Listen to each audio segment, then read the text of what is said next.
At Milford, we understand it takes dedication, teamwork and commitment to the long term to achieve outstanding results. We are proud to say our Milford KiwiSaver Plan Conservative, Balanced and Active Growth Funds have all been the #1 performers in their respective KiwiSaver Fund categories over the last 10 years, according to Morningstar's latest independent survey.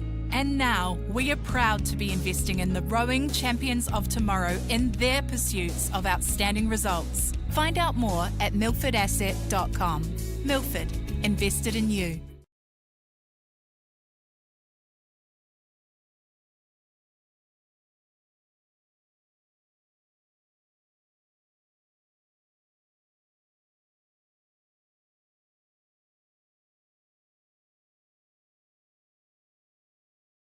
The 77th edition. Looking forward to having your company over the next 48 hours, over the next 2 days. It is finals across all classes, all categories of rowing. An opportunity for young athletes, well, to learn more about the sport. For the more experienced competitors, well, an opportunity to introduce themselves to the wider rowing public. And for a lot of athletes, well, this might just be the highest level they row at. For others, simply a stepping stone to higher honours. Yes, it is the Maadi Cup, primarily, along with the Levin Jubilee Cup set to go tomorrow afternoon, that this regatta has been built around over the last 77 years. Weather is absolutely spectacular. It's been a wonderful week of racing. Joining me in commentary, a man who's raced at the highest level, Olympian Alex Kennedy. Well, Alex, you've been here, you've watched it, you've seen it. What a week of rowing. Wow. Yeah, day 5, our Maadi Cup. Yeah, like I said, I've been here all week, so I've been lucky enough to follow the progress of all these roles and see the storylines that are arising through the progression of racing. First up on our calendar, a very slick race, the Laszlo boat sponsored boys under 17 single scull. So winners of this event will be given a boat from one of our premier boat builders in this country. A nice brand new reverse carbon Laszlo single sponsored by Aon with the Aon all over it. So there's a few floating around the regatta already from past winners, so you'll get to see those through some of those single scull races. And look at those conditions, absolutely idyllic. No real environmental factors that should have any impact on lane draw, whether it be the left side or the right side or the middle lanes. So really, man is very much the machine today, or women are very much the machine today when it comes to these events. Yeah, let's talk first up. So if you want to watch the B finals, they are on a separate channel. Of course, the A finals are what we bring you live with the commentary. And that A final, and again an under 17, an eclectic mix of schools, and we will go through them once we do see the crews, but the likes of Ashburton College, Timaru, Maclean's, Whakatane, and I think that's what impresses me most. With the expansion of the regatta, it is an opportunity for the smaller schools around the country to grab a little piece of the glory, to make some A finals, to establish rowing in their region within their school. Yeah, so as we see the draw for the under-17 single here, we're going to have lane 1, Ashton Brook from Lake Hood and Ashburton College, Otamoto College of Tauranga, Monganui High School's own Jake Newton in 3, Timaru boys, the bit of a juggernaut in the under-17 grade there in lane 4, Maclean's College lane 5, Whakatane 6, Otago boys in 7, and Tauranga boys in 8. A lot of these athletes would have come through heats, semi-finals, finals. Some maybe have gone through a repechage, and I guess the key here now is recovery. How well have they recovered, having had a week's long racing? And not just sometimes the fact they've been in the single sculls, they would have often been part of team boats as well. So recovery, a big thing heading into these finals. Yeah, for sure. The likes of Jake Newton there, Ben Allen, Nathan Strawn, Harrison Thode. These guys are all rowing in doubles and quads and whatnot, and some of them will be rowing upper grade into the under-18. I know Ben Allen's in the under-18 quad for Timaru. Jake Newton also in a quad. So these guys, they would have had some races yesterday with the 18 quad racing yesterday, but also a half day yesterday. So quite a blessing. We should see some some guys that are on top of their work here through the finals with so much gap in racing yesterday. So looking forward to seeing some primed dudes getting after it. So Maclean's College there, lane 5 is Nathan Strachan. So he will start in lane 5, coached by Alan Vester, Martin O'Brien, and out to his left there is lane 6. Lane 6 will be Ash Schutz, coached by Graham Watt and Leighton Hale, and then the right-hand side, lane 4, you can just see coming into shot now, and that is Ben Allen has mentioned. Lane 3 will be Jake Newton. So often the top scullers, the top boats, seated in those middle lanes. That's generally where a lot of the action does occur. But that's not to say you can't win from lanes 1 or lanes 8. And we're going to head... No, for sure. We've had, I'd say about maybe like the top 12, I'd say, would be going through to the final. You'd have worthy enough for the final. Ash Schutz there in Whakatane. So his coach there, Graham Watt, predominantly. He's a World Masters lightweight erg champ, like multiple times over. He's an absolute weapon, and he's been coaching out of Whakatane for so long, putting out guys like the Jenkins brothers and Luke Bergquist, most notably now the 21s team this year. But here comes another addition with Ash Schutz. Well, look at that. What an absolutely just stunning amphitheatre for the first of our A finals for the 2024 Aon Maadi Regatta. These wonderful athletes like coiled springs just waiting to pop, waiting to explode. It's cool conditions first thing here in the morning, so warm-up would have been important. Well-established warm-up protocols. And so there is lane 5, Nathan Strachan out of Maclean's College. Yeah, the red, white and blue there from Auckland. Alan Vester and Marlon O'Brien, they had a great group of lads that were at the National Club Champs earlier this year, and they brought a good group of scullers down, along with Dimmock and Turrell in the under-18. So Nathan would have had plenty of training partners through the season, so we'll see if he can use that competition he's had in training and see if it can come to fruition here in the final. Alex, I've mentioned the fact that at this level and through the good coaching, they are starting to establish those sort of warm-up protocols. What sort of warm-ups would they have done this morning? Depending on if they've got a rowing machine or not, an ergometer, a lot of them would have just gone for a jog first. And in that jog, you probably go down to maybe just past the 500 metre mark, so quite a bit of a run. Obviously, dynamic warm-ups, so like squat jumps and all sorts, just getting the hips and the lower back and those tendons and joints primed and ready, so it feels like it's an easy... When you get up to the position of the catch and you compress your hips to your ankles, you want to make that as easy as possible. So making everything very fluid and just making it warm. You see that it's holding on to the little rigs there, and that'll keep them straight as opposed to having to like tap it with their blade constantly on one arm for if it was windier. So much going into the sport. I tell you what, a lot of excitement about the first of these A finals. Busy day too, of course. It culminates with the Dawn Cup, the Springbok Shield later on this afternoon. Two of the prestigious trophies with a rich history and tradition, and we'll talk about those throughout the day. We'll find out who our best under-18 single scullers are in both the boys and the girls. Just focusing in on here, Ben Allen ran into Mr. Parker, one of his coaches, an older brother of one of the rowers in the system at the moment, on the links yesterday. He was smacking his driver. But Ben Allen here under Brian Smith. Brian Smith's got a really great group of young lads here, so we'll keep an eye on the Blue Cross out of South Canterbury. So set for a start in this boys under 17 single sculls A final, sponsored by Laszlo Boats, Ashburton College, Otamotai, Whanganui, Timaru, Maclean's College, Whakatane, Otago Boys and Tauranga Boys College, and we are underway. Good, even, clean start, particularly across the lane here closest to us, and then as expected in the middle lanes and across the far side as well. So early on, just trying to establish that good rhythm, get that high stroke rate up early, and then look to try and settle down.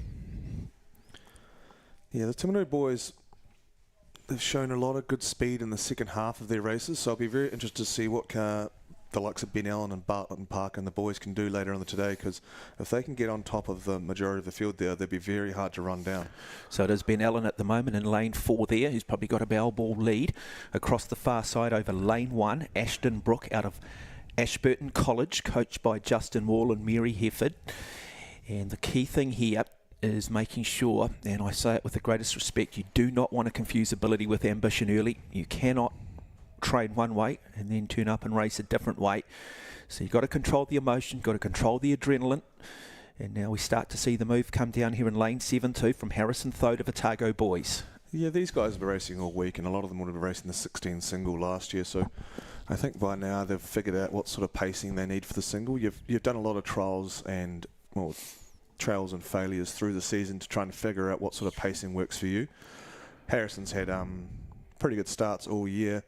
I'll just see if you can keep it together in that second K though, but you've got to be in the conversation to try and win it. So half lengths down on Timaru with Mr. Schutz from Whakatane, and 6 travelling well too. Yeah, Julius Lunenborg there in lane 8, closest to us, just struggling a little bit with the early pace. But we have spoken previously, Alex, about the ability of the single sculls, the skiffs. You can adjust the pace quickly on them. You can take it from a slower pace to a faster pace, which is something you can't do in the bigger boats. So it is a little bit more strategic. It can be a little bit more tactical. Yeah, often referred to as a bit of a chess match because it's just so up and down. Like you only got one guy in there or one lady in there doing the work, so it's very easy to just take a stroke off and just lose, a foot or two on another racer. So you see there in lane 7, you've got Ben Mason, part of the New Zealand men's quad, trying to qualify for the Olympics later on today. I mean, not today, this year, sorry, for out of Otago boys. I was going to say, the man's exceptional if he's trying to qualify at schoolboy level for the Olympic rowing team. But look, it is nice to see across there too. In lane 3, we've got Jake Newton out of Wanganui High School, and it is very even, isn't it, for 2nd, 3rd, 4th and 5th at the moment, but it is still just one man dominating through that first, well and truly into this race now, and that is Ben Allen out of Timaru Boys. Looks good, form looks good. Yeah, he's the under-16 champ from last year who won it in rather dominant fashion, but I'm actually really interested in Jake Newton, Alan Luff, Nathan's father. Nathan himself was a really good sculler out of Wanganui High School, now coaching with Tony O'Connor at Christ's, and Axel Dickinson. He's a bit of a revelation at the Wanganui High School. They won the North Island Overall Points Trophy. They drew it with Hamilton Boys. So Jake has been doing a really good job of pacing himself through the week, so I'm really interested to see what sort of juice he has left in his legs now, just pulling up side to 3rd behind Harrison Thode. Yeah, Harrison Thode just starting to make his move too now, just starting to get up now here on the stern of Ben Allen, so it's still game on, and you can see the 1,000 metre mark there in the background, so halfway through this final of this under-17 single sculls, brought to you by Laszlo Boats.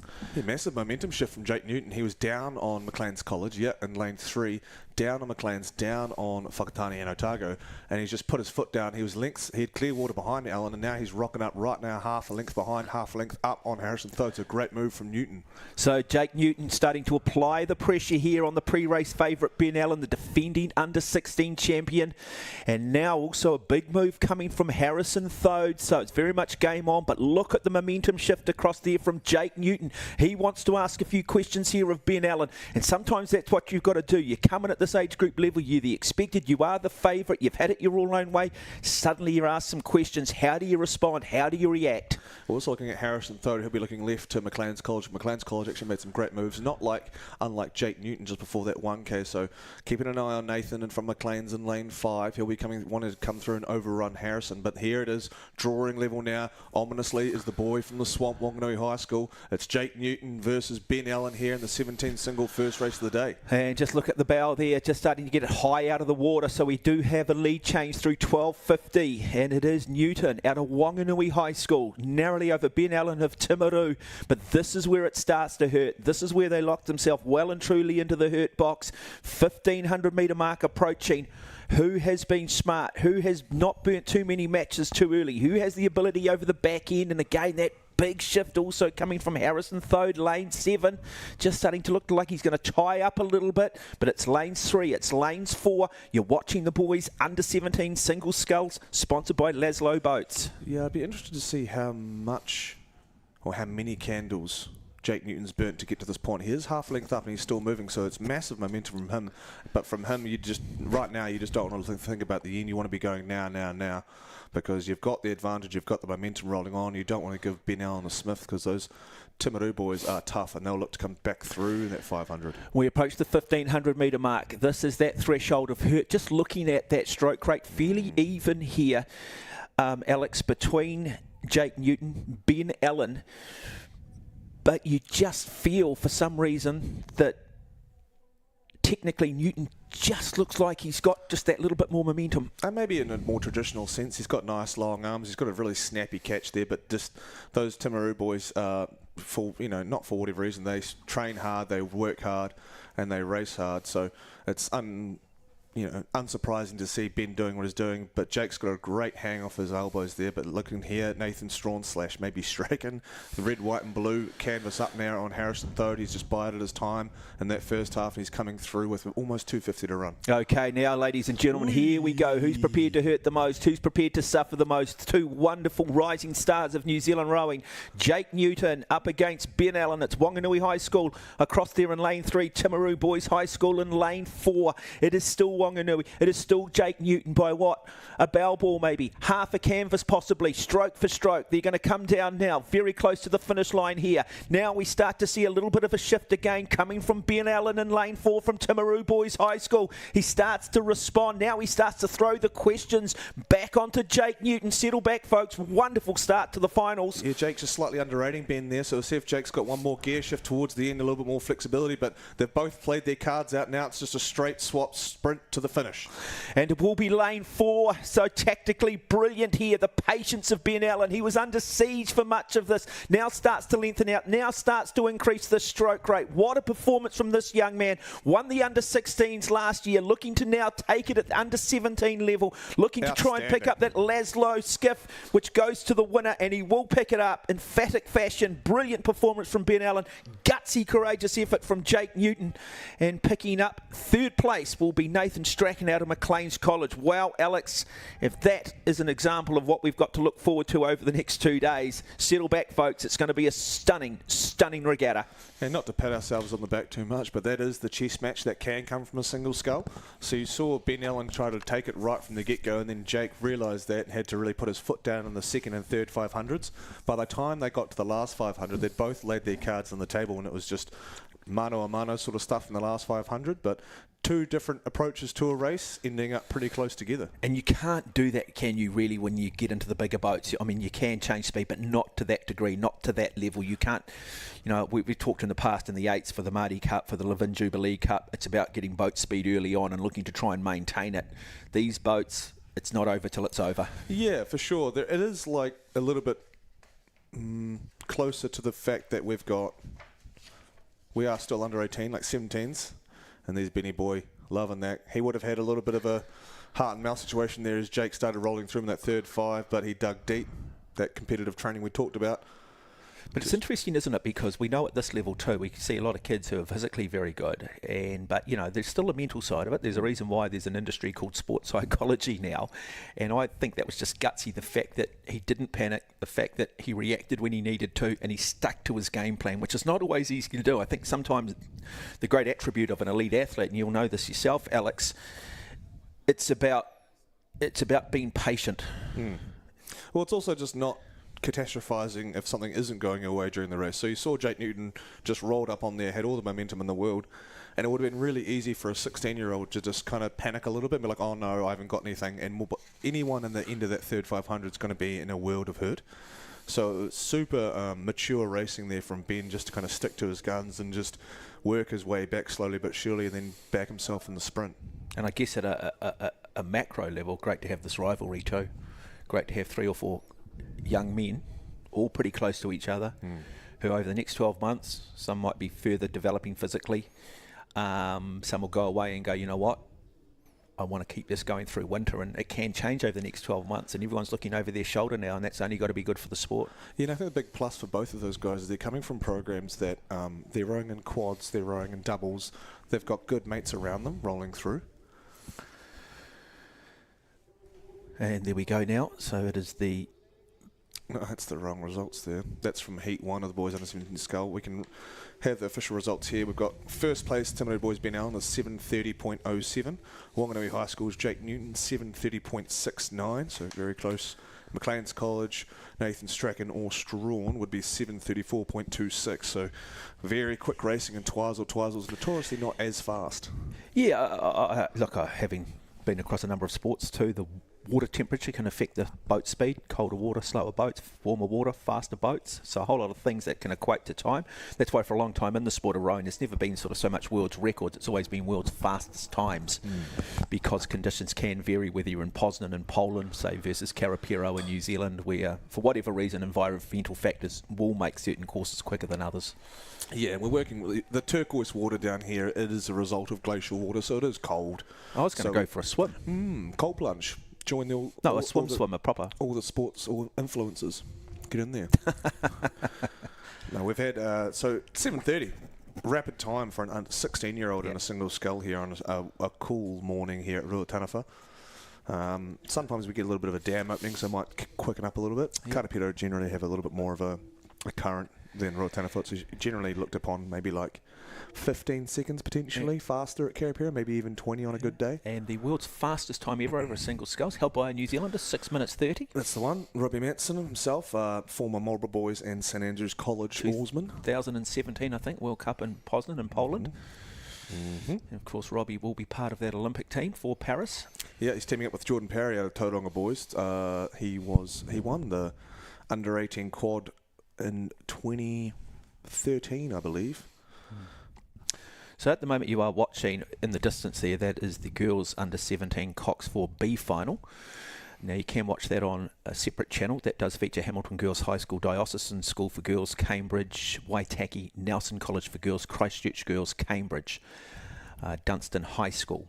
Coming up next on this channel, the next of our A finals is the girls under 17 Cox 4, sponsored by Coke Amatel, Pump Water, which again is another very different dynamic to what we have just seen with the single sculls, Alex.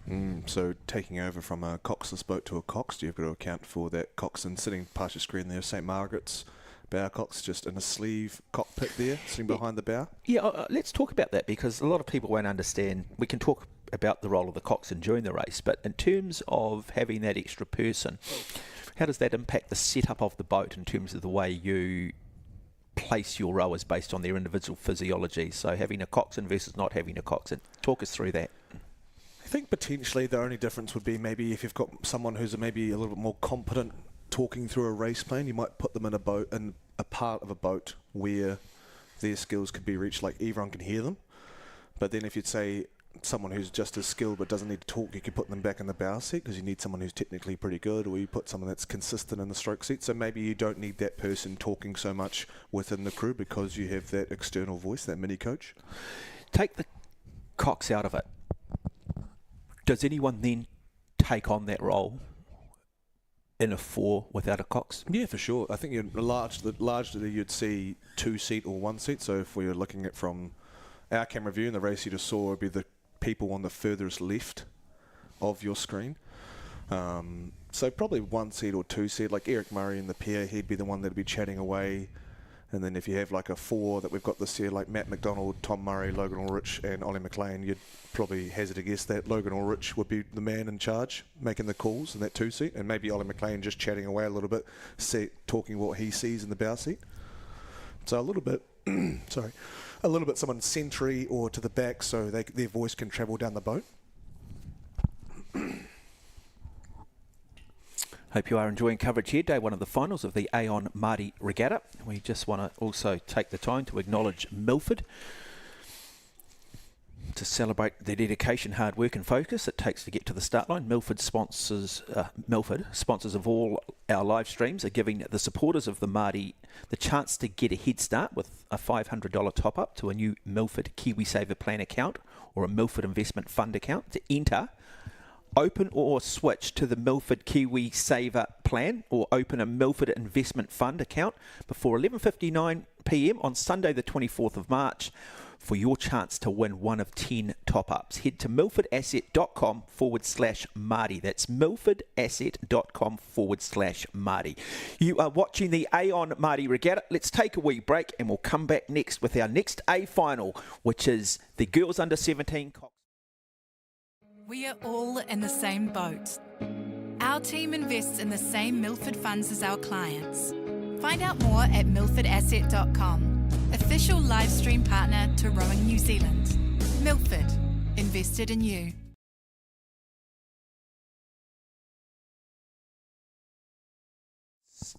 stunning amphitheatre. Lake Ruataniwha in Twizel in the Mackenzie country, host of the 77th edition of the Maadi Regatta. If you've just joined us, up next it is the girls under 17 Coxed 4A final. Joining me in commentary, a man who's rode at the highest level, including the Olympic Games, Alex Kennedy. And Alex, all eyes clearly will be on lanes 3, 4 and 5. And this will feature the might of Rangiruru girls,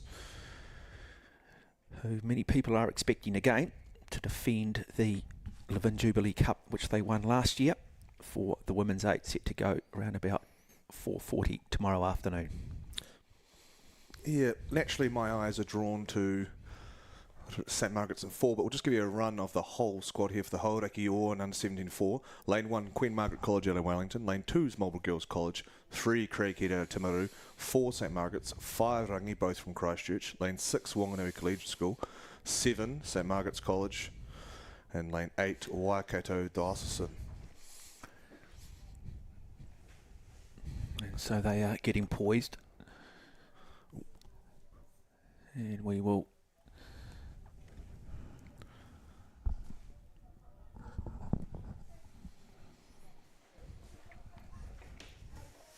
just waiting for technical officials, making clear that everything is set to go, that we do get a fair, even, honest race. And there will be an element of nerves here for all of these girls. The nice thing about these bigger boats is that you do get to share that anxiety with your fellow teammates, and they can just alleviate maybe each other, alleviate a little bit of the nerves, a little bit of the pressure. That is sharing your anxiety. But you know what I mean, we're trying to reduce the anxiety through reassuring each other. Yeah, with the single sculls, you're on your own, aren't you? It's a lonely damn sport. But yeah, it's like, how are you feeling? Nervous heart rate, yep. I was just quickly, my eyes are drawn also to a familiar name there in Talbot and Craighead, a couple of older siblings. They've been very successful at the Maadi Cup.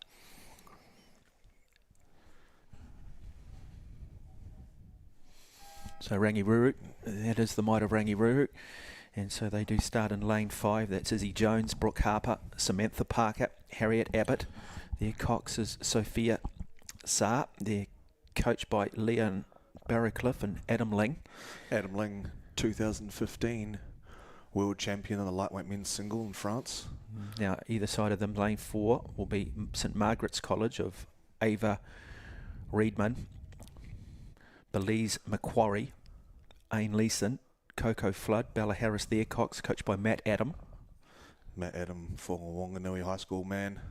Coco Flood actually strokes their top under 18-8, so it'll be interesting to see this. These girls were the fastest through the heats, the St Margaret's 4 in lane 4. And so we'll keep an eye on them as we progress through the race. In lane 6, Wanganui Collegiate, the might of Wanganui, one of the great schools.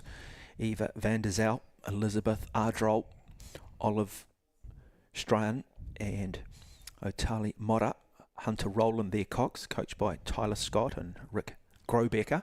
Yeah, old boy Tyler Scott, former rower at Wanganui Collegiate, and took over the reins a few years ago now at Wanganui Collegiate, so good to see him giving back to his school. Yellow light flashing on the starter's hut here as we're under the 2-minute call. Yeah, it's one thing with Ryan, they are absolutely precise with their starts and their timing. It is amazing. It is a very, very organised sport in terms of getting these races underway 10 minutes apart if you include the B finals or the repecharges. Yeah, the volunteers down here at South Island are doing a great job with the monumental challenge of all these kids down here for the Maadi Cup. Yeah, 10,000 people expected tomorrow down here for the 2 pinnacle events, the Livin Jubilee Cup, the girls 8, and then of course the Maadi Cup, the boys 8. And we do now get underway. Really good start coming down here in lane 7 from St Margaret's College of Lucy Farrell, Lucy Todd, Olivia Hawkes and Matilda Baxby. And also lane 8, Waikato Diocesan getting away quickly. So high stroke rate from the bottom of the screen. That's Rochelle Bryant, Milane Nordstrom, Georgia Treblico, McLean Stewart, their Cox is Rosie Savage, so looking to try and just maybe put some pressure on early. A more patient approach here from Rangiruru in lane 5, and then the red sled in lane 4 of St Margaret's College. Yeah, as we see here, we can hear the barge camera that's going to be right next to this race here. They've got their microphone turned on, and you can hear the hustle and bustle and the coxswains and all the communication, the race plans being executed here with a little bit of race noise. So we'll just settle in and let the picture do the talking.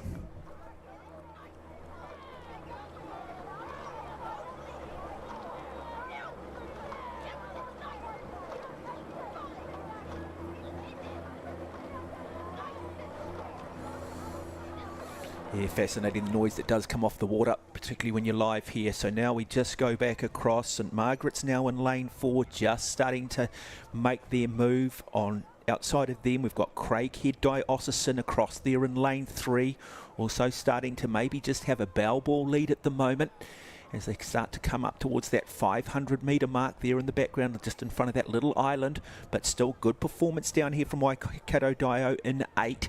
We've heard the noise coming off the boat with the Cox. What are the Coxes talking about here through the first 500, and the language that they're using, say, versus what we expect them to be saying, say, from 1,000 metres onwards? A lot of these girls, like this race here particularly, is quite close, so a lot of these girls will be sticking to their race plan in terms of that first 500, and then after that 1k, when things start to open up, you have to be a little bit more reactionary as a coxswain. So right now they'll be going through their bullet points of how they wanted to start the race and what they think that works best for them to get them out in the middle chance.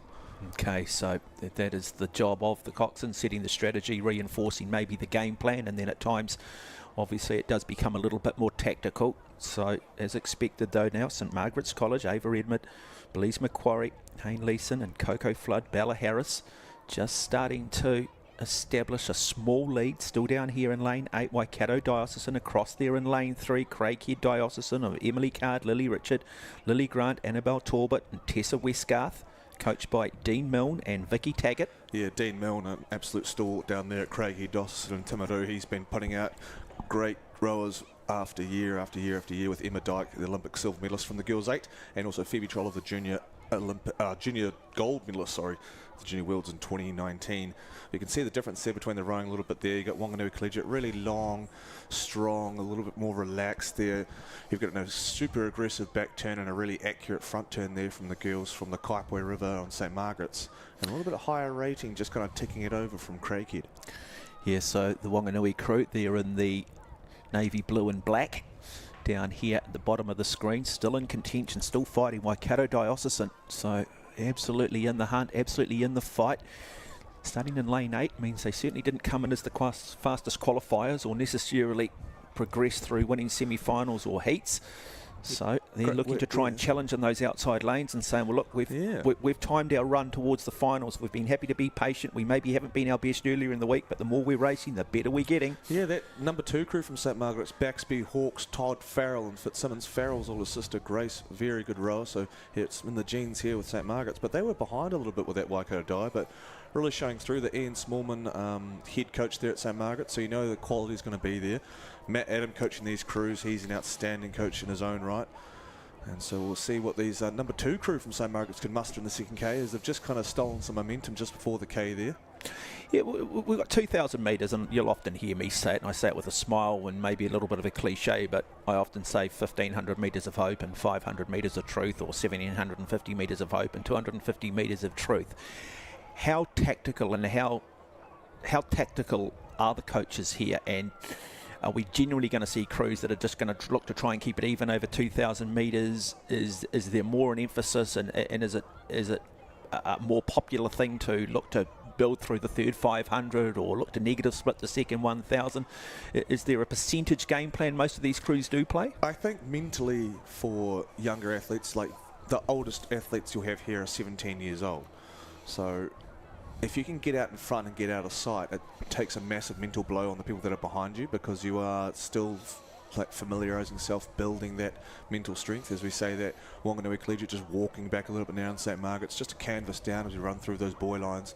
About 600 to run now. Craighead just suffering a little bit there in lane 3, but it is St Margaret's with those classy catches trying to hold off a really strong effort from the Black Oars of Wanganui Collegiate. Yeah, surprise here. Rangiruru just struggling a little bit in this final. Started there in lane 5, arguably The greatest school in the history of secondary school girls rowing is Rangiru. They come with the big reputations, but now it is very much game on. Lane 6 here, Wanganui Collegiate, now starting to move up. Half a boat length. They trail over the might of St Margaret's College. Let's talk about the cocks now. Let's see if we can maybe hear the cocks and then get you to Alex to sort of say what the instructions are now. If you say the advantage of being in the stern of those cocks boats is that you can see everything, but those bow cocks, you've got to have to turn your neck around to see where these crews are coming from, so sometimes can be taken by surprise. But Bella Harris doing a great job of fending off a little bit of a challenge in that third five as they enter close to 250 to run now for St Margaret's. Yeah, just starting to see St Margaret's, another gear change here, really starting to increase that stroke rate now, starting to just establish that lead, half a boat length. At what point,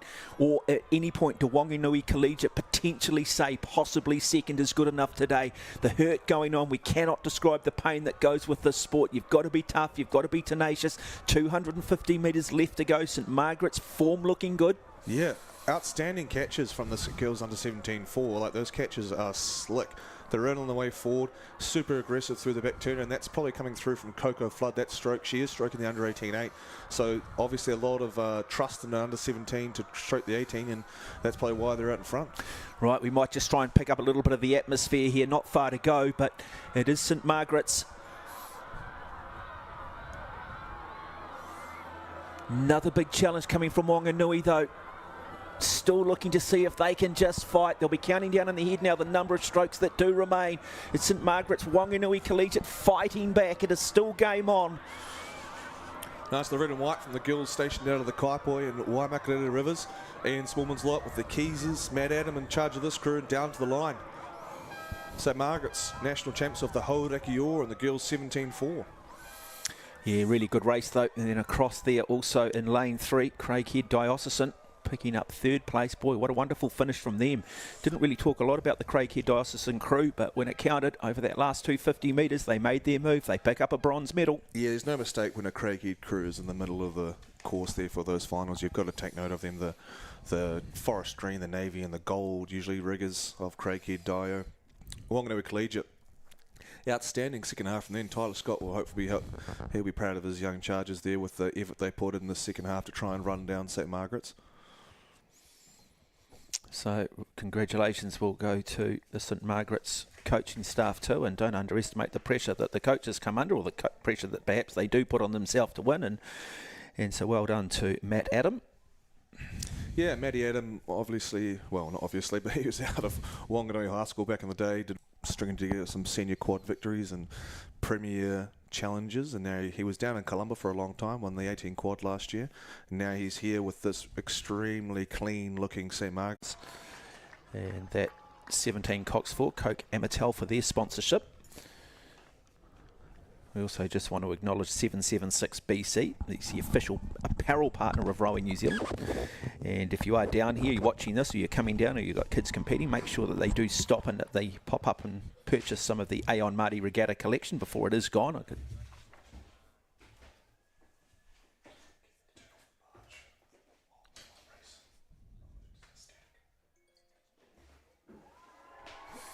So that is the presentation.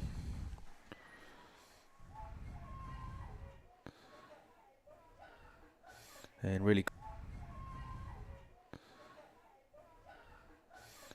good performance coming from Ben Allen. What a moment for him.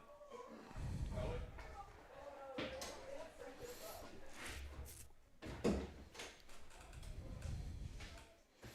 he picks up a new skiff, courtesy of Laszlo Boats, and I think part of the agreement is he's got a race in it next year here, doesn't he, in the under-18s.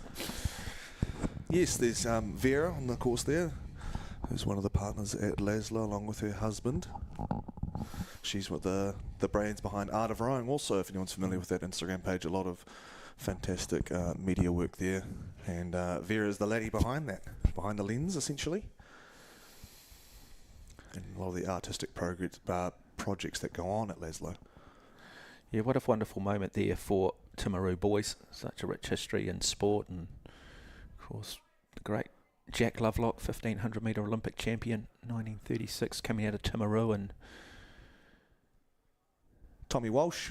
Yeah, the great Tom Walsh. Heavy stuff. Then what I would consider arguably the greatest Commonwealth Games gold medal we've ever won. Dictators, just a public school there in the middle of Auckland, and it's covered in gold leaf. And I think when you come in there in the first year, you look around and you see the names like the Peter Snells, and you see former prime ministers and people have done brilliantly in business, and it just sends that message that, hey, you can come from this suburb, you can come from this region, and you can go on and do great things. And I think that's why it is important that old boys, old girls are recognised at schools, because they show it can be done.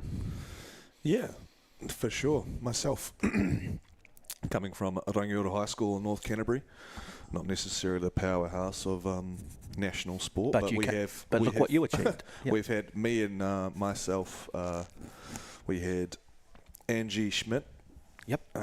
She went to the 2016 Rio Games as a 800 metre and potentially 1500 metre runner. Yeah, 800 metre runner. Yeah. 15. Yep. And then we also had Todd Blackader and Donna Lofhagen. Yep, netball. From Regatta High School as well. So she represented the Silver Ferns and the Tall Ferns. Had a very good triathlete Ironman back in the day. Brian Rhodes as well, I think, came out of.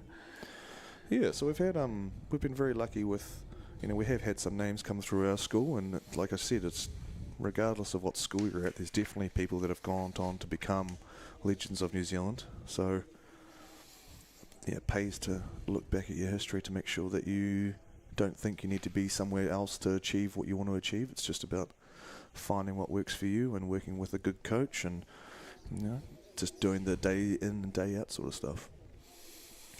So as that one podium presentation finishes, our next day final, which we'll bring you live, is the boys under 15 double sculls. So our youngsters, our future stars. Yeah, this will be great. And this will feature, and we will run through that start list officially for you, but it'll have Francis Douglas College, Tauranga boys, Wanganui, Burnside, St Peter's School, Dunstan, Timaru, Onslow College. So we just saw a Talbot in Craighead, and you're about to see another Talbot in Timaru boys. And that is the start list there, Alex, for those boys under 15s. Yeah, so Lane 1, Francis Douglas Memorial College out of New Plymouth. That'll be the Clifton Rowing Club. Lane 2, Tauranga Boys College. Lane 3, Wanganui High School. 4, Burnside from Christchurch. 5, St Peter's School out of Cambridge. 6, just down the road there, Dunstan High School in Alexandra. 7, Timaru Boys. 8, Onslow College out of Wellington. It was interesting at the New Zealand Club Championships just to sort of see Dunstan and what they're doing in this part of the world with their rowing. Great to see that, you've got Wakatipu, you've got Dunstan, you've got that Wanaka region, and we're really starting to see Dunstan develop a very, very good program, and clearly that is now flowing through at a schoolboy level, schoolgirl level as well. Yeah, Simon Smith is the man you'll be thinking of. So he's been there for almost, I can't be the exact date, but for the last 10 years, Dunstan's just been on an absolute roll. They've won the under-18 girls quad a few years ago. They won the under-15 Octi 4 years in a row, and it's 4 years in its first infancy. And then this year they doubled up and won a bunch of senior quads, 22 events. They got red coats in the premier events. So here are the yellow bucket hats belonging to the Dunstan Rowing Club. I've got to get a bucket hat. I'm desperate to get a bucket hat. So we've got Christopher McIntosh and we've got Max Smith, coached by Simon Smith, Natalie Wilson. That is the Dunstan crew. And I tell you what, they will be tough. They will be tenacious. They've had a lot of early mornings in some pretty cold conditions. So, yeah, they breed them tough down this part of the country. On their inside in lane 5, they will have St Peter's College. On their outside, they'll have Timaru Boys High School. Yeah, so like I said, the Dunstan, Simon's just created this program down there that really attracts people from outside of Otago down there, and he's just pumping out all sorts of talent.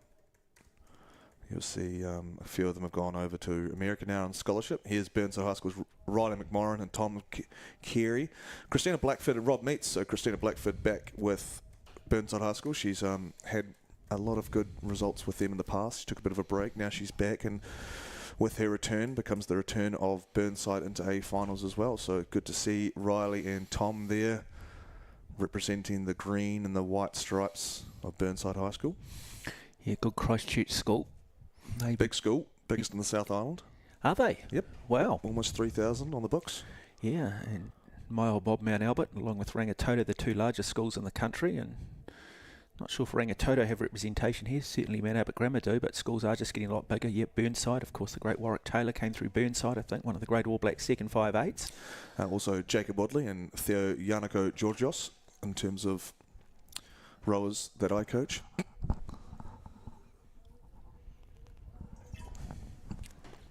And so there is Francis Douglas College in lane 1 of Noah Prendergast, Oliver Colassi. In fact, St Peter's of Cambridge, is it? Mm-hmm. My apologies, St Peter's of Cambridge. So Kelsenai and Kampenholt, sorry. Chris Dawson up there working with Norm Charlton, the head man out of St Peter's. They row on Lake Karapiro, so down here in our basically the sister lake, as we transfer our national clubs in our Maadi, and we swap each year between Karapiro and Ruratanafa. We are blessed. Look at that. Wow. Look at just how stunning this venue is. In Karapiro, equally, when you get the drones up, different topography, different geography, but equally stunning. I always think of the South Island of mountain and lakes, and the North Island more sort of bush and beach.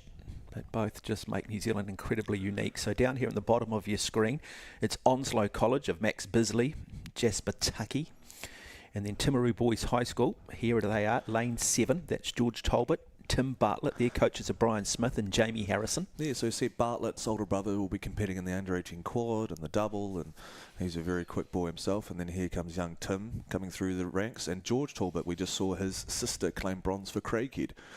And then we've also got Will Talbot, who's now out of Timaru Boys. So a bit of a family affair here with Bartlett and Talbot. I think Bartlett and Talbot must have been misbehaved youth, because I think the only reason you take up rowing, which is such a brutal sport and there's so much hurt, is because you're threatened that that's the sport they're going to throw you into if you don't behave. And also you just don't want your older siblings to have all the fun. Yeah, it's like swimming. Swimming's another one. You go, if you don't behave, I'm going to put you in swimming. Yeah, no, it's tough sports. Yeah, really tough sports. But early mornings, lots of Ks. Yeah, and you got to have lots of fun though, you know. Yeah, no, there is. There's a wonderful camaraderie that goes with it, but you do have to be. Yeah, you've got to have a sort of tolerance towards pain and discipline, and we should acknowledge all the parents too that run around after their kids, and I think sometimes the kids maybe don't appreciate just how much parents do for them. And then another lane 3 there, so we're just about to go underway. Nicky Maxim and Joseph Dudson, so another Wanganui High School crew. We'll see if they can back up what Mr. Jake Newton did in the 17 single here, 2 grades lower and with a mate in the double. So idyllic conditions, Lake Ruataniwha. Another one of our A finals, day 1 of the finals here at the Aon Maadi Regatta. We get away, and like most of these crews, a high stroke rate initially. Really good start coming in lane 5 from St Peter's College of Jacob Kampenholt and Jack Kelsenay, coached by Chris Towson. So they've got out quickly, as have Dunstan High School of Chris McIntosh and Max Smith here in lane 6. And it is Dunstan High School at the moment who are wanting to try and get out early, set the pace initially.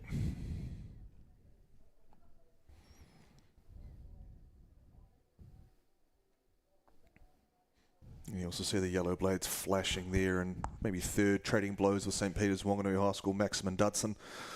Dragging alongside them is just to the left is Tauranga Boys, Berend Muller and Luca Adam.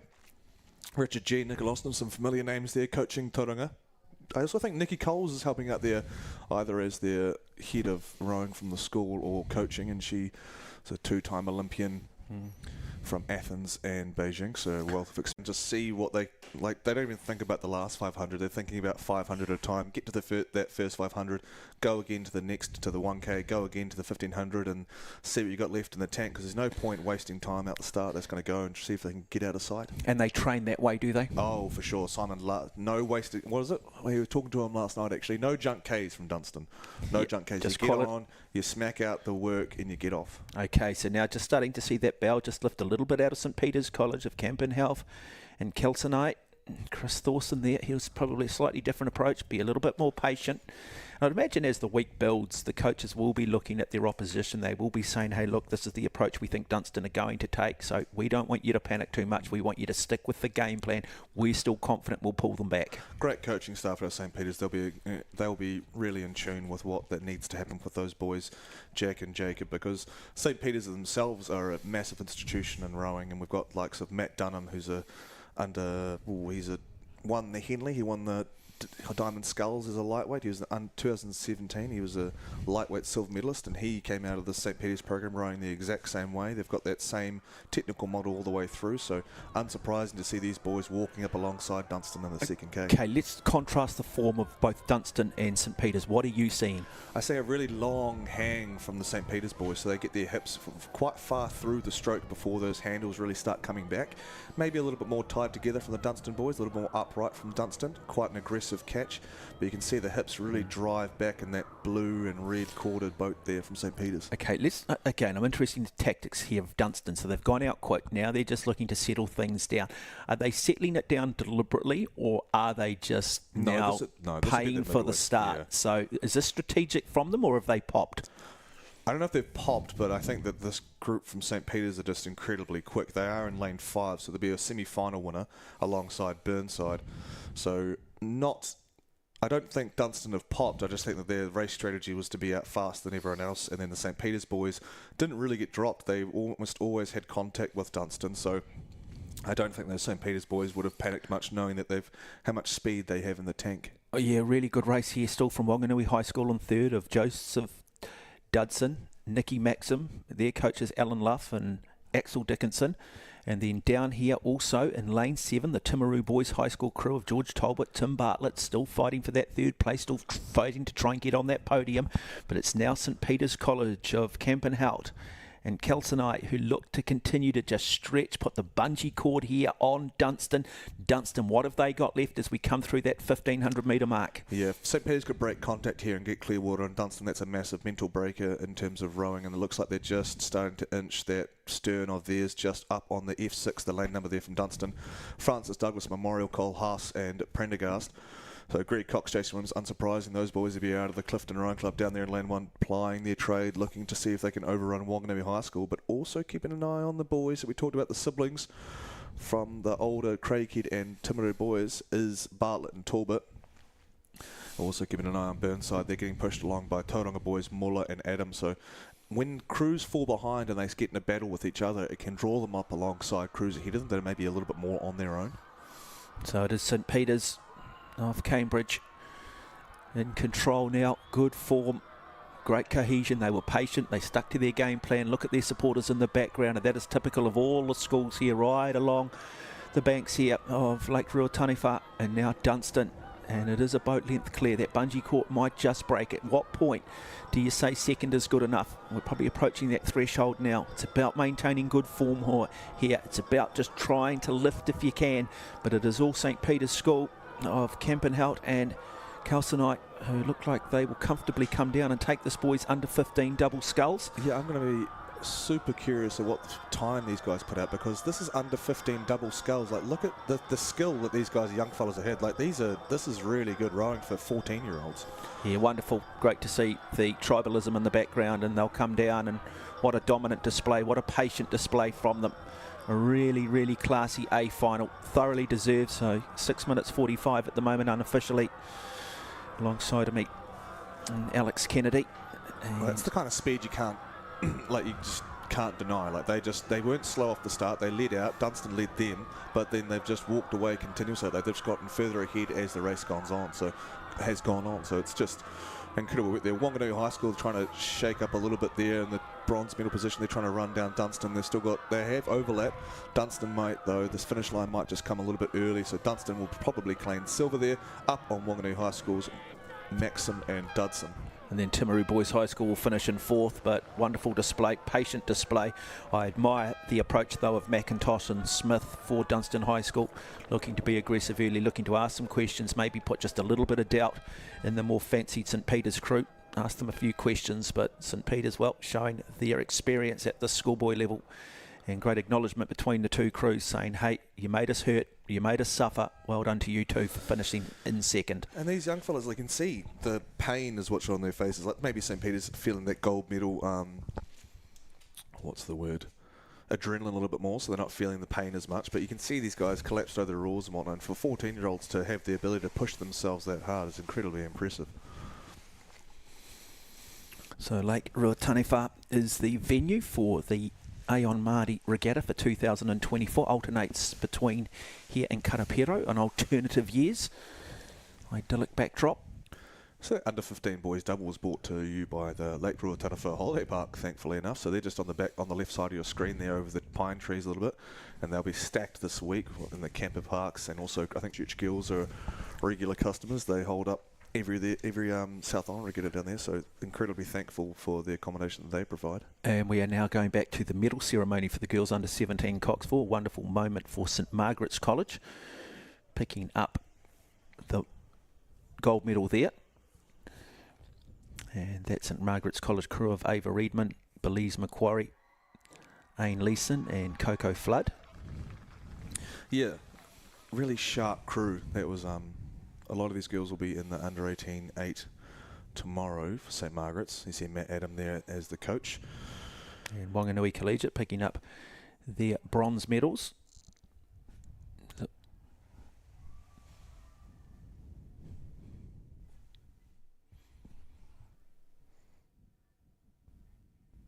That's Craighead Dyer. Yeah, Craighead Dyer. My apologies of Emily Kidd, Lily Richard, Lily Grant and Annabelle Talbot, Tessa Westgarth, the Cox, coaches Dean Milne and Vicky Taggart. And then it will be Wanganui Collegiate. See a big Tyler Scott there in the coaching staff. Old boy from Wanganui Collegiate, now the head coach and teacher, I believe, at Wanganui Collegiate School. So it's just another example of people giving back to a program or a institution that gave so much to them. It's great that the coaches are recognised too with the medals and the ceremony. Yeah, it doesn't often happen. They're the ones that take out the guesswork. They're the ones that carry the responsibility. And I know that coaches do as much as they can. They never give an athlete a program because they want them to go slow. They don't always get it right. And, they will take it personally if sometimes they think, they'll question themselves if perhaps the boat or the crew don't go as well as they'd hoped, and they sit there and question themselves and go, oh look, did we do one too many speed sessions this week? Did we not have enough recovery? Did we not get our warm-ups right? And it's a tough job being a coach. Yeah, and a lot of these, like rowing, just like a lot of other sports in New Zealand, is built off grassroots and volunteers. So these guys are volunteering their time and essentially money to take up this passion, so they want it just as much as the rowers a lot of the times. 7:14 for the boys in St Peter's, so pretty rapid time on a flat Ruataniwha day there in the morning, as the St Margaret's girls get the gold biscuits hung around their necks. Here's Maddie Adam, fresh to the program this year. He'll be delighted to get a gold in his first year with the 17 girls 4. It does come down to good coaching though, doesn't it? I mean, that's where often... And that there's the whole Raki Ore. Woodwear. Coming forward for their photos, and well done to them too. It was, again, a very patient, disciplined display. They were in control really throughout most of it, but they looked well and truly in control of that final. And yeah, quite a polished product from St Margaret's. Very impressive. Next of the A final we will bring you will be the girls under 15 Coxed Quadruple Sculls, sponsored by the Colonia Motel here in Twizel. Another one of the Craighead Diocesan crews will be in that. Same with Wanganui High School. Gisborne Girls, Ashburton. Wakatipu. Yeah, so lanes 4 and 5 of these finals, you'll start to realise are most of the time the two fastest qualifiers, so either the winners of the semi-finals or going straight from the heats to the final. So in this case it would be Samuel Marsden out of Wellington and Wakatipu. It's interesting, we talked a lot about Dunstan High School, but Wakatipu's another one that's really emerged, haven't they, in more recent times as well. And when you look at the geography and topography, it doesn't really surprise anybody. I guess it's the fact that it's probably come a little bit later in terms of the rowing program. They historically haven't always been there. Well, I think that Queenstown region, that Wakatipu region, has also taken off in the last 10 years in terms of population too. So they've just expanded the Wakatipu High School campus, and the Wakatipu Rowing Club, funnily enough, row on Lake Hayes, just around the corner, where it's a little bit quieter, a little bit more tucked away from the wind. So Shane Muir and John Morrison do predominantly a lot of the work out there, but they do have a lot of help, obviously, like most of their schools. But Shane and John have just, what they've implemented there at Wakatipu has brought about so much talent, and then we're going to have guys that are trying to double up and win the under 18 double for the first 2 years in a row with different partners. You saw you had Marley King Smith come out of there last year. He's looking to, I hear through the grapevine, try to take on the world in the junior single this year. So that'll be interesting. He's off to the University of Washington in Grey, Seattle. So a very prestigious, one of the top programs in America. That's where Marley's headed to. And that's, a guy from Wakatipu High School, which is outrageous. Boy, yeah, wonderful performance last year from him, and competed incredibly well again at the his first New Zealand Senior Club Championships about a month ago in Lake Karapiro. You're taking away the senior double and quad, and medaling in the senior single too, in the bronze. No, so it's like we just talked about, like, doesn't matter where you're from, the likes of Marley King Smith and the guys from Dunstan and Shannon Cox, who's going to be going to Paris later on the year. She's from Whangarei Girls. If you dig deep enough, you've got talent coming from every corner of the country. Yeah, great running coach Arthur Lydiard, who coached Peter Snell and the wonderful runners in the 1960s, always said that about running, and I think it applies to all sports. The talent's everywhere. It's out there. It's walking up and down the street. Sometimes you just got to connect the right person with the right sport, and before you know it, you do have the physiology, the mindset, and you have world-class athletes. And yeah, just because you might come from a smaller school or a smaller region, or you come from a school that perhaps doesn't have the resource, it doesn't mean that you individually can't still achieve great things. Yeah, it's old square peg, round hole sort of deal. You're just got to find what works for you, and your physiology could suit something else in an elite way. Oh, beautiful, Lake Ruataniwha. What is the water temperature? I'm like genuinely curious. I think it's tempted to, in all seriousness, I was tempted to bring down my swimming gear, and I thought, I think it's like 5 to 8. It's like 8-ish. It's sub 10, definitely. Okay, so we now go our start list here for the girls under 15 quadruple sculls.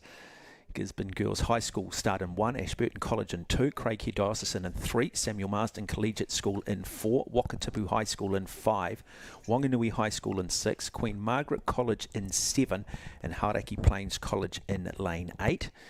Now, Hauraki Plains College, Hauraki Plains, I think they have a regatta up there called the Muddy Cup, because the water's slightly murky and slightly muddy. The old Thames Valley. So Clayton Green, Simmons Sally, the Hoogevines, Gordons. They've got a plethora of sculling talent that have come out of that region. I think that's quite clever. You're sort of on a murky area of water. So you call it the Muddy Cup rather than the Maadi Cup. So from watching these girls all week and watching the results, will draw our attention. Samuel Marsden crew here in the middle. Imogen Hill, Charlie Fitzgerald, Maddie Stinson, Millie Bonifant, Isabella Sharp. They've been going super quick here in the under 15 grade in the 4 and quad. And like we said, right alongside them, Zara Small, Chelsea Wood, Caitlin Purdue, Eve Pagan and Emily D.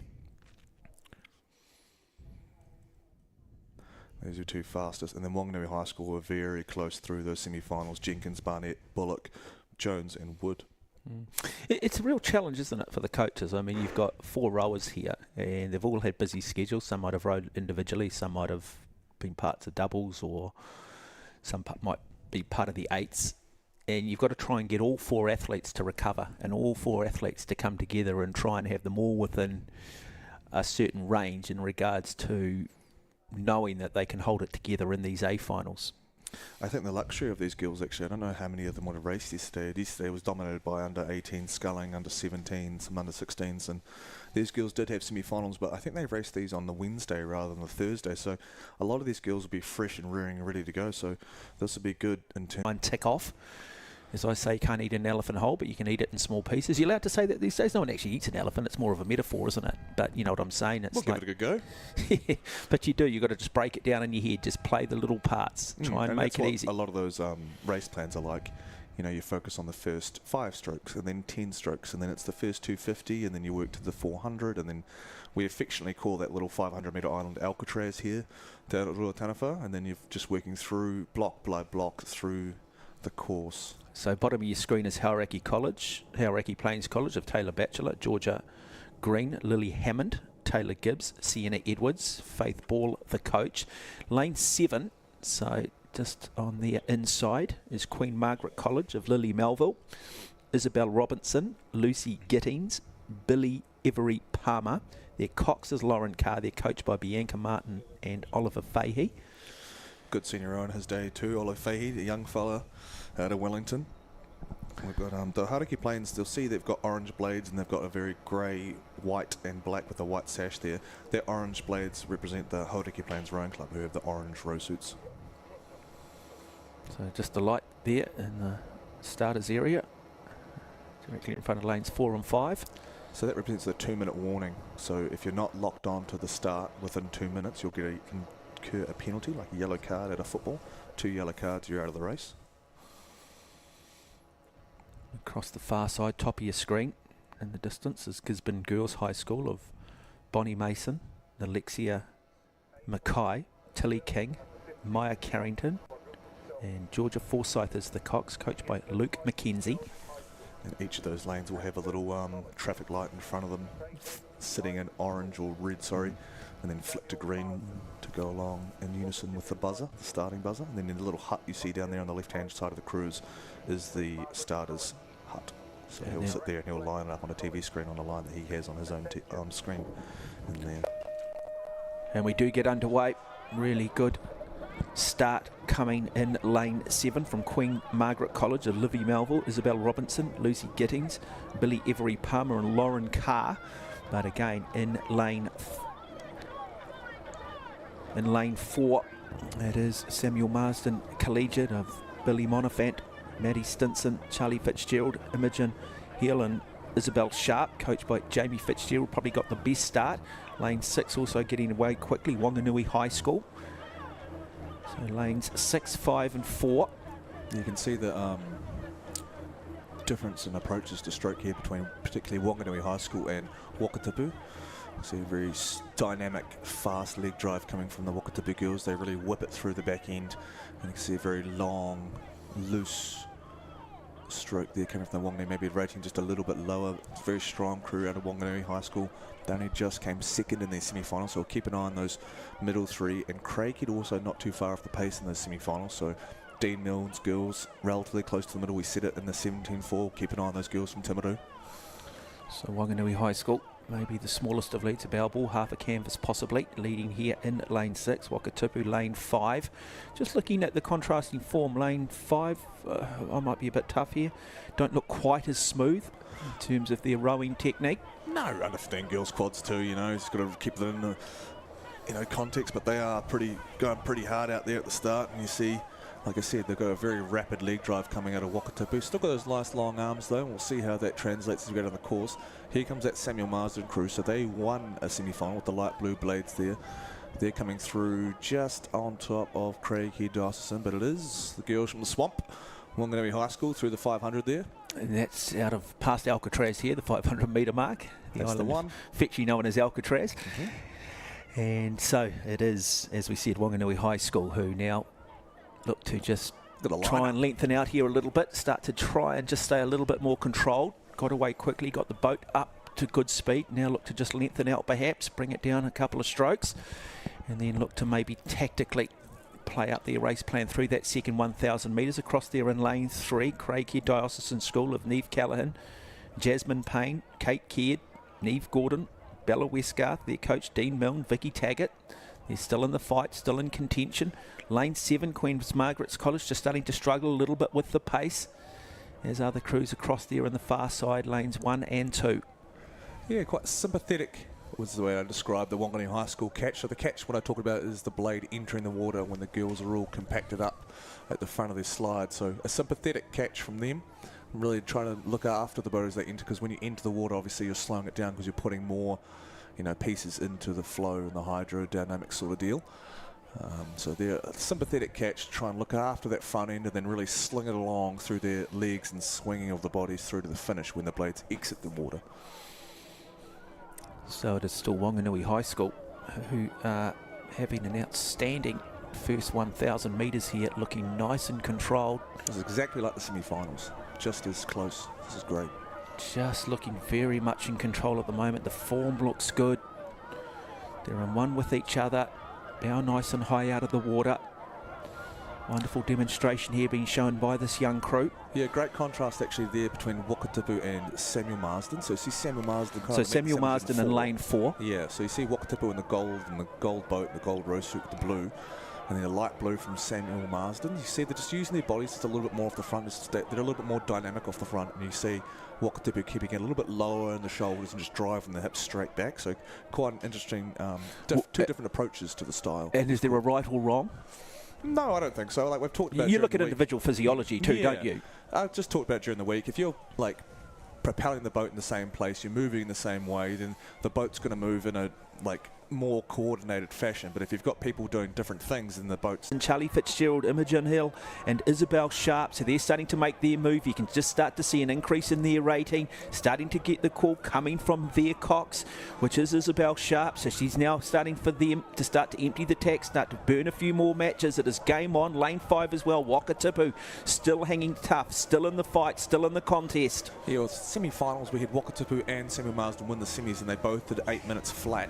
And then the Wanganui High School crew closest to camera, they were 8:02. So this is extremely unsurprising if we just went through the times. Under 15s, there's not going to be too much foxing going on in those early progressive races. So these girls would have known the speed of each other, and this is hopefully will be prepared by their coaches, which I no doubt, looking at the names that we've got here, they would have been as we enter, getting close to the 500 metre mark now, with Samuel Marsden making great moves through the third 5. Yeah, now keep an eye on Samuel Marsden across there in lane 4 in their colours, which are the sky blue and the navy blue, and you can just see that momentum shift now. And we're going to have a lead change for the first time. So through 1500 metres, it is now a bow ball to the pre-race favourites of Samuel Marsden Collegiate. They've been patient.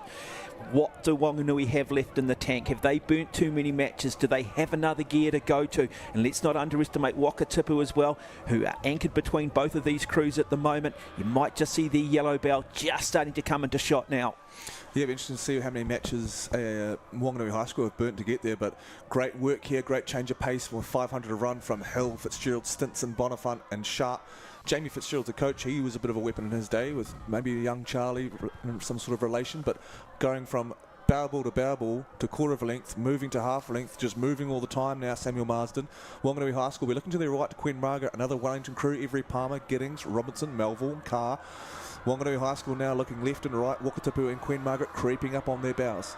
But great work here. Here comes a steaming, stunning change of pace at that 500 from Samuel Marsden. Yeah, wonderful performance. 250 metres to go. Do not underestimate what they are going through at this point. Now it's all about belief. This is where the head games come in. This is where the Cox provide just that little bit of reassurance, start to just maybe remind them of a couple of little mental games that they can play in terms of just getting through this last 200 metres. Now a boat length clear, though. It's been a very good, patient performance from them. They've been incredibly strategic. They're looking good, form is good, and they're running away with us now. Samuel Marsden Collegiate of Billy Bonifant, Maddie Stinson, Charlie Fitzgerald, Imogen Hill and Isabel Sharp. Good performance, still big challenge though, still hanging tough. Looking for that silver medal is Wanganui High School. But here come Wakatipu in the middle. Yeah, will they just run out of water though? What a change of pace from Samuel Marsden to really turn it on and then just hanging on. Now they've played their cards and now they're hoping for the best, but it's going to do it. Gold medal to Samuel Marsden and the girls 15 quad, silver to Wanganui High School, and a very valiant bronze to Wakatipu. Yeah, and good performance there from Queen Margaret College as well in fourth of tidy second half. Lily Melville, Isabel Robinson, Lucy Gittings and Billy Every Palmer, Lauren Carr. Let's go back to Samuel Marsden College, well coached by Jamie Fitzgerald. Yeah, Jamie is a very slick oarsman in his day, and now it's good to see maybe some sort of relation to Charlie Fitzgerald in the squad there. Samuel Marsden, that'll be their first gold. I'm not showing my, I don't know, showing my inexperience and my lack of knowledge here, but I think Samuel Marsden, that'll be the first time they've won a gold in quite a few years. So great to see the light blue there and the green of Samuel Marsden getting in the top of the podium. Valiant effort. So that was what the race was promised in terms of semi-finals and whatnot. So great to see it come to fruition in the final with Marsden, Wakatipu, Wanganui High School, all very close to the semis and backing it up here in the final. So, like I said, there's not much foxing going on with those younger crews through the week. They just try to get through and race hard and win their races. So you can be a little bit more predictable on those under 15 and under 16 races. And there's the elation from the hard work from the girls from Samuel Marsden. Oh, it's a big thing, isn't it? I mean, to sit back, you're now always going to be a national champion. You've won a Maadi Cup gold medal. You know, whether it's under 15s, under 16s, you've only got to come down here, have a look at the number of schools, have a look at the number of crews, have a look at the rowing and the different programs. I mean, they're not easy medals to win. Whether it be bronze, silver or gold, you take them with both hands and you cherish them.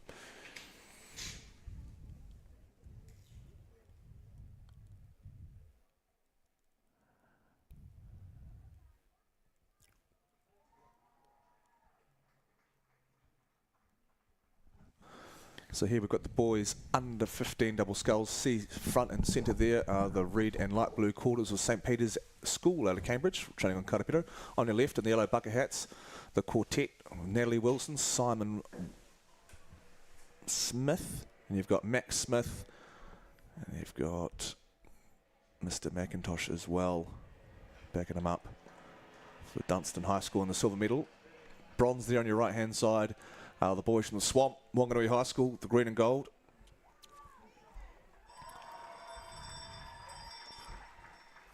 And elation as the champions of the under 15 double for 2024. St Peter's are introduced.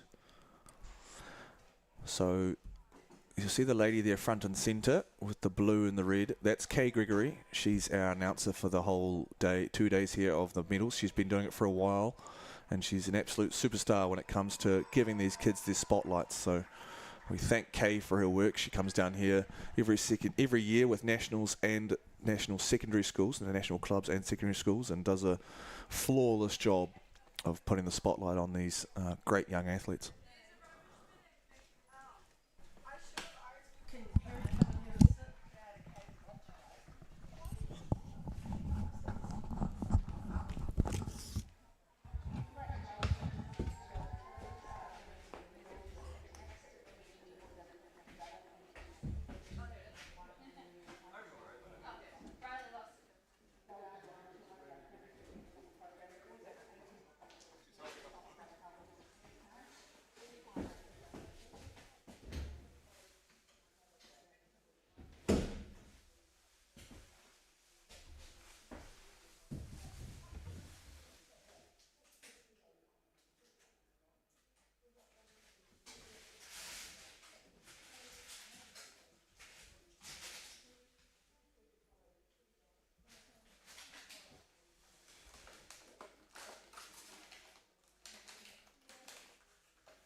It seems more and more high-stakes decisions are ending up in my hands.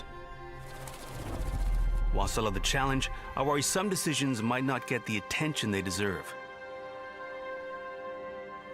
Working with Aon means I've got their whole team in my corner, with advanced analytics and expert insights that put things in the right context. It's the gut check I need to stay on top of it all. Better decisions. Aon.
You're watching the 2024 Aon Maadi Regatta. The venue is Lake Ruataniwha in Twizel in Mackenzie Country. And up next, it is the A final of the boys under-18 coxless pairs. And all eyes will be focused on lane 4. Zach Brownlee, Dylan McConnell, coached by Caleb Shepherd, Bruce Holden out of Hamilton Boys High School.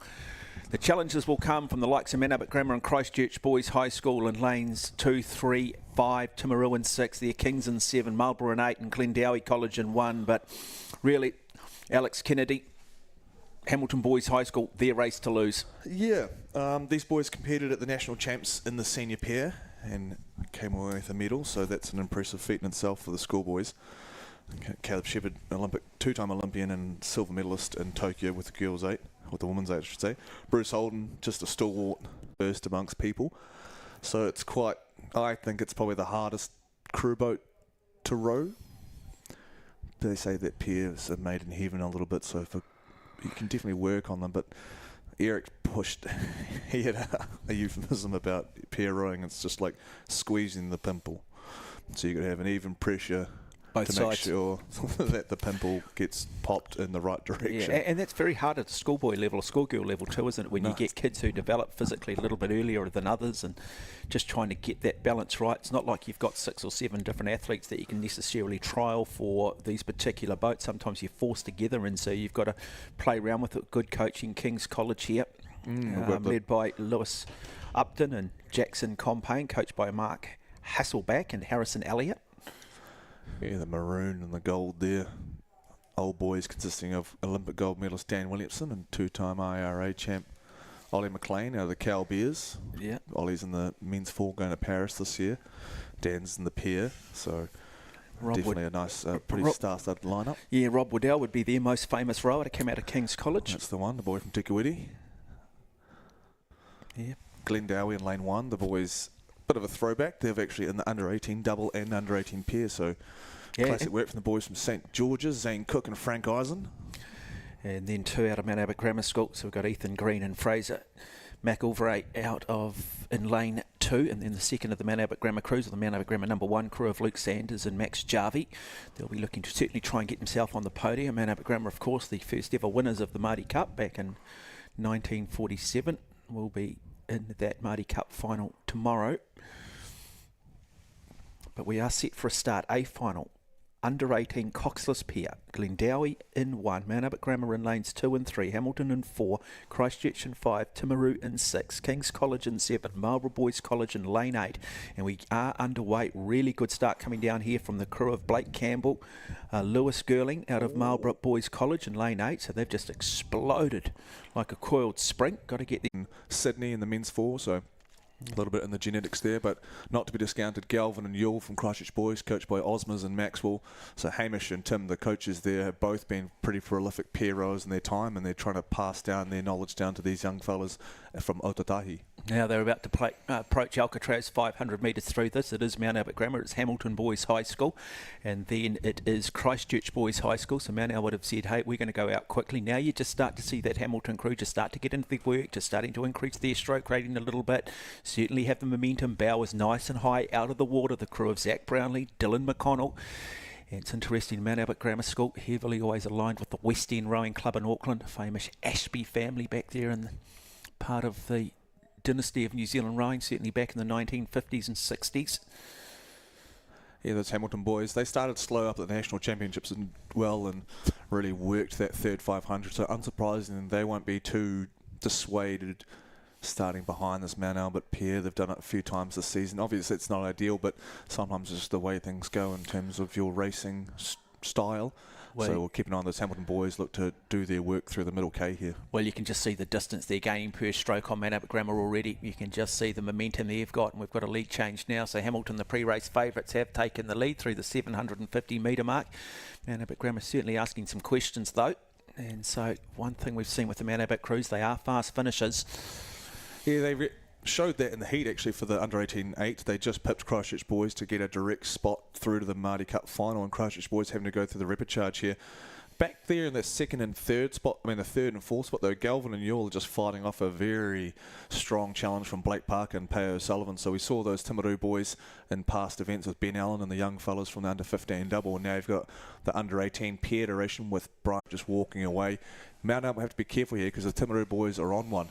They've got the momentum through the K, they've got through Christchurch Boys, and now they've got overlap with that Mount Albert crew with 750 to run. Yeah, no, I was just saying Mount Albert Grammar, I just wonder whether that plan of going out so quick might just come back and bite them a little bit. I don't think anybody's going to deny this Hamilton crew. I think they're just going to continue to row away with this, and that was very much the discussion prior to this A final as well, who's racing for second, third and fourth, and might be a bit tough, but now we are just starting to see Timaru here sneak up now onto the bow of Mount Albert Grammar. Mount Albert Grammar still maybe half a boat length lead, but very much momentum shift going the way of this Timaru Boys High School crew, and also hanging tough there in the middle, Christchurch Boys. You sense that Christchurch, well, they might just have something over that last 500 metres. Mount Albert Grammar reacting though, starting to increase that stroke rate again, having a wee look across. So wonderful race for second, third and fourth. Yeah, looking back from this morning, the Timaru boys that we have seen this morning have finished really quickly, and they're rowing in the Sam Wilson. He's a alumni there. He was a junior and under-21 New Zealand representative. He won the men's senior 4 this year, so they've got a nice new boat there named after their alumni Sammy boy there. And out in front, though, it's this super strong Hamilton boys squad, and these guys, they're just, I don't say lumbering, but it's just looks kind of easy, but you can just see the amount of power they've got as they lean off those oars, like massive hang through the arms, good swing, the legs, as you can see when the legs drive, the boat responds. Mount Albert Grammar still responding well, so back out to maybe a boat length lead over Timaru Boys High School. Christchurch looking to try and sneak themselves up into chasing. Podium position, still chasing, but now around 150 metres to go. It's all this Hamilton Boys High School. They have very much set the benchmark when it comes to New Zealand secondary school rowing on the boys' side over the last 10 to 15 years across all crews, and all the discussion was and Timaru boys, the South Cranberry boys, Parker and O'Sullivan getting it done from lane 6. Yeah, well done though, boy, what a display from Hamilton Boys High School, and talk about them walking away maybe with the Springbok Shield this afternoon. Very much the favourites again to try and win their 12th Maadi Cup. 111 last year, lost it by 500s for second to the might of St Bede's. As we just have a look at the replay there, I didn't know they were favourites. Right. Yeah, still happy to win it though. Still know they've got to get it done. You can come in with the big favouritism tag, but you've still got to do it. Yeah, it'll be the first time Hamilton boys have won the Dunstan Trophy, which is the trophy for the under-18 pair in a long time. So good to see those Hamilton boys jumping back in the small boats to making it work. Go now back to the medal ceremony for the girls.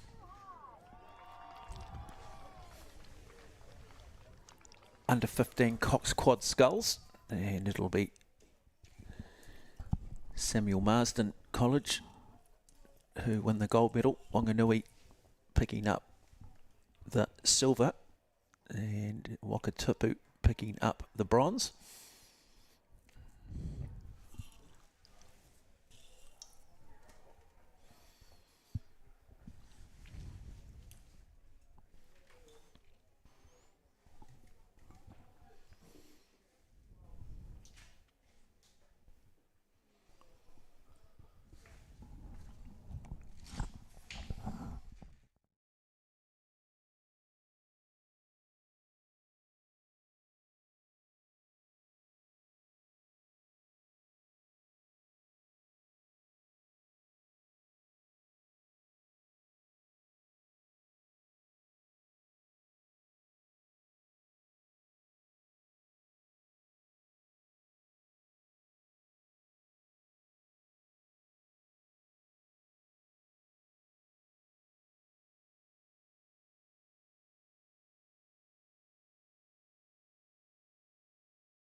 Welcome back to live coverage of the 2024 Aon Maadi Regatta.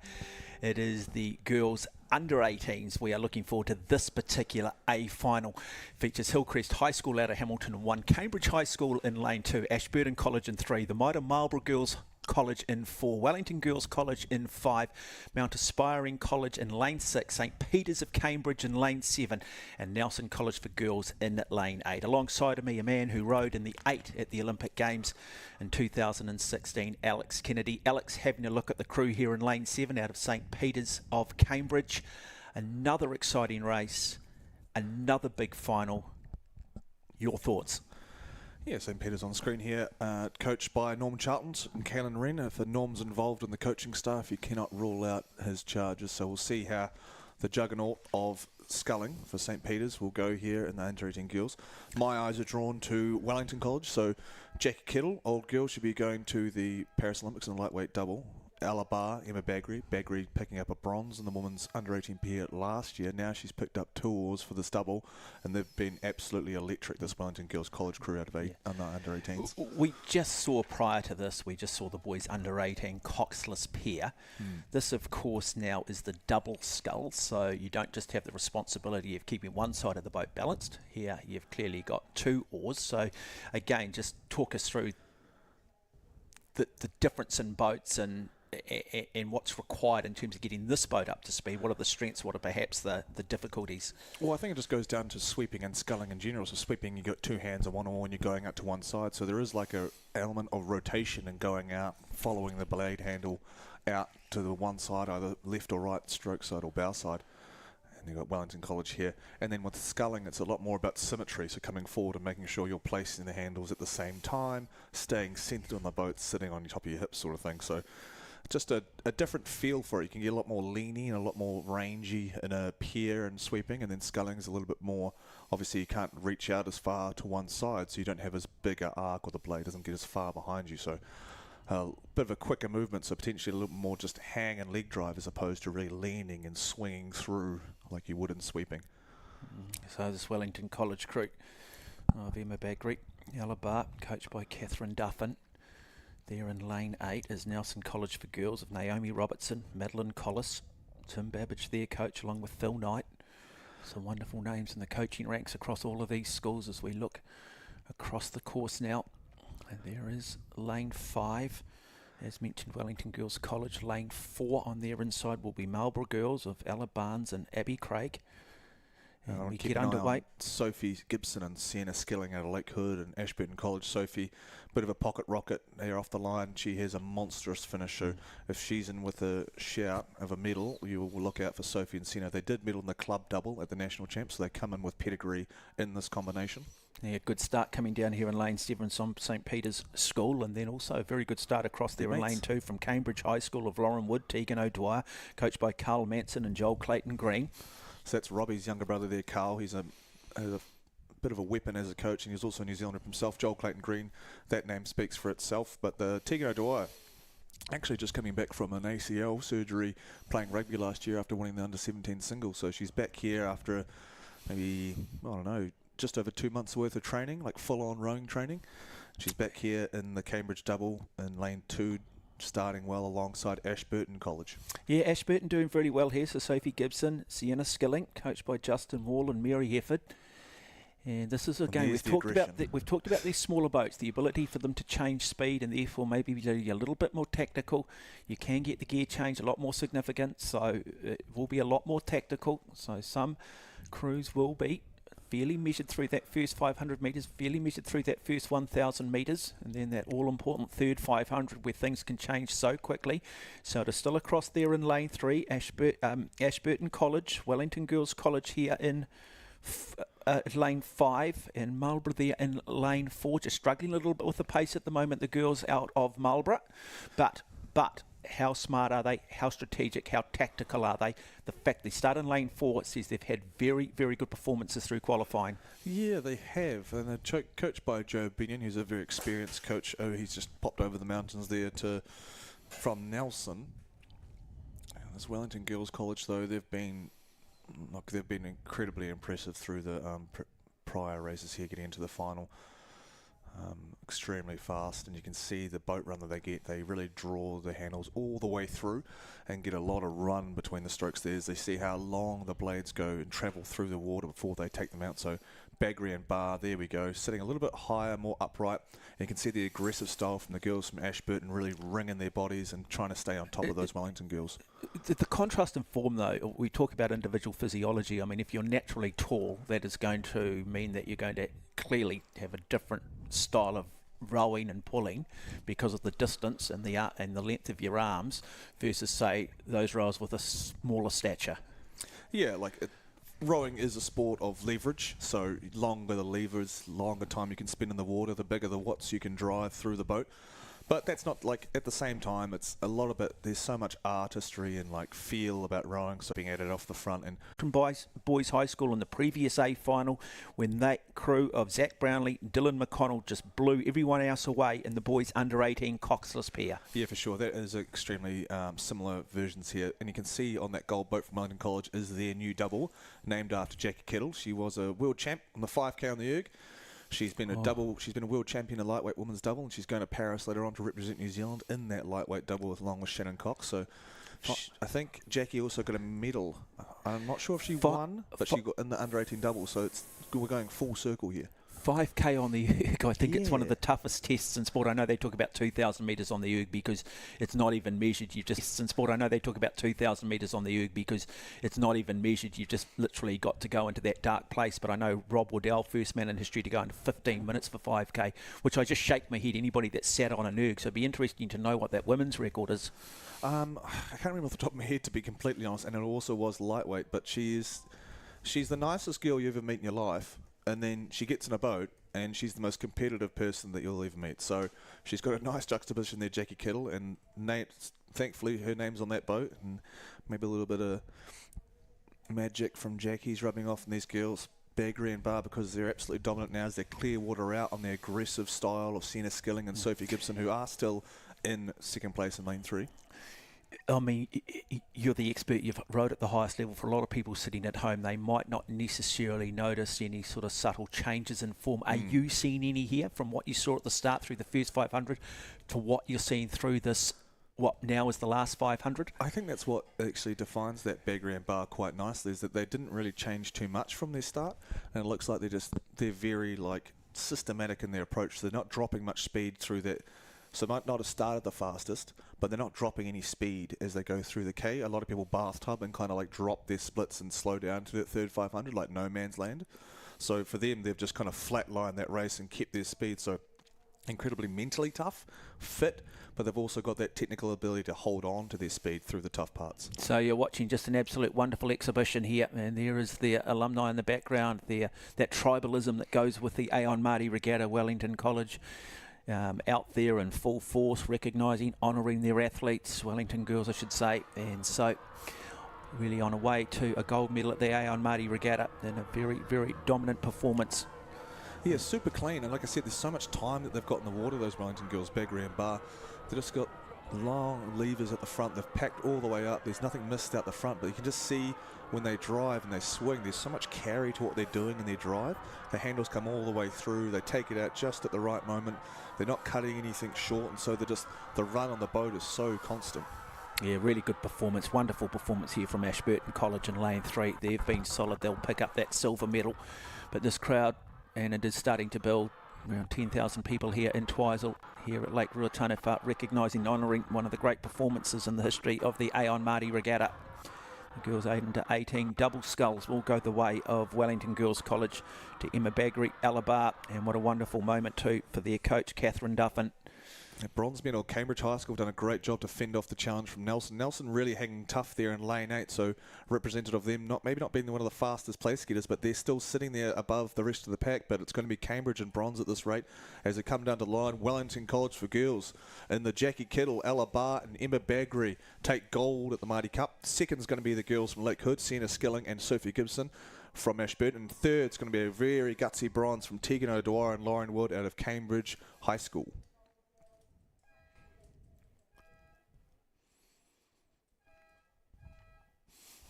Yeah, wonderful demonstration. I tell you what, New Zealand rowing, you do wonder why. Well, yeah, go back to Tokyo, really the most dominant rowing nation at those Olympic Games, and maybe a little bit of a rebuild for Paris, but certainly expect to pick up some medals. But you just come down here to the Maadi Cup and you just see the wonderful depth we've got, the wonderful coaching depth that we've got around the country. It's been a wonderful demonstration so far here on day one of these finals at this Aon Maadi Regatta, and the great pleasing thing is to see it's a variety of schools that are meddling, which means that the sport is healthy in all the regions of New Zealand. It's not just one central focal point that is producing the talent.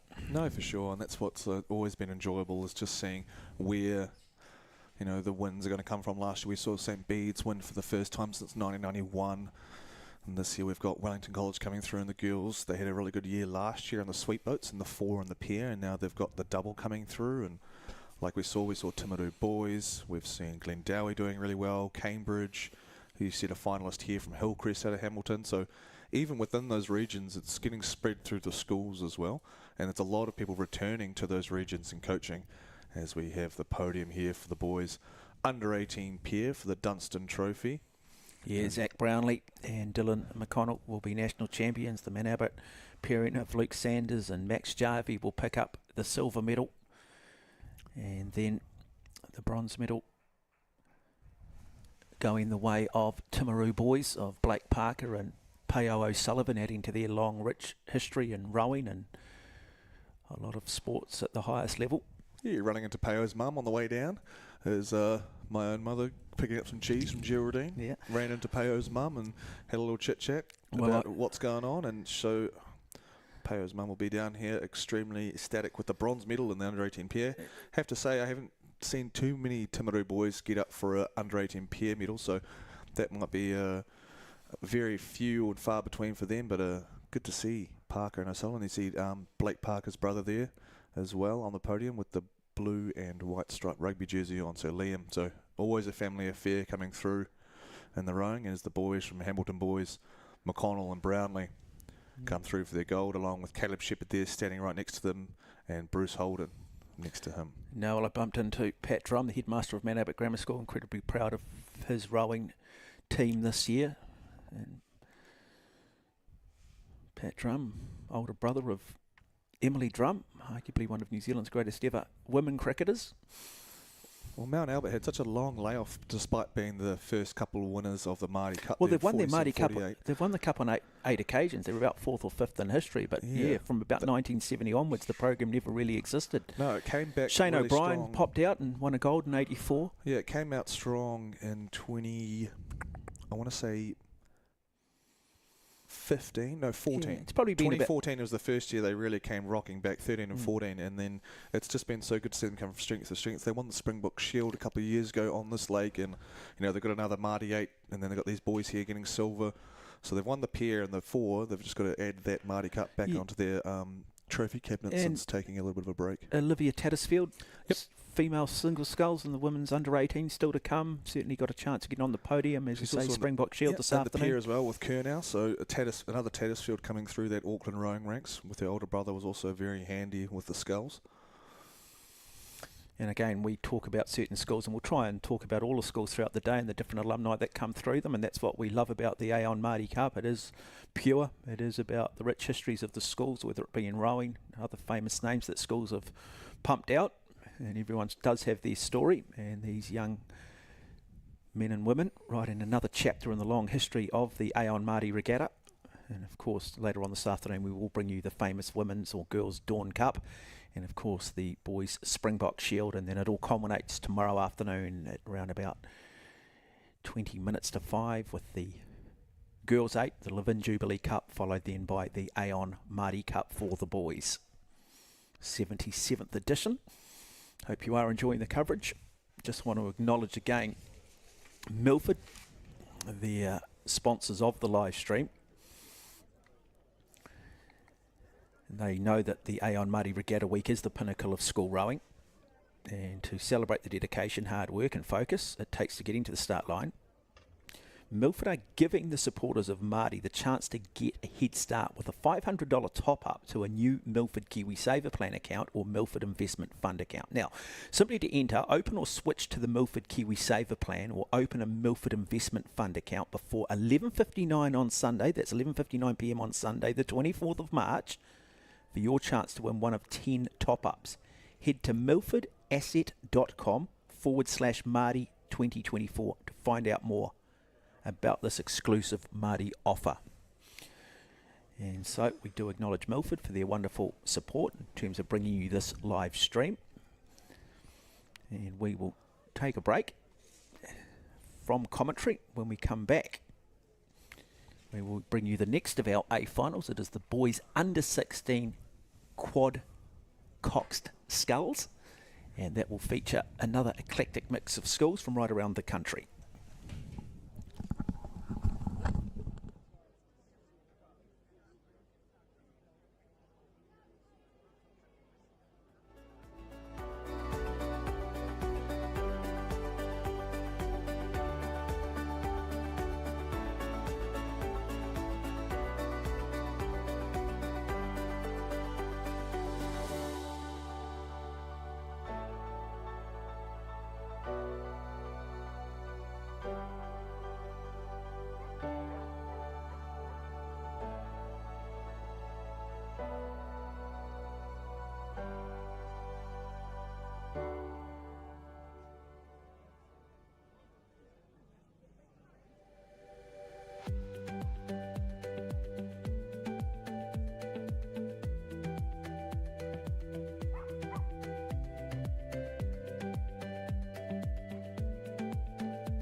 3. Wakatipu High School 6. Otago Boys High School in lane 7. And out of Auckland, Glendowie will round out our field of 8. Alex Kennedy alongside of me as we get set for another exciting race in another boat that again requires precision, performance, no compromise as we get set for another A final. Yeah, I love under 16. That's racing. This is just, they've 2 years in now, so that they know just enough to get themselves in a bit of trouble, but they're still young enough to make the mistakes. But they are getting a nice handle on the sport now, so they're showing some real speed in the under 16. Looking, obviously, 4 and 5 are the ones that get the straight qualifications from semis or top qualifications. But St. Paul's, with Martin Simoncelli and Bruce Jones and the like, as we head away, will be also, they've been so quick. They had so many good quads this week, so I'm looking at Wakatipu, Wellington and St. Paul's. Yeah, St. Paul's Collegiate there, probably got the best start across there in lane 3 of Tyler Trethaway, George Benjamin, Lachlan Murphy, Gus Ware. Their cox is James Very, coached by Bruce Jones and Victoria Goodwin, and they do have that early lead. Good solid start as well coming from that Wakatipu High School crew. And again, across there, possibly in lane 2, St Thomas of Canterbury, of Flynn Grace, Ben Morrison, James Lotter, Noah Lecalec and Harper Sidebottom there, cox, coached by Paddy Dowling. But as expected, lane 3, St Paul's Collegiate have gone out quick. Yeah, like I said before, the Bumblebees from Hamilton have had an outstanding week. They've got so many, when we were going through the heats and the reps and whatnot, there was heaps of St. Paul's number 1, 2 and 3. So tons of sculling talent coming out of St. Paul's with a really experienced coaching staff there in the sculling group.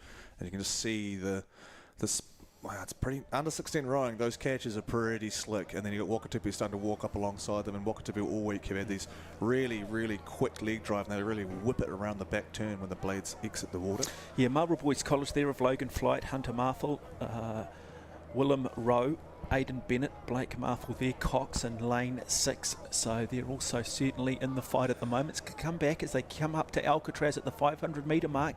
Still 5 crews, fairly even. Arguably the most even race we've seen through 500 metres so far this morning. But it is lane 3, St Paul's Collegiate, Trethaway, Benjamin, Murphy and Ware. James Fury doing a wonderful job coxing this crew. Wellington College sitting there in the 3 seat, I believe, would be Harry Kavanagh, a rapid under 16 single. So we're looking forward to seeing what he can produce tomorrow. But he's here joined with his mates at Wellington College. How easy, how difficult is it to change the speed in these quadruple scull skiffs in terms of the way they're set up? Under 16, so these are all 15-year-olds on a Cox quad, so you can still get up and down quite quickly in those speed changes. And they also look at Marlborough Boys. They've got 3 Marfels. They've got the coach, Dad Glenn, and you've got Blake in the Cox, and you've got Hunter rowing. So they've got all 3 sections covered off there through the Marfels. As Wakatipu just starting to edge their way in front of the gold, the white and the black from St Paul's in lane 3. Yeah, you've got a sneaky feeling this is not over yet, though. You do just feel that there's a couple of little chapters that are to be written in this race. You do feel that some of these boats are just poised nicely, because now we are just starting to see Wellington College also beginning to just increase their rating, just looking to try and move up now here on Wakatipu, see if they can just psychologically send them a little bit of a damage. Don't underestimate the psychological warfare out here, folks. Yeah, Harry Kavanagh, I've mentioned at Wellington College, in the most complimentary way possible, is an absolute monster. So we'll see what he was walking away from cruising the 16 single. Let's see if he can bring that with his boys here from Wellington College. Wigg, Ward, Lane and Wall. But it is Wakatipu with that whippy back end with the fast leg drive, just getting a canvas up now on the boys from St Paul's, Ware, Murphy, Benjamin, Trethaway and Very. Okay, so we get to the strategic point. We're through the 1,000 metre mark. The language, the messages coming from the coxswains. Talk us through this now, because this is that ever important strategic third 500. Yeah, a lot of crews will have a premeditated move around the 1K. It's quite favourable and it's quite widespread amongst the rowing community. You do one, before or at or just after combat other people's moves around the 1K and kind of like springboard into the second half here. The third 500, particularly for younger crews, it's all about grit and just making sure you stay at it. You just stay consistent, don't drop off too much because you're about to hit the 500 and you've got to go. But lots of moves will be done through here just from people getting tired in general. So staying on top, reminding the boys just that they are capable, you can do it through this third five because it's a very tough third five. And St. Paul's are getting that message across really well from James Very as they shave just maybe a seat off that winning margin right now from Wakatipu. Yeah, you do sense St. Paul's Collegiate maybe just have the momentum at the moment, just starting to increase it. Looks slightly smoother. Wonderful race beginning to develop. Settle back, folks. Boys under 16. Cox Quadruple Skulls. It is a 2-horse race. It is St. Paul's in lane 3. It is Wakatipu in 4. Currently sitting in the bronze medal position. It is Wellington College in lane 5. Here we go. Now we find out the tactics. Now we find out who maybe has gone out too hard through that first 500, through that first 1,000 metres, but momentum very much for St. Paul's Collegiate. Just starting to see that bow ball moving up alongside. Half a canvas lead maybe less. Wakatipu lead. Yeah, keeping them so calm in those Cox and seat, it would be such hard work there. They're 15-year-olds, you know, sitting right next to each other trying to win a national title. Do the coxswains at this level, do they get a sense of how the boat is moving? Do they get a sense of maybe who might be struggling within the crew? Well, you don't have to have the coxswain under the age group, so you could have an under 18 coxswain helping out here. So you can have someone super experienced, but as St. Paul's start to crank it in the last 500, the turn of pace here for St. Paul's, will Wakatipu have some sort of reply as we come into the 250 to run in the 16 quad? Yeah, well, here we go, folks. And now all the pressure goes back on the Wakatipu crew. Their coxswain is Abby Pedersen. What does she ask for? What was the game plan coming in from John Morrison, their coach? Because it is St. Paul's Collegiate who have been strategic, who have been patient. They've got a canvas lead at the moment. They are starting to increase that stroke rate, looking to try and stretch this bungee cord, looking to try and break their opponent. At what point does Wakatipu say, you know what, second's good enough today? Well, they're coached by John Morrison, and it's the same name of their boat there, Wakatipu, so they're looking to do their coach proud and the boat named after him. But St. Paul's, the Bumblebees from Hamilton, are actually crushing this last 500. That turn of pace, or 500, had some venom behind it because they were canvas down. They were almost going up down to a half a length up, under 100 to go, down to the line. Yes, St. Paul's Collegiate of Tyler Trethray, George Benjamin, Lachlan Murphy, Gus Ware and James Very are going to do their school incredibly proud. Look at the race though for third place. We are now starting to see Marlborough Boys College begin to move into third, going past the might of Wellington College, but it is going to be gold medal to St. Paul's Collegiate over Wakatipu. What a performance from Marlborough Boys College of Logan Flight, Hunter Marfell, Willem Rowe and Aidan Bennett, Blake Marfell, their Cox, getting up in that last 250 metres to take bronze from Wellington College. Great race, outstanding performance. Well done, St. Paul's Collegiate. And that's that turn of pace we talked about. Like these coxed boats, they can get up and down very quickly. We saw Marlborough Boys are only down by a length for 750 to go, so it's incredibly possible to work back, and they just proved it again. So, but both of those results, a bit of a resurgence in terms of numbers, and it's paying off as you just saw. But those semi-finals, like, that's the race to get into the race, so that can be sometimes produce people racing out of their skin in the semi and then probably not showing up, but not having the same speed in the final. So we return here to the podium for the girls under 18 double sculls, won by Wellington College. Silver is Ashburton receiving the medals now, and third was Cambridge High School. That's Tegan O'Dwyer and Lauren Wood. Sienna Skilling and Sophie Gibson from Ashburton College in Lakewood. Justin Wall just receiving his medal there from Rob Bristow with his University of London blazer. And then the black and the gold of Wellington Girls College, Ella Barr and Emma Baggery, coached by Catherine Duffin, standing right alongside them as Jackie Kettle named boat and former student there. She's going to the Olympics, and she'll be stoked to see that the girls get a gold medal in the first Maadi Cup that the Jackie Kettle boat is performed in. Yeah, such rich names, such a rich history. Hope you are enjoying coverage here of the Aon Maadi Regatta. And just want to acknowledge Aon. Aon exists to help shape decisions for the better, providing their clients with advice and solutions that give them clarity and confidence in their decision making. Now, this year marks a significant milestone of 20 years of partnership for Aon and Rowing New Zealand. Aon is incredibly proud to have been part of the rowing community for the last 2 decades. It's excited to be back at Maadi, supporting all the incredible participants. Now, Aon brokers are locally available in over 70 communities across New Zealand to assist your personal business or agri-insurance needs. Now, be sure, stop by, have a chat if you're here or in the region, to the team at Aon and the Aon and Rowing New Zealand marquee. And for participants, make sure you check out their activity zone and snap your Aon Maadi moment in their photo booth. And talking about snapping moments and whatnot, so that under 18 girls double was brought to you by Rowing Images, and that's what Rob Bristow, the man that was awarding the medals there with the University of London jacket, that's the man behind Rowing Images, so we thank him for his sponsorship of the girls 18 double sculls. Well, as our medalists come together on the podium and get those famous photographs that will sit on the mantelpieces in the living rooms of the parents and grandparents, we will bring you shortly the girls under 16 single sculls, and this again is brought to us by Laszlo Boats, and that will include St Hilda's Collegiate, Gisborne Girls, Roncalli College, Mount Maunganui College, King's College, Craighead Diocesan School, Ashburton College and John Paul College. So go grab yourself something to eat, something to drink. Don't go away, folks. Plenty of exciting racing still to come here at the 2024 Aon Maadi Regatta. To celebrate Aon Maadi Regatta Week, we're giving Maadi supporters the chance to win a $500 top-up to a new Milford KiwiSaver Plan account or Milford Investment Fund account. To enter, open or switch to the Milford KiwiSaver Plan or open a Milford Investment Fund account before midnight on Sunday the 24th of March 2024 for your chance to win one of 10 top-ups. To find out more about this exclusive Maadi offer, for T's and C's and to get started, visit milfordasset.com/Maadi 2024. Milford, invested in you.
On Maadi Regatta, another one of our weight finals, future superstars of single sculls. It is the girls under 16, sponsored by Laszlo Boats. It's St Hilda's Collegiate in 1, Gisborne Girls High School in 2, Roncalli College in 3, Mount Maunganui College in 4, King's College in 5, Craighead Diocesan School in 6, the Might of Ashburton in 7, John Paul College in lane 8.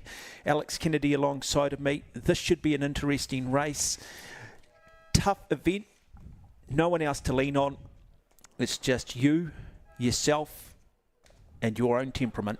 Yeah, and like we talked about just before with those boys under 16 quads. 16s, so it's generally their second year in the sport, so you're just starting to put together some consistency and some training and work ethic. So quite a bit of speed at a young age on board for a lot of these girls. We'll keep an eye out on Mount Maunganui's own Amy Everett. Steve Finlayson is a stalwart of coaching in Tauranga in that Bay of Plenty region, and here he comes, another young charge from him. Yeah, it's great to see, isn't it? Because you don't generally associate Mount Maunganui with rowing. You tend to know surf life-saving and surfing and a lot of those other water-based sports. But again, this is the great thing about this Maadi Regatta, is that just so many schools are given an opportunity across the different class of boats to have their say, have their point of view, create a legacy so that students in the years below have something to chase and help establish a program. I think the last time, I'll be corrected here, but the last time we had a Mount Maunganui single sculler was probably Genevieve Armstrong back in 2006, who was a prominently medalled in the under-18 single back then. One of the best names at the regatta, I think, in lane 3, Scout Fiske from Roncalli College, also a threat for a medal there. And Iona Eadie was a winner of the other semi-final there from King's College. Charlotte Freeman and Nat Welch, whose son Ollie Welch is in the 23 men's pair, going to Canada later in the year. Underway, girls under 16, single sculls A final, lane 8 here, bottom of your screen. Lucy Gaston, coached by Alistair Riddle.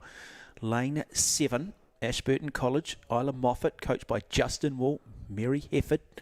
Cross there, lane 6, Craighead Diocesan School of Isla Crawford, coached by Dean Milne, Vicky Taggart.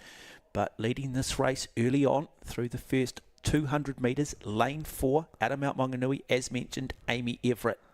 Yeah, good hang, good swing from Amy. Really leaning back there, you can see her getting her shoulders right back. Nice long arm, so biomechanically quite a strong stroke, not grabbing in it with her shoulders, keeping it low, driving through that foot plate that's tied into the boat.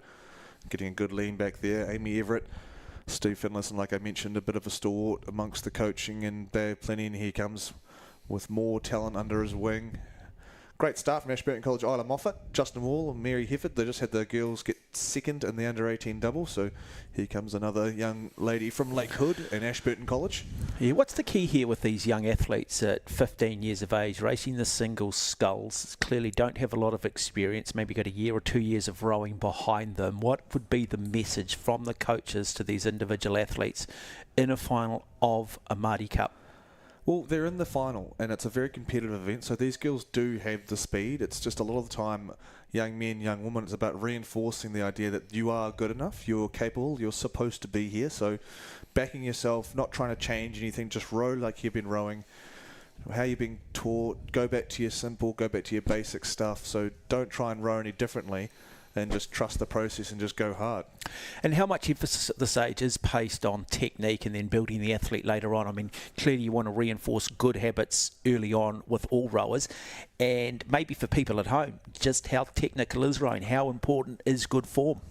Oh, it's almost everything. It goes along with that rhythm and the feel of the rowing stroke itself. Like, you're working with water, so there's got to be an element of you flowing and working with something that is kind of alive, in a sense, working with water, and especially when it is moving around from wind or other conditions. Right now we're pretty lucky that it's flat, so it's quite predictable. At Isla Moffat, rather unpredictably there in lane 7, is getting after it, just like the girls did in the under-18 double. Iona Eadie there from King's College, travelling well. She was a semi-final winner also. Let's contrast the form there. Okay, let's have a look at Amy Everett currently leading there in lane 4. Then we go and have a look at Isla Moffat in lane 7 from Ashburton. We'll get back alongside of them. What are you noticing in terms of the contrast in form? Are they similar in terms of the way they row? See, Amy Everett's just sitting a little bit taller, potentially, just a little bit straighter in the back. She sits on top of her hips really well. So that's lane 4? Yes, Amy Everett she's running actually Tauranga Girls boat and Tauranga Girls oars, so there's that Tauranga and Bay of Plenty connection, just helping each other out like we always do in our rowing circles. But she saw the threat from Isla Moffat there. Isla Moffat just playing her cards early, potentially from lane 7, and Amy's just having none of that and starting to walk away and establish her dominance once again. Yeah, good performance coming here from Ione Eadie out of King's College, coached by Charlotte Freeman. Nat Welch just sitting back nicely poised there in lane 5. We talk about our rowers doing a lot of work on the ergs. Can you get form on an erg that carries over into what you do when you get into a skiff? Yeah, for sure. I think there is maybe a little bit of a gap there where some people just kind of let their athletes do what they need to do on the erg to get the number. But that does, I feel like, sets up bad habits. Yeah, exactly. And reinforces bad habits, doesn't it? You want to be, practicing what you preach. So how you train is how you're going to row in the water and race, and what you fall back on the erg is what you're going to fall back on when you're under pressure and you're racing. So if you've got an opportunity to do, 40 minutes to an hour on an erg, you want to be doing the same stroke that is establishing great habits. We're going to see these athletes, they're going to come up to that 1,000-metre mark right now, so they're halfway through their journey. We know that this third 500 is so strategic. This is where the real hurt starts to come in. This is where the mental fortitude is starting to require, not just physical, it now becomes mental. What generally is the thing that goes first when an athlete starts to lose their form? What are you looking at? Is it movement of the head, dropping of the shoulders? What are those key things biomechanically that starts to shift for single scullers? For single scullers, depending on where your shortfalls are, different people will have different strong points of their stroke. You could see someone maybe just finishing over their oars at the finish, so their shoulders kind of slumping. They're not kind of finishing through with the shoulders and really getting that carry through the finish.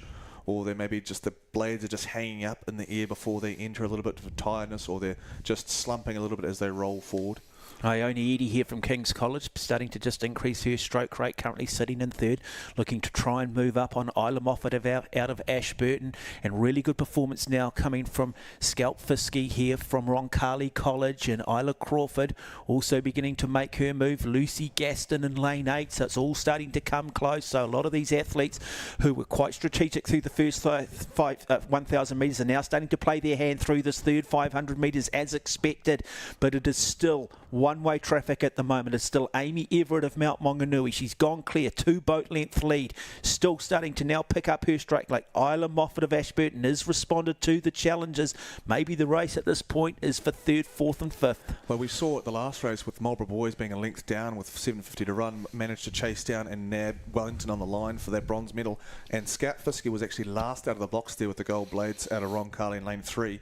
She is second in the semi-final. She's carrying a lot of speed, along with Gaston here from John Paul College out of Rotorua and Isla Crawford from King's. Sorry, not from King, Craighead. Fiske certainly looks the smoother, doesn't she? She certainly looks like she's got the momentum. She looks like she's just got that higher stroke rate at the moment. You can just see that bow getting high out of the water. She certainly has the momentum. Now, sometimes you talk about crews saying, oh look, you could see them pick up their speed over the last 250, but often it's not so much they're picking up their speed. Sometimes it's an example of those boats decelerating that were leading, that were out in front, and so it's a combination of both. But just looking here, any noticeable change in form? No, super smoother on the front end as that blade. You see a little bit of splash coming up on the blade, but that's okay because that means she's getting the blade on the way forward, so she's not missing any time on the water that is on the table. And then still got that great swing. She's just in a really nice rhythm, and I think she's going to be going fine. She's at 17 single as well. But this is, Roncalli, here we go. So Fiske was very quick in the semi-final. She started slow here, so she might have a little bit more to give in the last 250. Like I said, those singles can change pace incredibly quickly. Scout Fiske will be looking to her right at Eadie, and Eadie will be looking to her right at Moffat. So we'll see. It's going to be a huge sprint down the line because all these girls have played cards differently through the course, but Isla's just looking left quite desperately. We'll see what she can manage in the last 250 here. 16 girls single. Yes, so Amy Everett out of Mount Maunganui College has gone clear. You would expect gold medal for this superstar, this rising star in the girls under 16. But look at now the battle for second, third and fourth. You do just sense now Isla Moffat in a bit of difficulty, starting to feel like she is rowing through quicksand. Good momentum coming from Ione Edie out of King's College here in 5. Now, are we going to see a change for the first time between second and third? We are. King's College moving into the silver medal position, but do not rule out Scout Fiske, also out of Roncalli College. We know how quick she is. We know how good she is over the last 250 metres. And for Isla Moffat, when you pop, you pop. It's very hard to come back from it when the fatigue levels are that high. But nobody is going to deny this young superstar. Really good performance here from Amy Everett. Congratulations to her coach Steve Finlayson, because she is running away with it. But it's King's College in silver. It is still Ashburton in bronze, but the challenge from Roncalli College is still beginning to play itself out. Super tough from Moffat, but looks like Scouts just got that extra little bit of gear changes. We've got 100 to go here. The line's coming very quickly as we squeeze together. Ione Edie's just dragged Fiske with her. Fiske looking right, still chasing. Moffat's going to hold on, and an incredibly courageous bronze medal. Everett for first out of Mount Maunganui, second King's College with Edie, and third, just an outrageous tough effort from Isla Moffat. Justin Wall getting a silver in the under-18 double alongside Mary Hefford, and now they get Isla with the bronze in the 16 single from lane 7. What an effort from Moffat just to hold off. A huge momentum coming through from 3 from Scout Fiske, who also just raced that so well with Cameron Moffat, the coach. Yeah, a really good display. Boy, I tell you what, some wonderful talent coming through individually and collectively. What a display. Would not be surprised, and I can't. That was so tough from Moffat. No. She went out so hard and then had Fiske with all the momentum in the world, and it would have been so easy for a young girl just to break under that pressure, but just to keep digging and hold off for that bronze is just hats off to Isla, and such a young age as well to be able to handle that sort of pressure. Yeah, I think it's a really gutsy performance. Mount Maunganui, you don't, as I said, don't generally sort of recognise them with more their rowing. You tend to think more of Tauranga and some of the other bigger schools in the region. As we now go back for the medal ceremony for the boys under 16 Coxed Quad Sculls. Here comes that fast finishing Mulder boys crew, length down with 7:50 to go on Wellington College, and able to snaffle a bronze medal. Aidan Bennett, Willem Rowe, Hunter Marfell, Logan Flight, coxed by Blake Marfell, coached by Glenn Marfell and Clayton Lindstrom. Lindstrom, a very prominent name in the New Zealand History Archives. And here comes another iteration of the navy and the gold sashes there for the boys from Boomtown. Marlborough Boys College going across now for that silver medal. This race brought to you by Foursquare Twizel, and we of course are super thankful to be able to fuel our athletes and coaches and parents through the week here in Twizel.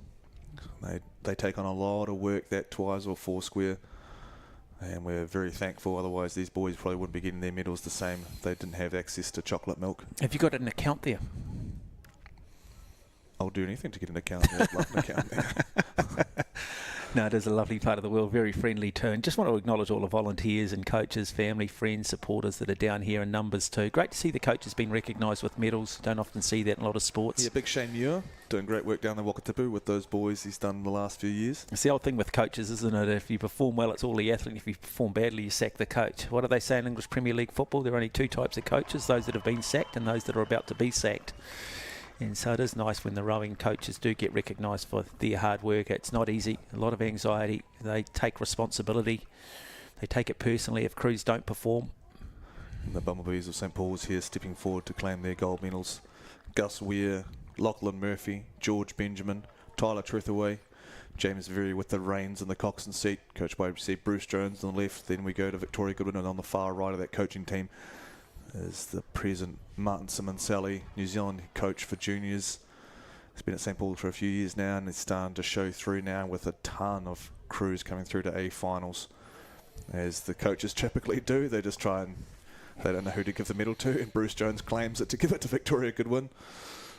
So great camaraderie amongst the St Paul's crews there. As we will continue on our coverage. Next, event 9. the boys under 18 novice double sculls. Can guarantee another close finish coming up with those first year rowers being novices.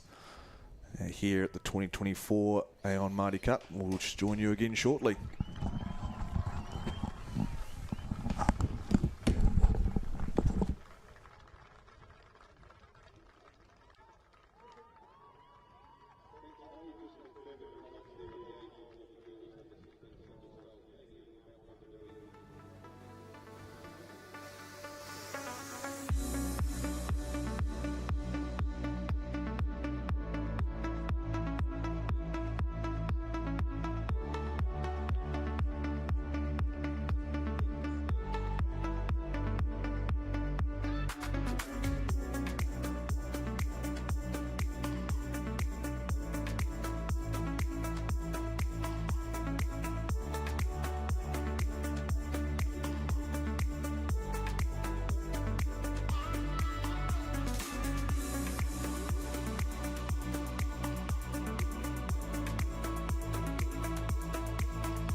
To celebrate Aon Maadi Regatta Week, we're giving Maadi supporters the chance to win a $500 top-up to a new Milford KiwiSaver plan account or Milford Investment Fund account. To enter, open or switch to the Milford KiwiSaver plan, or open a Milford Investment Fund account before midnight on Sunday the 24th of March 2024 for your chance to win one of 10 top-ups. To find out more about this exclusive Maadi offer, for T's and C's and to get started, visit milfordasset.com/Maadi 2024. Milford, invested in you.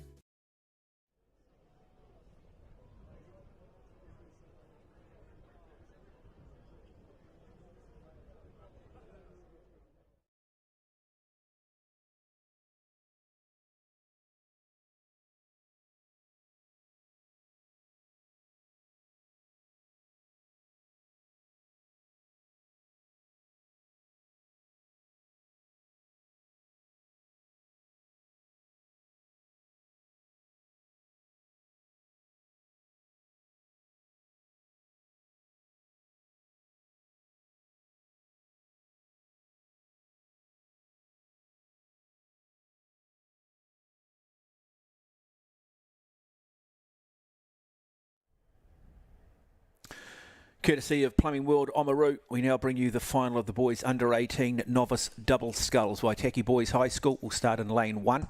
St Paul's Collegiate will start in lane 2. Wanganui Collegiate in lane 3. John McGlashan College will start in lane 4. Christchurch Boys High School in lane 5. Mount Aspiring College in lane 6. Wanganui High School in lane 7. New Plymouth Boys High School in lane 8. Alex Kennedy alongside of me, a man who rode at the Olympic Games in 2016 and the 8, bringing all the expert comments. Anytime you hear the word novice, Alex, it sort of says to me, well, these crews maybe lack experience, and therefore, it doesn't always go the way of the form guide. No, for sure. Sometimes you have those special groups that come along and they have that speed right from the get-go, but yeah, inexperience, so a lot of up and down performances from day to day, race to race, so it'll be interesting to see what happens out of here. Fastest qualifiers coming through, looking at Wanganui Collegiate, Christchurch Boys High. Just a little bit of a slow start, maybe a nervous start from John McGlashan, O'Brien and Colling. But my eyes will be drawn to potentially Wanganui Collegiate if they can keep the form that they've had. Toby Corcoran and Matthias Pa'a. See what they can produce here for boys in the blue and black quarters alongside the blue and black pinstripes of Christchurch Boys. Just for people at home watching this, or people watching rowing for the first time, what's the definition of a novice in rowing? First competitive season. So these guys could have actually been training since like middle of last year, but this is their first full season of racing. So these guys have never raced before in a competitive regatta. Okay, so it is lane 5 who lead this race early. Christchurch Boys out of Cameron Buckingham, Ethan Rhodes, their coaches are Maisie Scott and Matt White. Currently sitting in second place, it is lane 3, Wanganui Collegiate of Matthias Pa'a and Toby Corcoran. Their coaches are Tyler Scott and Dan McSweeney. Down here in lane 6, Mount Aspiring College of Harry Hope, Hugo Sinclair. Their coaches are Rob Bruce and Matt Rickard. So as we just get past Alcatraz here, the 500 metre mark, that famous little island, that little landmark that they're all looking forward to reaching, and knowing now that they've got 1,500 metres of their journey remaining. So from a novice point of view, what's the biggest challenge in terms of learning how to row effectively in a double scull? What's the biggest learning curve with this boat? I think just overall as a novice, the biggest thing is consistency, stringing stroke after stroke together. It's a very hard sport, like even just getting that muscle memory down and that like those motor neurons firing in the right way. You've got to do a lot of training to get that sorted. So just the consistency in general in novice racing. Is there anything technically though that's, say, different with a double scull, say, versus what a single sculls boat is? I mean, does it have its own little nuances? It's just a little bit more dynamic, I'd say. It holds a little bit more momentum, so you can sit up and just kind of tap it along a little bit more compared to a single, which can be a little bit more slogging. But as we can see here, Christchurch Boys fast off the line, but they're just paying for it a little bit now as Mount Aspiring and Wanganui Collegiate draw up alongside them now in R3 and R6 there in lanes. So we've got Rob Bruce in charge of the Mount Aspiring. He's been there for a few years. All his kids went through the program. Wanganui Collegiate, we talked about Tyler Scott, the old boy, and he's leading the squad now. They were the fastest crews to come out of the heats there, Wanganui Collegiate, so we'll keep an eye on the black and the blue. I come from an endurance Ironman back. Same time, like you said, it's a bit more of a sprint in comparison to Ironman. But these young fellas will be going up and down, and they'll just need, all it takes is 10 good strokes to get you back on track. And this is what the Christchurch boys guys maybe struggled a little bit the second 5, and they're just holding on now with Mount Aspiring. And what defines 10 good strokes? Are we talking good technical strokes? Just where it feels like it's coordinated and you feel like you're getting the most out of your strokes. So it just means you maybe a little bit cleaner. It feels like you're actually rowing together and you feel the boat moving like how it's supposed to, or how you think it's supposed to underneath you. Wanganui High School, though, Keenan Brewer and Achilles Paikia moving well there from the swamp. So the Wanganui boys there with the yellow blades in lane 7. Certainly don't look like novices, do they? No. Boy, look at that. That is a wonderful display from a novice crew. And then still really good battle here. Christchurch Boys High School, Cameron Buckingham, Ethan Rhodes. In lane 6 is Mount Aspiring College. So Mount Aspiring College of Harry Hope, Hugo Sinclair, still hanging tough. Lane 7 starting to make their move, as we mentioned, Wanganui High School. Sight now, out of sight, out of mind. Corcoran and Pa'a, super impressive, but look at these boys running down to the final. Aspiring and Wanganui High School right next to each other. You are watching the race for second and third there, because out clearly, and they have gone well and truly clear. Mateus Pa'a and Toby Corcoran, they'll come down, they'll win this novice double sculls, Wanganui, and the silver medal will go to Wanganui. The second crew of Achilles Paikia and Keenan Brewer, and then it will be the Maida Christchurch Boys High School of Cameron Buckingham, Ethan Rhodes, who will pick up the bronze. But a really, really good demonstration.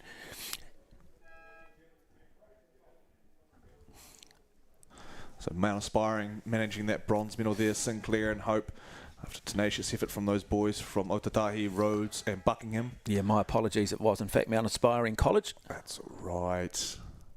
That's all good. Wanganui High School, though, Keenan Brewer and Achilles Paikia, massive second K from the boys, so Axel will be stoked for those young fellas.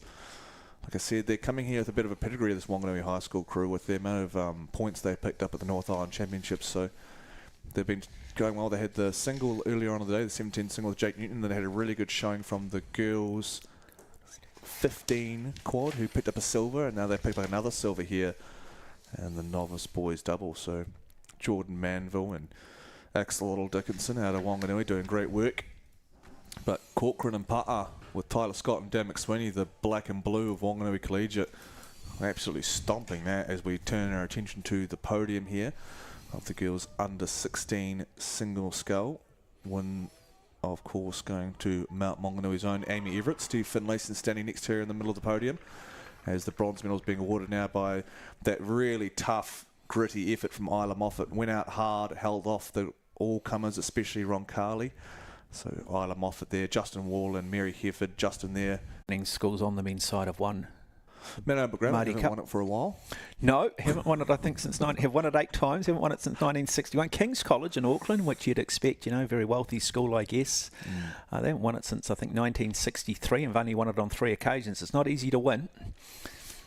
No, it takes a lot. They saw the Beads guys that came through last year. They rode all through the age groups together, and that was a very special group of guys to come through, winning the under-18 pair with Luke Hickling, and Maddie Glenn. And then they also won the 4 with the Woodgate brothers teaming up there for the Springbok 4, and then getting the 8 and just pipping Hamilton boys in the fastest under-18 event, 8. Win at 5:38, I think. 5:42. 5:42 was it? Was it wow. 6/100ths of a second? Yeah. Like 5:42. I don't think we actually. We certainly couldn't pick it. And then I think it might have been me. I thought initially we were sort of told that Hamilton had sort of got it, and we could see the jubilation from them. And then the Coxon standing up, and Will McIntosh is jumping in the water from the bank. And then the official results come out, and it went the way of St Bede's. No. No, but it's good to see. That's the second win for St Bede's. Last time they won it was in 1991. Yeah, beat Westlake Boys High School that day by 0.9 of a second. Oh, wow. And so they've won the Maadi Cup twice. St Bede's once by 0.9 of a second and once by 6/100ths of a second. So that's just how close it can be.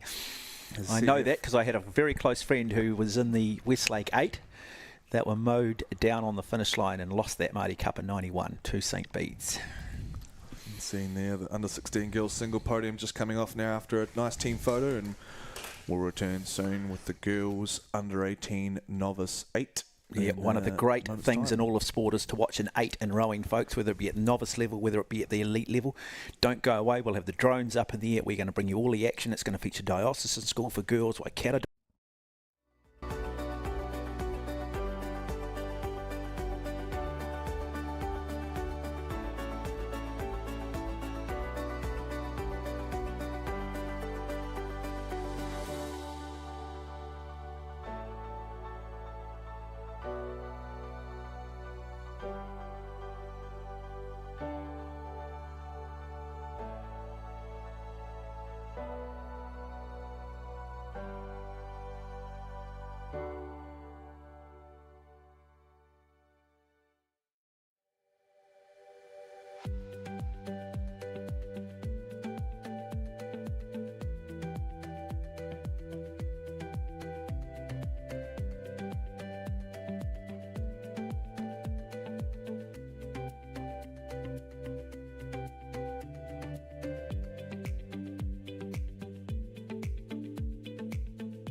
At Milford, we understand it takes dedication, teamwork, and commitment to the long term to achieve outstanding results. And we are proud to be investing in the rowing champions of tomorrow. Official live stream partner to Rowing New Zealand. Milford, invested in you.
Next of our finals, the girls under 18 novice Coxed 8, sponsored by Lincoln University, and it is a full field and eclectic mix of schools from around the country. Diocesan School for Girls will start in lane 1, Waikato Diocesan will start in lane 2. Christchurch Girls High School in 3.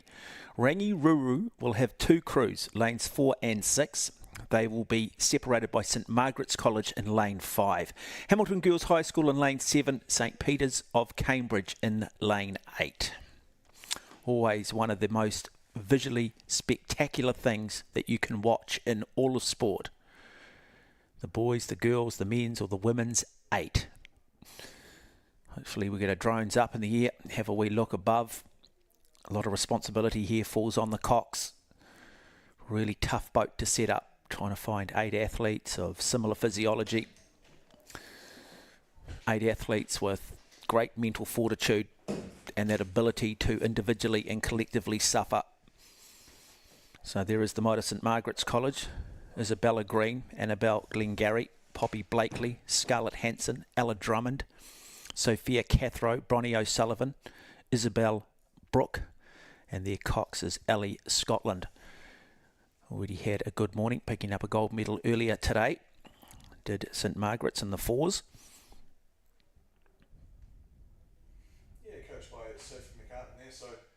Under the tutelage of Ian Smallman and Trudy Keys and George Keys and Matt Adam and Sarah Lindley, just a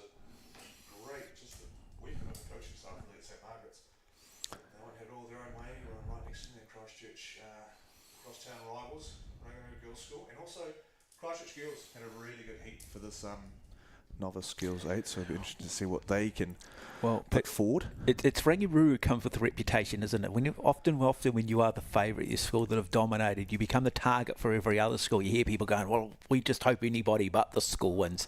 But that is a credit to the program. That is a credit to what they've actually achieved. And you see it in rugby too, when the Crusaders are winning, everybody targets the Crusaders, and it's no different in rowing, very much Rangiruru. On the girls' side, Hamilton Boys High School probably historically in the last 10 years on the boys' side. So can anybody upset the mighty Rangiruru with crews in lanes 4 and 6? St Margaret certainly will be doing their best. Christchurch will be doing their best. So it's very much a battle of the Christchurch-based schools as we do get understart. And as I said, Alex, isn't that just one of the great sights in all of sport? 8 crews in the 8s underway. It is, and here comes some of the great noise of sports is the clash and clattering and noises and emotions of the start of a girls 8 here as we go to the mic of the barge that's following the race here. Hamilton girls in 7 with the young coaching staff. Yeah, let's maybe have a wee listen in here.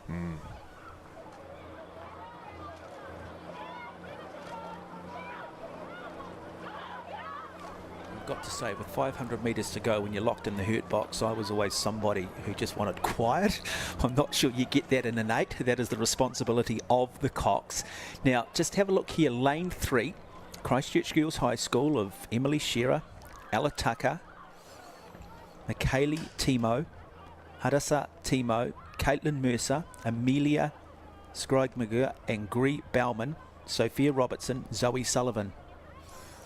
So we actually got a message through Amelie. for Amelie Scrimmager. And Scrimger. Yes, so we do apologise. We welcome anyone with maybe a slightly difficult or different name to pronounce, that if they message through, that we can reciprocate and try and bring respect to the names that have been given to them. So thank you for texting in there with Amelie Scrimger and Christchurch Girls, as they are now even with the girls from St Margaret's and the Waikato North Island champions, Hamilton Girls High School, led by Libby Hoban on the reins, and then Michaela Robertson in stroke seat. Yeah, I've got to say, as commentary, it's always the name pronunciation is the hardest thing, I think, particularly when you're overseas and you're dealing with Eastern European names, but some names will always catch you out, so we do appreciate it. Lane 3, Christchurch Girls High School, currently lead by maybe a bow ball, half a canvas possibly, over Lane 5, St Margaret's College. Yet to see either of the Rangiruru schools make their move just yet. They're sitting there poised in lanes 4 and lane 6. Lane 7, Hamilton Girls of Connie Snell, Morella Singleton, Bella Robbins, Caitlin Ross, Amber Alcock, Beth Dingle, Georgia Opie, and Michaela Robinson. Their Cox is Libby Hoban. Yeah, it was really tight racing through the heats with these girls in the novice 8, so great to see it being backed up basically in the final here. And basically now we've got St Margaret's up through deep into the race now, and it's a bit of a catch us if you can on the Rangiruru girls, who were the fastest qualifiers, sitting in lane 4. So Grace O'Connor keeping her girls calm, collected, with working alongside Maddie Young to see if they can not just climb through the seats there on St Margaret's as they inch away from Christchurch Girls. St Peter's School down here in lane 7 too, just starting to make a little bit of move, starting to get their bow nice and high out of the water. And also Hamilton Girls in lane 7, my apologies, lane 8 of course is St Peter's College, so Hamilton Girls starting to make their move. Lane 6, Rangiruru now just starting to up it, and then we're seeing across the far side Waikato Diocesan in lane 2 also beginning to just increase their stroke rate. Alex, we've talked about the ability. It's not as easy to up the speed in an 8 once the boats have momentum. Are you somewhat surprised here by the approach here of Rangiruru? You'd expect the fact that they've got 2 crews, they've got incredible depth, that they're not at the pointy end as we go through the 1,000. I think there's still plenty of time though for them to find their feet there. They are climbing back on Christchurch Girls after a fast start from the Navy and the Red from Christchurch. But yeah, St Margaret's, they've just moved out on Christchurch Girls a little bit, but Rangiruru are ominously sitting there in 4, and they're just slowly inching back, pulling back, kind of like deep water territory here, like a riptide pulling back St Margaret's and Christchurch Girls in the second half here. This is where you've got to have a good Cox. This is where your Cox plays a huge role here tactically, knowing how to be patient, knowing, getting a read on everybody else, sticking to the game plan, reassuring the girls who are using their peripheral vision will be saying, hey, hang on a minute, we're sitting 3rd and 4th, what's going on? Having faith. Yeah, it's the Waimakariri woman right now, though. St. Margaret's 7.50 to run there. See the yellow boys representing each 250 marker down the course. Still St. Margaret's. They've got about quarter of length up on Christchurch girls. So Ellie Scotland, she's quite experienced. She's got quite a few races this week. She's got her girls dialed in nicely here as we approach probably a gear change with about 600 to run. And the girls novice 8 just up on Rangi. Rangi's now just a canvas down on Christchurch girls, but great racing here. See what Rangi can do and mount some what sort of challenge they can do on St. Margaret's here. 500 coming up in this novice 8. Okay, so Rangirua in 4 now begin to make their move of Mania Sheed, Amelia Jones, Marissa Reig, Lucy Johnston, Chloe King, Hannah Harper, Ashley Brooks, Maddie Young, Grace O'Connor, their cocks. Their coaches Holly Lill and Bella Murray will be sitting back. There will be a little bit of nervousness here. Does the plan pay off? You just sense that they do just have that bow just a little bit higher out of the water. Stroke rate begins to increase. St. Margaret's. It's so important here that they hold their form. They think about their technique. Across there in lane 3, though, Christchurch Schools still hanging tough, trying to just squeeze Rangirua, who are trying to just split these two crews apart. Yeah, Christchurch Schools doing a great job just to hang tough there. They were very fast. Like I said, these 3 crews were incredibly. Christchurch Girls, the big movers and shakers here. 500 to run. Desperation time for Rangirua. And Margaret still leading by a canvas. Here comes Christchurch Girls. Yeah, I've got a sense here that Rangirua might have just popped a little bit. I'm not sure they're going to find a way back here, the might of Rangirua, but it is all Christchurch Girls now who are looking to try and hunt, looking to try and take down the brilliance of St. Margaret's. It's a Christchurch trifecta. It's the Waimakariri girls, the girls just from up the Kaipoi River. St. Margaret, Sophie McCartan, we bite her fingernails. Can they hold off Christchurch Girls? Because they're coming through with a vengeance. Alice Drummond and Ruby Burge in charge of that Christchurch Girls crew. What a great fight all the way down. Margaret's just got the lead in that second 500, and they're holding on here. See what they can do as Christchurch Girls keep coming. 100 to go. Girls novice 8. Yeah, wonderful performance at Margaret's College. Now they'll be looking across, they'll be digging deep, they'll be counting down the strokes. They're well and truly in the hurt box, folks. The razor blades literally attacking the lungs, the bonfires in the legs, but it is St. Margaret's. They'll do enough, they'll get on, they'll come up, they'll win this under 18 novice Cox State. They'll do it in wonderful style. They'll get it narrowly over Christchurch Girls High School. It'll be Rangirua number 1 crew who will pick up the bronze medal, but an outstanding display of 8s from all crews. A wonderful race. Congratulations to St. Margaret's of Isabella Green, Annabelle Glengarry, Poppy Blakely, Scarlett Hanson, Ella Drummond, Sophia Cathro, Bronnie O'Sullivan, Isabel Brook and Ellie Scotland. Ellie Scotland just doing a fantastic job, because those girls, like they had Christchurch Girls, they had Rangi coming back on them in that second half for a bit, so you've got to keep them calm and keep them in the boat, make sure that they're just executing your own stroke, feeling your own rhythm. So Ellie Scotland doing a great job there with the Waimakariri woman. And Ian Smallman's horde that's come down from Christchurch, picking up another gold to go along with their under 17 4.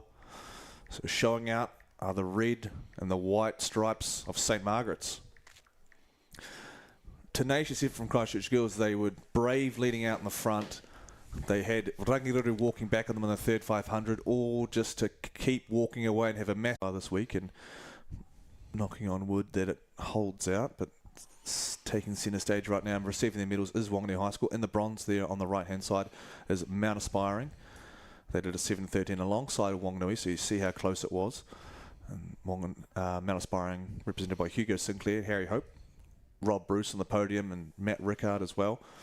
Second place Whanganui High School, the boys from the Swamp, Axel Dickinson and Jordan Mandeville on the podium with the boys Keenan Brewer and Achilles Paikia. Taking centre stage is another Wanganui school, Wanganui Collegiate, Toby Corcoran and Matthias Pa'a. Mewing as they cross the line for celebration, coached by Tyler Scott, the tall man there on the right, and Dan McSweeney joining him in the coaching staff. So 7:05, very quick time there from the boys in the novice double sculls here. So we just had the girls novice 8. After that, we're going to have a very interesting race coming up. It's going to be the boys under 17-8, followed by the girls 17 quad. So some rapid racing to come here on the first day of finals at the 2024 Mighty Cup. Stick around for some more entertainment of athletic endurance from these young people.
And we'll go and have a look at that starting list for you officially.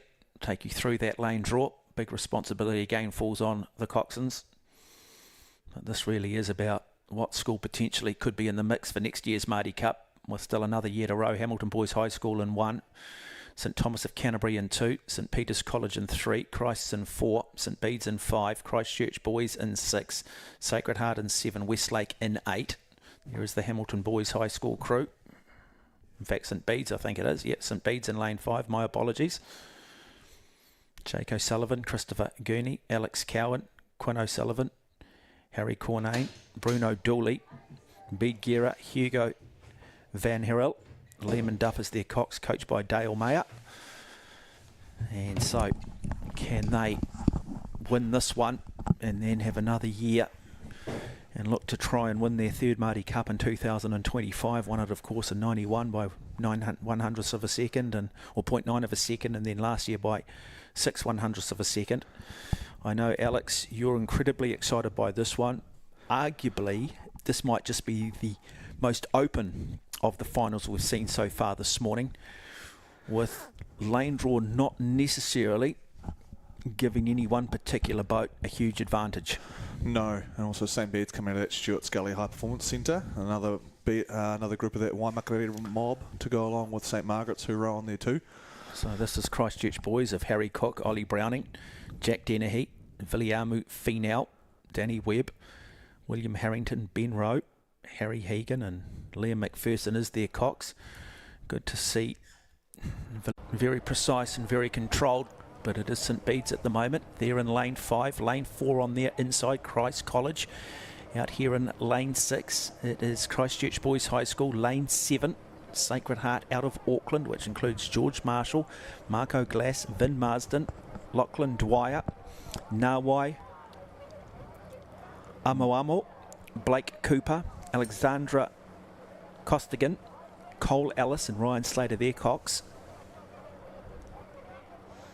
So you'll see there the St Bede's boys there in the red and the black just stomping through to the 500. Really long out the front, so really making the most of their body, staying long in the shoulders and the body, getting over on their hips. Cross College sitting there in second with the black and the white blades and their German-made Empacker boat. They're a canvas up on the boys on their left, St Peter's out of Auckland.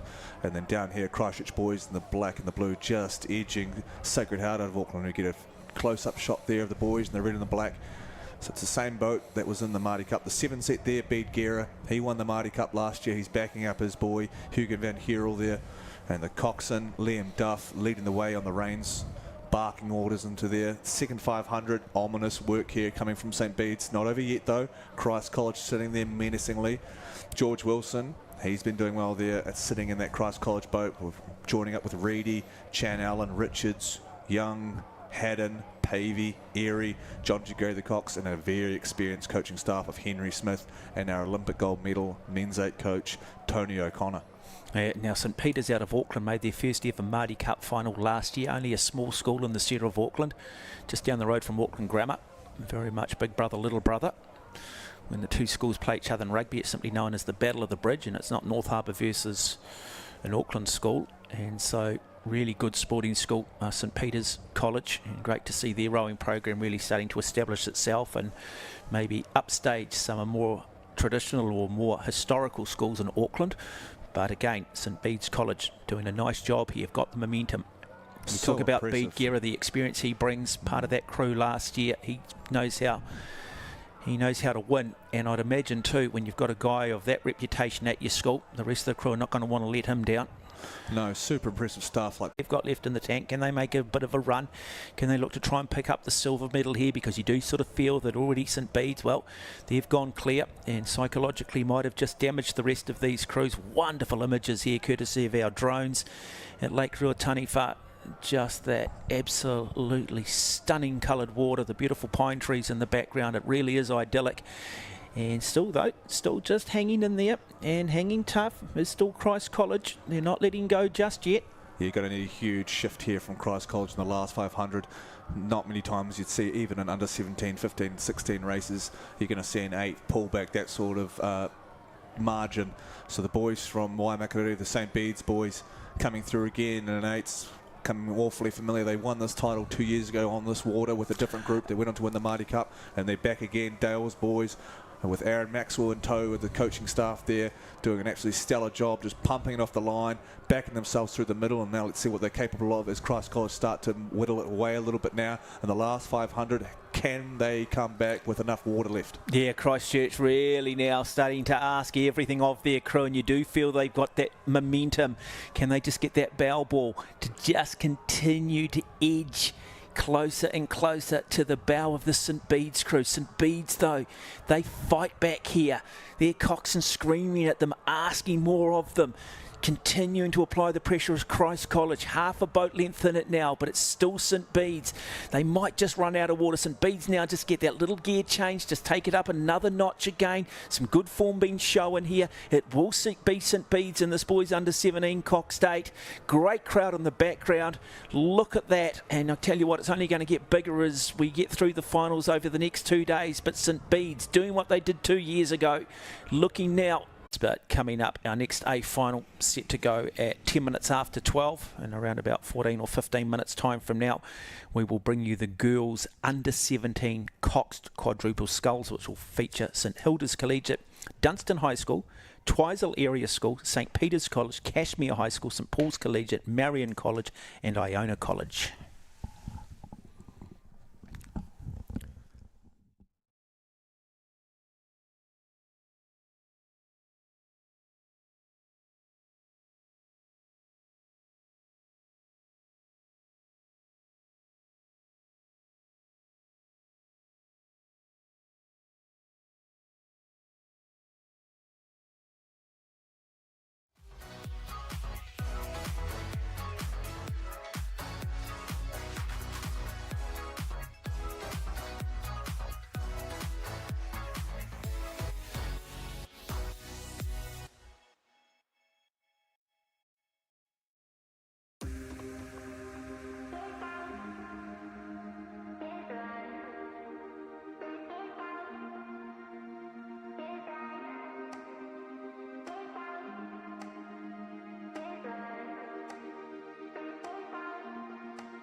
Hello and welcome back.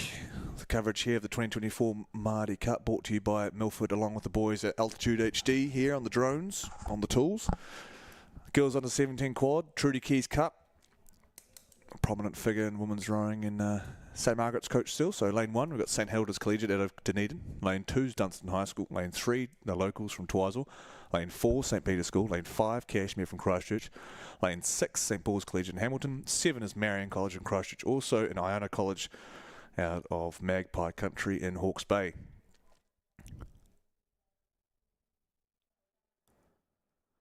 So looking... a little bit of a tailwind has picked up here at Lake Ruataniwha, so some pretty speedy times coming through from that boys 17.8, going 5.55 with St Bede's taking the gold. And we had the boys novice double almost go sub 7 as well, so looking forward to some more fast times here from the under 17 girls. Attention will be turned towards the likes of St Peter's, St Paul's, Cashmere and Twizel. They are the occupiers of the middle 4 lanes. But don't be surprised if the likes of Marion and Dunstan have something to say.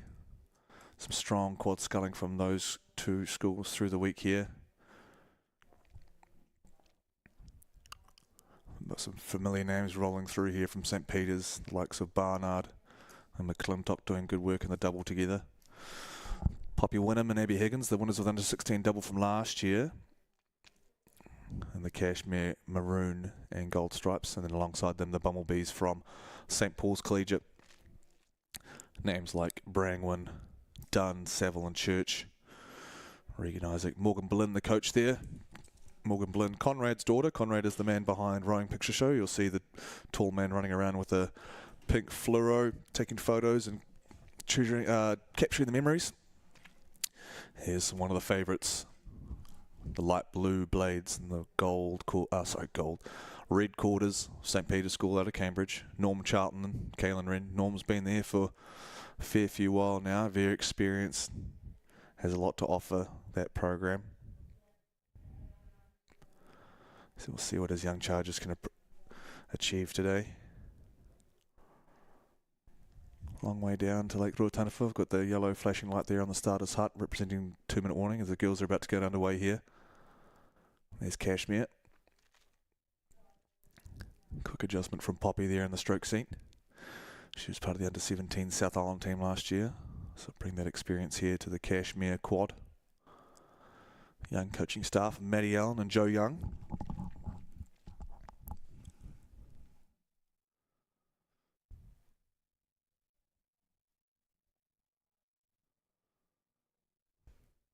Quiet descends on the start here. Boat umpires happy waving the white flag to signify they're ready to race. There's St Paul's Collegiate, the Bumblebees. Beautiful blade aesthetics there with the gold, the black and the white. See what they can muster up from lane 6. Let go of the holders there from the coxswains, keeping the boat straight and away. The girls under 17 quad. Brought to you by Meridian, a long-time supporter of South Island rowing, as we are at the Meridian Rowing Centre here on Lake Ruataniwha. And they're racing for the Trudy Keys Cup. So the Keyses, George and Trudy, helping out at St Margaret's for a few years now, but Trudy herself a long-time contributor to Rowing New Zealand. Strong female presence. It's great to have in our community. Great start from lane 4. We talked about St Peter's, Davison, McClintock, Barnard, Henry, Grunwald, the coxswain, Norm Charlton, his daughter Janie Charlton. She's one of the head pathway development figures for New Zealand rowing, so another family connection there with high performance sport in New Zealand rowing. Second place currently would be 2 lanes to their right, which is St Paul's Collegiate, Hamilton, Brangwyn, Dunn, Church, Saville, Regan Isaac on the reins of the coxswains. Cashmere there, Hazel Brown doing a great job getting her girls away cleanly. And to the right there, it's Marion College, Brignall, Peterson, Penrose, Stewart, Icon, Izzy Crowther, the cox. So Marion, just actually the whole school The campus itself has moved in Christchurch to a bigger area, not far from Beads, if you know your way around Christchurch. So the Marion girls have had a really good regatta so far. They've got a lot of fast doubles and quads, and here comes another one. So the navy and red, halves of Marion. Just quarter of a length down, but even with Cashmere, quarter of a length down on St. Peter's. And in turn, they are half a length down on the girls from St. Paul's. They're in lane 6. Lane 4 is occupied by St. Peter's, leading the way half a length up on the other St. Paul's. Aggressive start from the girls from St. Peter's, so great work. Darcy Grunwall doing good work getting their charges out in front of this really accomplished field. 17s, 3 years into your rowing now, so got a good feel for what the stroke and what racing entails, so they've got a good handle on it, a lot more consistent, so you'll see a lot less up and down movement considering if you compare that to, like, say, novice or under 15 or 16. So looking forward to some real speed. As you can see, a little bit of ripple in the water. We've got a bit of a tailwind here at Ruataniwha. So just gently pushing these girls down the course. So we look for a rather rapid time coming out of the girls 17 quad today. Edging out now, 750, those yellow boys representing the 750 metres gone. It was half a length, now it's 3/4 of a length. Quarter of a length, sorry. St. Paul's, as we speak, Cashmere with the maroon and gold slowly edging up alongside the girls from Hamilton. So Wynnum, Higgins, Clare, Maadi, Brown, the coxswain. They've been consistently quick over the last few years, and they're bringing that speed now to this under-17 girls quad as they gently nudge past St. Paul's, climbing up alongside St. Peter's. So we'll see what Cashmere can bring as you see the pine trees and the land mass approach there. That signifies the 1K. Really great landmark for us rowers or us coaches as well. You sit there, see the coaches on the bank. They'll be there on their bikes, follow along this race eagerly. Cashmere, though, big momentum shift here going into the K. A lot of moves get done around that 1K mark. So we'll see what Cashmere has in store and also see what sort of St. Peter's rebuttal has. So Darcy Grunwall on the reins, usually the ones, basically a mini coach, and also got the reins in terms of the race plan. So taken out of the hands of the rowers more or less, and they just turn into engines, just motivating each other. And the lady and men with the plan coming from Darcy Grunwall and the likes, and Hazel Brown and Regan Isaac from those top 3 crews. Sitting there in 4th place, though, menacingly, is the local crew, the forest green and the black hoop, Twizel Area School, Kiara Thyme, Sadie Mason, Hazel Henderson, Jasmine Bakey, Calvin Maker and Sarah Henderson. They're doing great work. You saw them up at Nationals win the club double. Here they are teaming up with younger sister, the novices there in the under-17 quad. So great showing so far from the Twizel group. They're in 4th. They're chasing. They've got a real good shot at that St. Paul's crew actually in lane 3. So Calvin, we keeping a keen eye, but Kiara Thine doing a great job so far for the locals. As we speak, though, it's Cashmere. They've continued that momentum from prior to the K, and they're walking up alongside the Owls, the girls from Cambridge and Lake Karapiro, St. Peter's School. So stunning work here coming from Poppy Wynnum. Like I said, she was in the South Island team last year. She comes with pedigree. She's in the under-18 quad with these girls as well. So they've got a really good combination running here, and they're coming with an assault to take that gold medal from St. Peter's. We've got about 600 to run here. Bow ball to bow ball, just trading blows as we go down the course. What sort of reply does St. Peter's have? Because they're going to have to make it soon, because the momentum is all from the girls from the foot of the Port Hills in Christchurch Cashmere High School. Here comes that 1,500 metre mark, signifying 500 run there on the bank. They've got half a foot up on St. Peter's. They're looking to take more. You've got the momentum. You want to strike while the iron's hot. And look at this. Twizel pulled up alongside St. Paul's. So the local girls here every day of the week, most likely. It's Twizel. Kiara Thine doing a great job in tandem with Jasmine Bakey and the rest. They've got a little bit, maybe a foot up on St. Paul's. St. Paul's, though, are tough and they're well coached, so they'll have a return in the last 500. Marion still hanging strong onto that St. Paul's stern.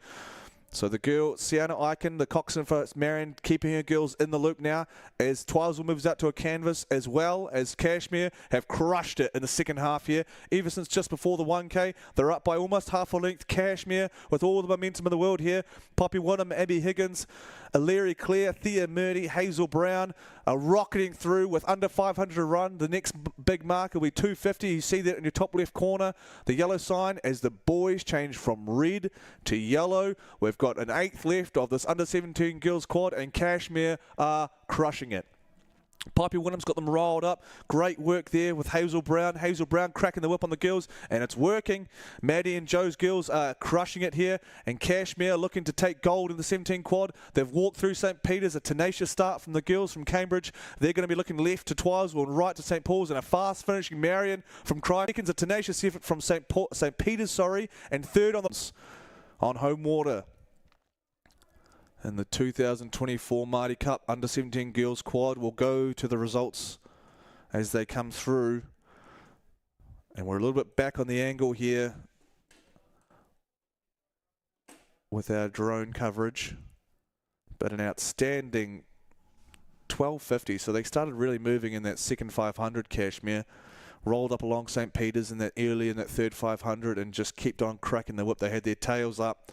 This tail one can push you along a bit, so when you get the momentum, you just got to ride it and just keep going.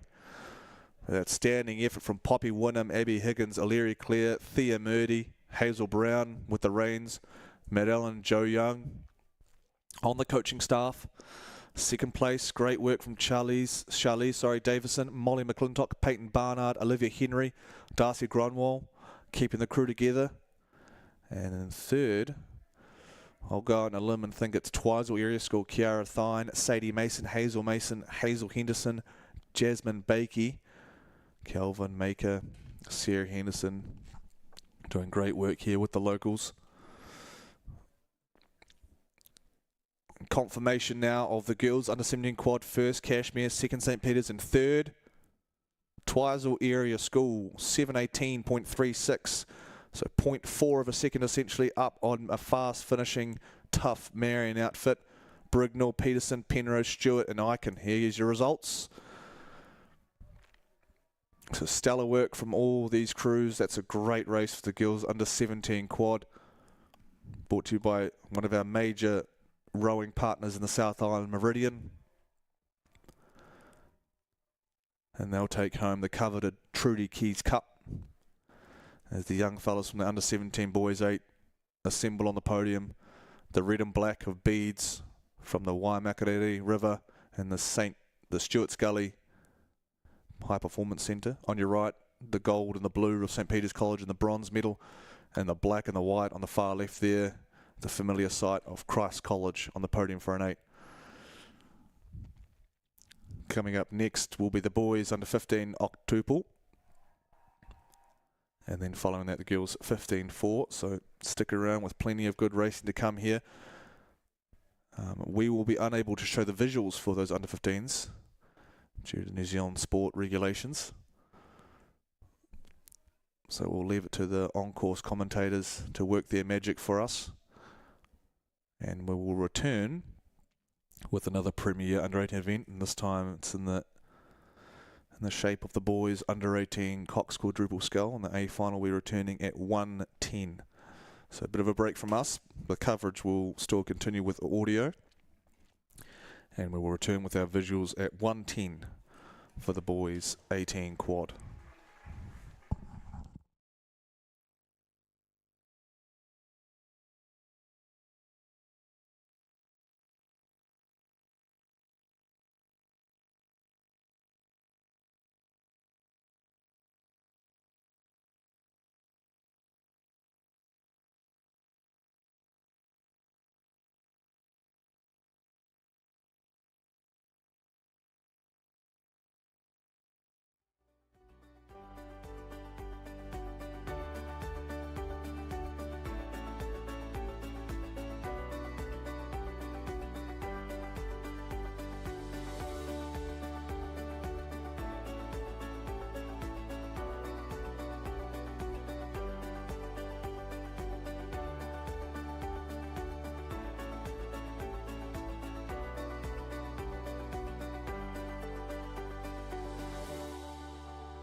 So congratulations to all the medalists in the boys under 17-8 there on the podium.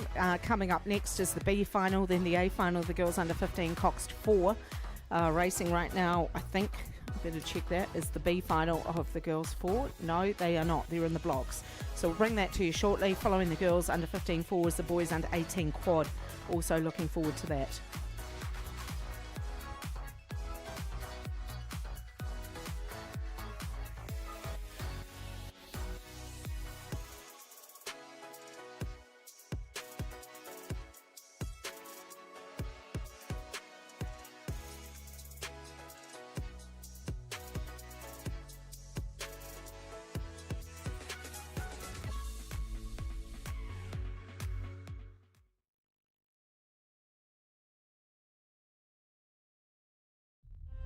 It seems more and more high-stakes decisions are ending up in my hands. While still of the challenge, I worry some decisions might not get the attention they deserve. Working with Aon means I've got their whole team in my corner, with advanced analytics and expert insights that put things in the right context. It's the gut check I need to stay on top of it all. Better decisions. Aon.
Right, we're out and racing now. Boys under 15 Cockstock Tupel Skulls, sponsored by Freeman Roofing. All these crews are out of the blocks, safe and clean. Settling down onto their work now. And it looks like Auckland Grammar's gone out pretty quickly there. Just inside of them, Hamilton Boys High School, number 1. Those two have started really quickly in the early stages of the boys under 15 Cockstock Tupel. Going with them as well as St Kentigern College, just down about a quarter of a canvas. Then we come back out to Christ College, number 1. Down they come to the island, and it's Auckland Grammar leading them through. So lane number 5, over 4, over 3. So it's Auckland Grammar, Hamilton Boys High School, and then down to St Kentigern College and the boys under 15 Cockstock Tupel. Through the 500 into that middle 1,000 they travel. These boys under 15 Cockstockdies will be flying down the course. This event is sponsored by Freeman Roofing. So in this second 500 we have Auckland Grammar, Hamilton Boys High School doing a big push and going with them St Kentigern College. Then we've got St Peter's in the background there that you can see with St Paul's Collegiate, who are also in with a chance. They're not far enough back to be dropped out of contention yet. As they charge down towards the 1,000 metre mark, Auckland Grammar under threat now from the two crews inside of them. Hamilton Boys High School and St Kentigern College come down to within a canvas of Auckland Grammar. Auckland Grammar are currently holding the lead here as they head down to the 1K, and a little bit of spray bouncing there off the blades, particularly in the stern 4 of that Grammar crew, and just alongside of them Hamilton Boys High School. Hamilton Boys look like they're just making a push now for that gold medal as they come down to the 1K, and they may in fact be overtaking Auckland Grammar as we speak. They've just gone into the lead, Hamilton Boys High School, and then St Kentigern going with them. Auckland Grammar also sitting there in equal second. So it's Hamilton Boys High School who have gone into the lead of the boys under 15 Cockstockdee, and they're very close as they come down to the 1K.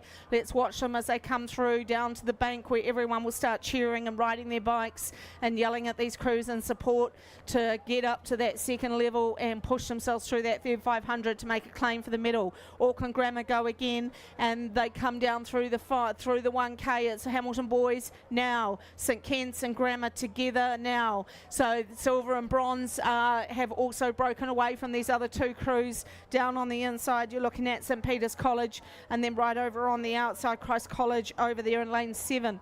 So down we come, it's Hamilton Boys High School, and for the first time going into silver at the moment, St Kentigern. St Kentigern have gone into second place by a bell ball over Auckland Grammar. Auckland Grammar have slipped back to third place now in the boys under 15 Cockstockdee, but these three crews are clear of the rest of the field as we come down inside the third 500. Hamilton Boys now go out to a 2-seat lead as St Kentigern College chase them down. St Kentigern are half a canvas now behind Hamilton Boys High School. What can the coxswain from St Kentigern College do? Charles McRoby, has he got another magic potion to be able to push him up on Hamilton Boys High School? Down we come into this third 500. It's Hamilton Boys hotly pursued by Auckland Grammar and St Kentigern. Down inside of St Kentigern is St Peter's College. And then we go over to Christ College number 1 in lane 7. Down inside to St Paul's Collegiate, and out to the other crews, Otago Boys on the far side and Tauranga Boys as well in lane number 6. Down they charge, lots of people running on the bank, lots of rowers supporting these boys as they come down towards the last 500, and it's Hamilton Boys High School now that have gone out to about 3 seats. St Kentigern still making a play for silver, and keep an eye on the outside as Christ College start hunting a medal. Keep an eye on the boys in white and black out there in lane 7. They're having a go at Auckland Grammar. Down we come inside the 500. Hamilton Boys, St Ken's, Auckland Grammar, Christ College. That's where the play for the medals will come from in this boys under 15 Cockstock Tupel Skull, sponsored by Freeman Roofing. And St Kentigern are tenacious, they're tough, they're fighting Hamilton Boys all the way down. It's still a canvas. Hamilton Boys haven't got this one yet. They're sitting in the gold medal position, but it's only a canvas down to St Kentigern College. Then we come back to Auckland Grammar and Christ College, who are really firing up. Christ College are speeding their hands up around the finish and trying to get up over the top of Auckland Grammar. Hamilton Boys High School still sitting in the gold medal position, but it's only a canvas to St Kennigan. Then we go to Auckland Grammar and Christ College through the 250. Down we come now, and the medals are getting sorted. Keep an eye on this as the numbers on the supports start to grow, and it's Hamilton Boys High School, St Kennigan, Auckland Grammar, Christ College, St Peters. That's how we're coming down to the line. What has St Peters got? Can they wind up over the top of Auckland Grammar? Down we come. The medals have been decided in the under 15 octi. The New Zealand champions look like they're going to be Hamilton Boys because they've gone out to 2 seats on St Kent's. Through now, and through now. Auckland Grammar's got Christ College by 1 seat. They've got them by 1 seat. Here they come on the outside. Christ College are flying at Auckland Grammar. Hamilton Boys High School are going to win the under 15 octi. St Kennigan are going to get second, and the bronze medal is it's really close. It's really close. I think it's going to the outside. I think they've done it. I think lane 7 has got the bronze. I think Christ College have grabbed the bronze off Auckland Grammar. I think they've done it. We'll wait for the official result to come through. But sensational racing in the 15 octi as we see St Paul's and Otago boys come to the line now.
and Wellington girls. So we're due to get underway here. That's Auckland Diocesan in lane 6 that you're looking at there.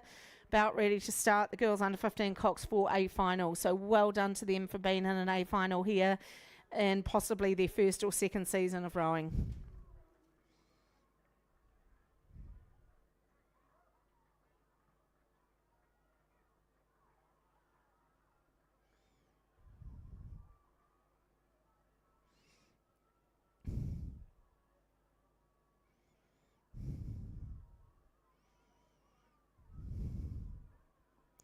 So B final coming down to the end, coming down to the last 100, and a great race here. St Margaret's College number 2 are trying to beat their number 1 crew. So for those that can't see it on the live stream at home, St Margaret's College 2 and 1 going head to head, which is fantastic to see in the under 15 4 as they come down towards the finish. I think St Margaret's number 2 might just roll their number 1 crew here because they've got a quarter of a length, which is wonderful to see. Then we go over on the far side to Wakatipu, just inside of them is Avonside Girls, and down to Wellington. We're due to get underway any moment now in the A final of the girls under 15 4, and they're sitting up at attention, so I think that might be Cambridge High School we're looking at there, and we're due to go any moment now. So that crew of Sienna, Olive, Felicity, Stella and Jack is the coxswain, Jack Charlton. He's still holding on to the rope there, so maybe not quite at attention, but we'll be underway very shortly in the girls under 15 Cox 4A final.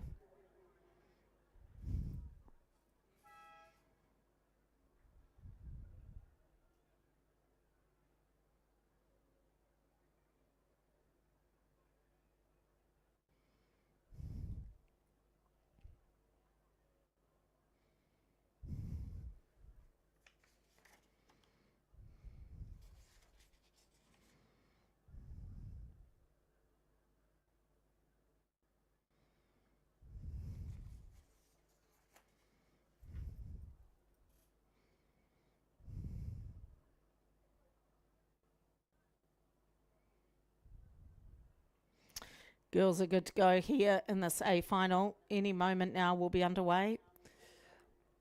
Looks like they're still holding on to the ropes. They haven't released those ropes yet, but they'll start that roll call any second.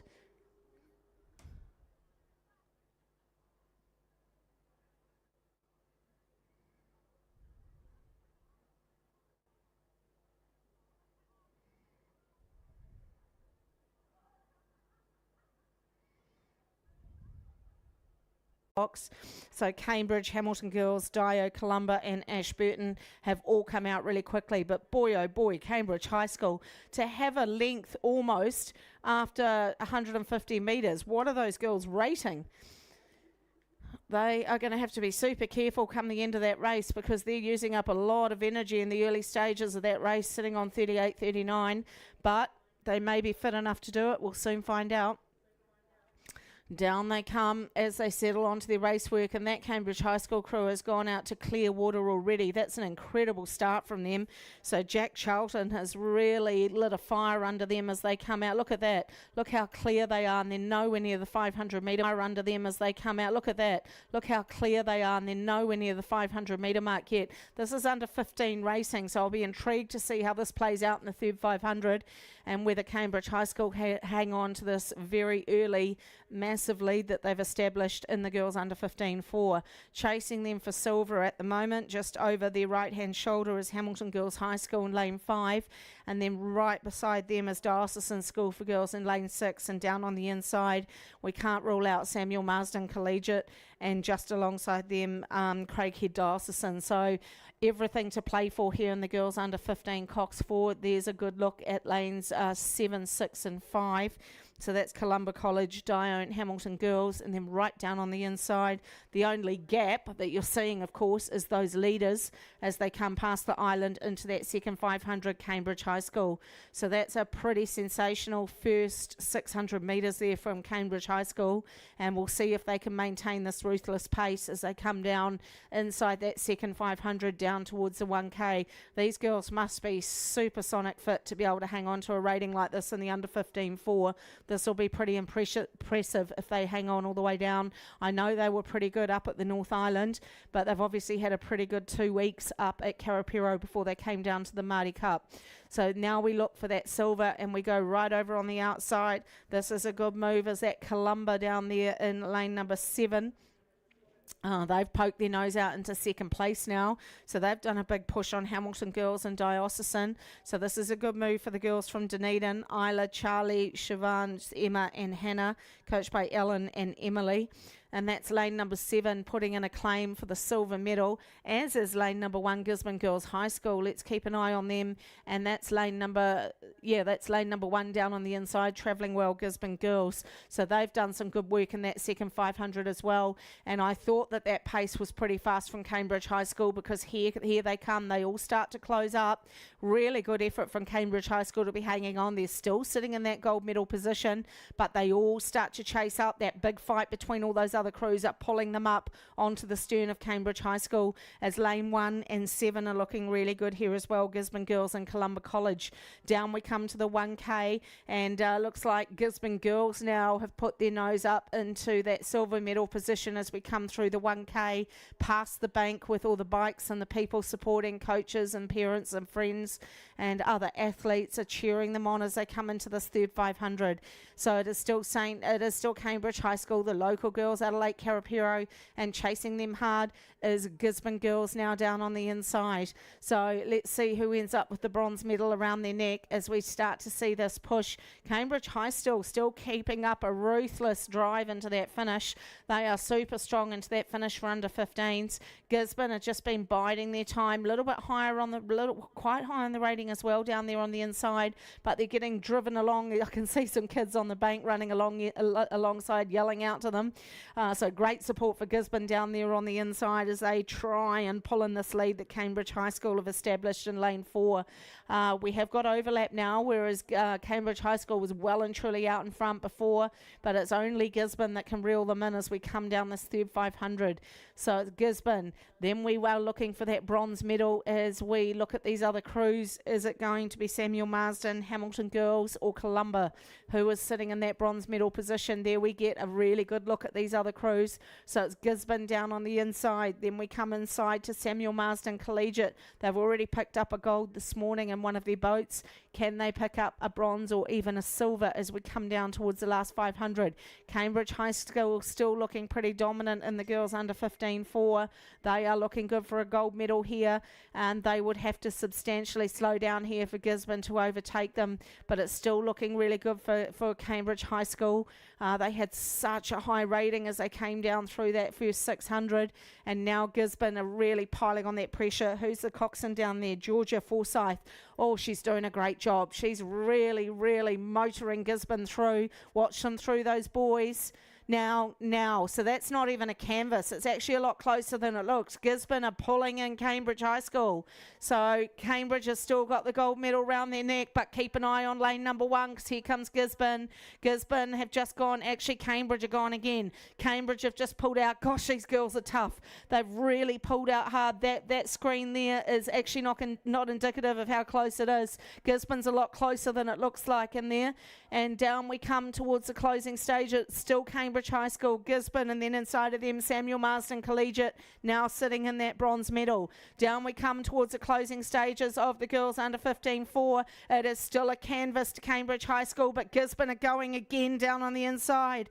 Bonnie, Maya, Tilly, Alexia and Georgia Forsyth is the coxswain. Luke McKenzie must be beside himself. He's really trying to drive his girls up for a medal. Oh, they're coming up alongside them. It's still Cambridge High School, but Gisborne is going at them. Gisborne's coming at Cambridge High School. It's bell ball for bell ball as they go through. It's still Cambridge High School, but Gisborne's going at them. Down we come inside the 250. Who's going to take out this girls under 15-4? This is incredible rowing for under 15s. Cambridge are holding on. Cambridge are going again. They've seen that threat. Jack Charlton's called another move, and he's gone out to half a canvas. Gisborne may not be able to pull them in now. Down towards the 100 it's still Cambridge. Gisborne going again. Here comes Gisborne. So it's Cambridge, Gisborne and Samuel Marsden Collegiate. That's going to be the medals in the under-15 4. Are Cambridge going to hold on for gold? Here we go. Through they're coming. Now. That's how close it is. Now. That's how close it is. Down they come. Gisborne's a lot closer than it looks. They're chasing for the gold. Cambridge High School's holding on. I think they're going to be the New Zealand champions in the under-15 4. Down we come towards the finish, and it is going to be Cambridge High School, Gisborne, and then out to Samuel Marsden. That's going to be gold, silver, bronze. Congratulations, Cambridge High School. You've won the girls under-15 4. Well done. Amazing racing there at the Maadi Cup from these young girls. Come back into these other crews. We've got Craig Diocesan now across the line and over to Columba and Ashburton. And then also Diocesan School for Girls.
Thank you, Kay, and congratulations to all the boys there in the under 15 Cox Doxy. A wonderful race that was as they came down to the line.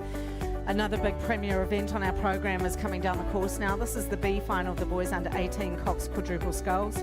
Otago Boys 3, Westlake Boys 1, Tauranga Boys College 1, Christchurch Boys High School 1, St Peter's School 1, St Paul's Collegiate 1, Otago Boys High School 1 and Takapuna Grammar number 1. This is the B final of the boys under 18 Cox Quadruple Skulls, one of my favourite events on the program. And this is tight racing here. I think I can hear that helicopter taking off again.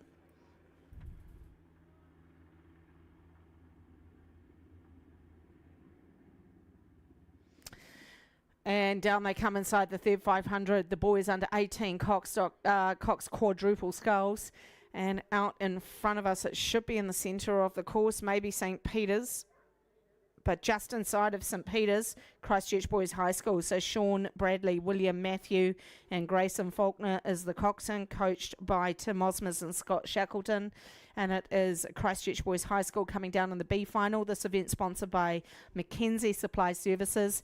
And we have been told all week that this A final of the boys under 18 quad could be super tight, super close. So let's see how that plays out.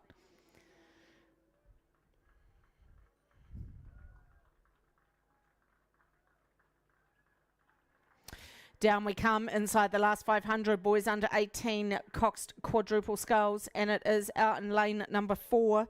It is Christchurch Boys High School leading them home. Just outside of them, St Peter's School in lane 5 out of Cambridge. Then we come back down inside of Christchurch Boys. You've got Tauranga Boys College. Jamison McConaughey, he will be out in the under 18 single, as will some of these other boys, I'm sure. But down they come towards the 250. It's still Christchurch Boys. Christchurch Boys leading them home. Then we've got St Peter's out of Cambridge. Just outside of them, St Paul's Collegiate, and also inside to Tauranga Boys College. Then we go over the other side to Otago Boys 1, Otago Boys 3 and Takapuna Grammar as they come down towards the finish of the B final in the boys 18 quad. I have heard that the A final is expected to be one of the closest races today. Let's see if that's how it turns out to be, as all crews are in the blocks, but we do look like we've got a second or two. Saver Plan account or Milford Investment Fund account. To enter, open or switch to the Milford KiwiSaver plan, or open a Milford Investment Fund account before midnight on Sunday the 24th of March 2024. Milford, invested in you.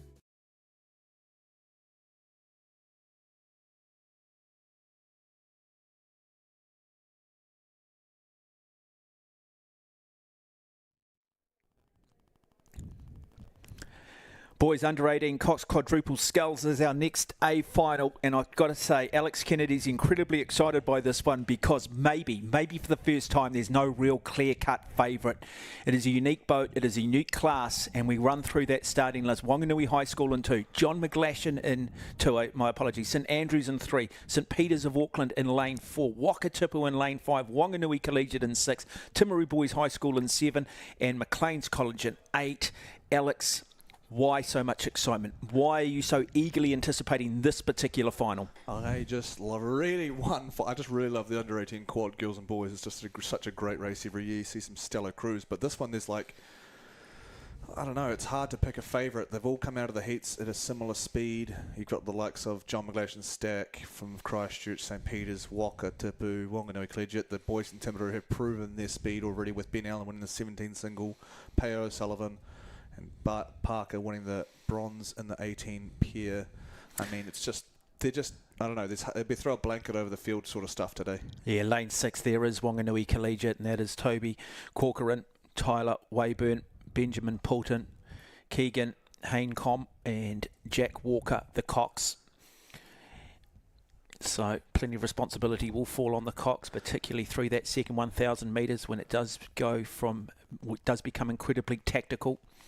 Bottom of your picture there is Maclean's College out of Auckland. Great to see them doing so well.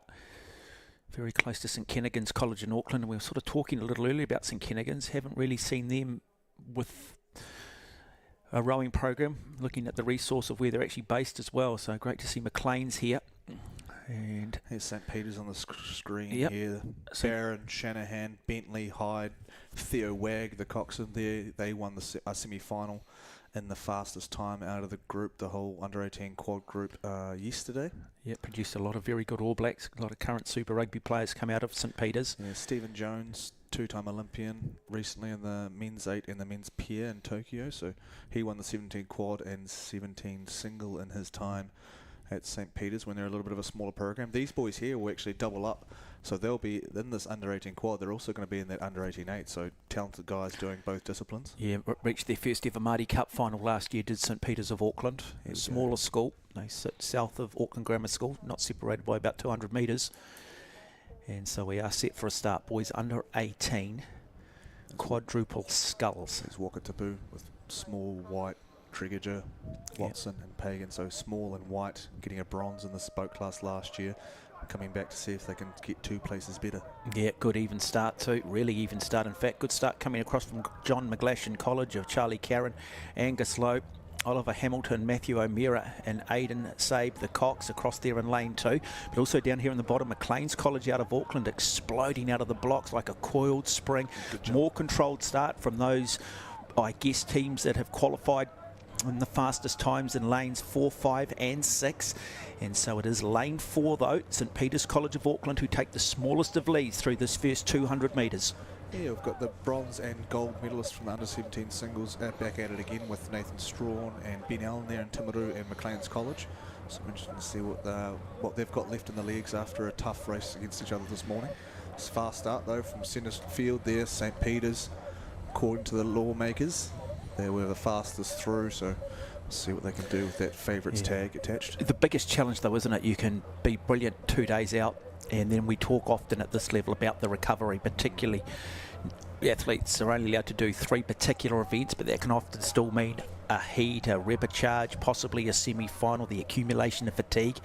Easier for elite athletes to recover, but it's still a bit of an unknown quantity at this age group for a lot of these kids. So the form guide, yes, it certainly can mean a lot, but for the reasons we've just alluded to, things can change very quickly from heats to finals. Especially yesterday with the semi-finals days, we had some of these guys that would be in the under-18 single. They had 4 races, so they had the quarter-final for the 18 single, the semi-final for the double, the semi-final for this quad, and another semi-final for the single. So most of these guys might have done 3 races yesterday.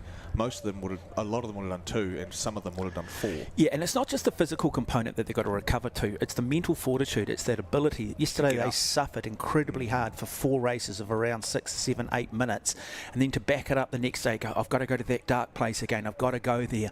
Can I really go there? And that is some of the challenges for these young athletes, as we still see St Peter's College here just starting to take control, almost a 3/4 of a boat length lead over lane 3, which is St Andrew's College, and also across there in lane 6, Wanganui Collegiate. Yeah, I really like just that Wanganui Collegiate crew on that lovely side shots. Movement. Yeah, representative of that turquoise. What do we talk about? Okay, really like what Wanganui Collegiate were just doing there. It's super flat, super long, real simple stroke drive in the hips with the long arms. They look super flat, which is a real key in rowing to just make sure the energy doesn't go up off the catch there when the blades enter the water. Alex, with previous events, I've got you to explain how you set up an 8 based on individual physiology and where you put them in the different seats. At a secondary school level, in, say, this boat, the Cox Quadruple Sculls, how do you set this up? Where do you put your strongest guys? Where do you put your best technical guy? Or where do you arguably put your weakest rower? I think the biggest... And I say that with the greatest of respect, of course. I think the most important... like the stroke seat, it's always the guy that's probably got the best handle on the stroke that the coach has envisioned, like the product that he wants, and also the most consistent person. You might have a bit more horsepower in 2 and 3 seat of this quad, and then bow seat traditionally in school rowing, you might put this like physically weakest guy, but at the same time, bow seat really needs to be technically brilliant because they are leading the crew across the line. They are on the end of the boat, so they need to make sure they're got an understanding of how to move with the crew, get their catch in and all that stuff. Wakatipu though doing great work here. The boys from Lake Hayes are now just still got overlap, but as we say that, St Peter's, Barron, Shanahan, Bentley, Hyde and Wag are just looking to break out to clear water. But a nice lineup for bronze though coming from the inside. Yeah, John McGlashan doing a really nice job there of Charlie Carahan, Angus Lowe, Oliver Hamilton, Mark O'Meara, Aidan Sabe, as mentioned, coached by Dylan Davis, and Jack McLaughlin. But it is still St Peter's College, but the big push is coming from Wakatipu. We talked about Wakatipu. It's a program that's really starting to establish itself along with Dunstan, and that's also reflecting in the Dunstan Rowing Club at the senior level as well. But St Peter's College, first time they made a Maadi Cup final last year, in control as they come up to that 1,500 metre mark very shortly. In fact, around about the 1,200 metre mark at the moment. Keep an eye on Timaru boy as well. They were a bit slow off the blocks. They have had a few races today, but they have been finishing incredibly fast, those Timaru boys. And they're still in with Nkuawi to snag a bronze medal off at least maybe John McGlashan, St Andrews or Wanganui Collegiate. Okay, I'll get you to just have a look at the contrasting form here. Do you see anybody struggling? Do you see any particular seat struggling? Maybe what are you making of what you're seeing here? They're definitely in the pain cave. They're at 500 to go here. Under 18s know how to push themselves hard. There's the 500 metre mark on the buoy. Stack got a real big back end, like really send it through there. The bow seat, I think that's Kobe Good doing a good job there, bowing up that boat. Wanganui Collegiate and Babel, and just Timaru and John McGlashan just slipping back a little bit now, but they are pulling up alongside. They're pulling back on that Wakatipu crew, who did struggle a little bit in their last 500 yesterday. We're just seeing the lake just chop up a little bit more, a little bit of a tailwind starting to come in behind these rowers now as we just start to see a real lift here coming from St Andrews College across there in lane 3, trying to get their bow nice and high. Also good race still from Wanganui Collegiate at St Peter's College. They've dictated terms. Can they hang on here? They are in a dark place. They're now starting to lift themselves. Do not underestimate. As we mentioned, we talk about the pain cave or the hurt box. They're all locked in it now. Who can stay there the longest, folks? Yeah, St Peter's out of Auckland. They haven't quite been able to break away from Wakatipu. Wakatipu will be looking right to the Black Blades of Wanganui Collegiate and left to the Thistle of St Andrews. Keep an eye on Timaru boys and John McGlashan pushing them up. So those crews behind them pushing up on each other, and eventually they are squeezing the St Peter's and Wakatipu. These crews out in front will still back St Peter's all the way home though. Barron, Shanahan, Bentley, Hyde and Wag sitting pretty out in front. Half length down though. We talked about Wakatipu struggling in the last 500, and here comes an assault from Wanganui Collegiate, spurred on by the boys from Christchurch. St Andrews College coming really quickly there in lane 3. Down to the line though. Let's see what's going to happen here. Wakatipu holding on for silver. Can they hold on all the way down? They've got Wanganui on their tails and St Andrews. And it will be St Peter's College of Auckland who will come down and win a gold medal at the Aon Maadi Regatta in 2024. Wonderful display, dominated really from start to finish. They'll come down, they'll grab that gold medal. It will be Wakatipu High School who pick up the silver, and it will be then Wanganui Collegiate who will pick up the bronze. That's how it finishes in the boys under 18 quadruple sculls, sponsored by Mackenzie Supply Services. Another wonderful display. Well done to the small Faith School in Central Auckland. Yeah, starting to play a part now with that tailwind. You can see it just jobbling up a little bit. So there's been fast times being produced out here, like some course records for the age groups and whatnot. So I'm really interested to see what's going to come through for that boys under 18 quad time. But some stunning technical work from the St Peter's boys. Just walked away in that 500 and held their nerve as everyone started to come back on them a little bit in that last 5. Wow, look at those images. Absolutely stunning. Absolutely, just what a beautiful part of the world it is. Is there a pretty rowing venue anywhere in the world? Well, there are a few in Europe that certainly rank up there, but this is uniquely New Zealand. Is that watercolour off the little flecks that come off the glaciers in this part of the Mackenzie country, Lake Tekapo, of course. So a 6:24 for St Peter's out of Auckland, which is it's not waiting around, especially on Twizel water like we talked about the glacier. It's very cold, so we're not that quick. We don't have that many quick times down here, but 6:24 is nothing to sniff out for the boys under 18. It's a coxed quad as well, so great work for the boys from Auckland. Yeah, well done. Incredible. Coming up next in our A final, we will have the girls under 18 coxless pair. It'll feature athletes out of Ashburton College, St Margaret's, Wellington, Rangiruru, Waikato, Mount Albert Grammar, and Barradine College and Wanganui Collegiate, as we just confirmed the results there. 6:24.87, comfortably over Wakatipu. Also sneaking under the 6:30 mark, same with Wanganui. In fact, our first 4 crews sneaking under 6 minutes 30. St Andrews rounding out in 6:29, so just showing the competitive nature of that particular event. You picked it, Alex. You said it was going to be close. You said you could throw a blanket all over them, and it very much lived up to that billing. Yeah, it's a tough one from that so many races yesterday. It really did come into effect. St. Peter's, the alumni of the rowing-wise, we've got young Harry Fitzpatrick over at Washington doing his thing. He was in the New Zealand Under-23 team last year. And we've also got Dominico and Marine Arnerich, who are both over actually at Oxford Brooks, a bit of a powerhouse in the British rowing community that do really well at the Henley Regatta. They actually won the fours title, the Uni Fours title, or the Club Fours title at Henley last year. So the Arnerich boys doing their thing over at Brooks, looking to get back into the New Zealand Fern. But as we've got right in front of you is the girls under 15 4 on the podium. Taking central after a really brave start was the Cambridge girls. They're up with Clearwater in the first 250 and showed incredible toughness and resilience to hold off a fast finishing Gisborne girls that really tested them from lane 1. So Cambridge High School in the middle there, Stella Honick, Felicity George, Olive McDonald, Sienna Ropiha, and Jack Charlton. And Gisborne girls, Alexia Mackay, Tilly King, Maya Carrington, Bonnie Mason, Georgia Forsyth, the coxswain. And third place was a really, really gutsy finish from the under-15 quad champs, Samuel Marsden, Imogen Hill, Charlie Fitzgerald, Maddie Stinson, Millie Bonifant. Isabella Sharp came rattling home in that last 500 to get through ahead of Hamilton girls to claim bronze. So we'll just be up next. We've got the girls 18 pair as mentioned, and we'll be looking forward to that one with the top women's sweepers in the country coming together to battle it out for a Maadi gold.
Here's Sarah Healy and Kate Davies, coached by Tony Burns.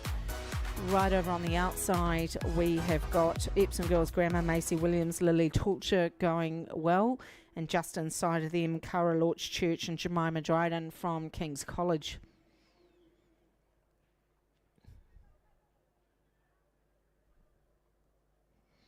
Not sure that Ashburton's there. Looks like one of those lanes is not there, and I think it might be Ashburton. But anyway, down here on the inside, Sacred Heart travelling well, as are Epsom Girls. And just inside of them, King's College.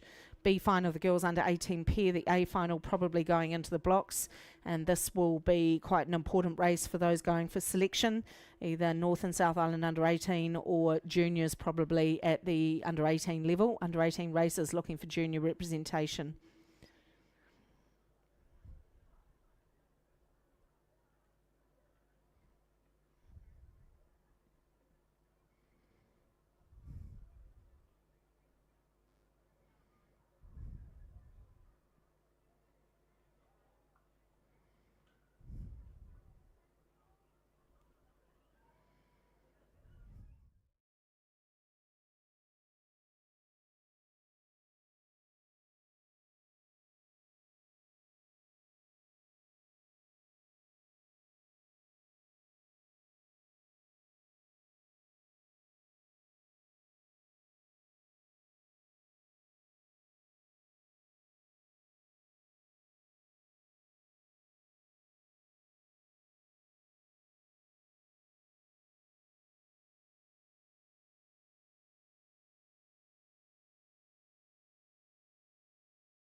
It is the girls under 18 coxless pair oars that is our next event on the program. And I tell you what, you talk about history and tradition, a lot of the great schools are represented here. Ashburton College will start in 1. St Margaret's, what a wonderful morning they've had so far, will start in lane 2. Wellington Girls College in 3. The Might of Rangiruru Girls in 4. Waikato Diocesan in 5. The Might of Almighty Mount Albert Grammar in 6. Wanganui Collegiate in lane 7. And the Might of Barradine College will start in lane 8. Alongside of me, former Olympic Games rower Alex Kennedy. Alex, another intriguing contest, another different boat, so much at stake, so many unknown factors for this final.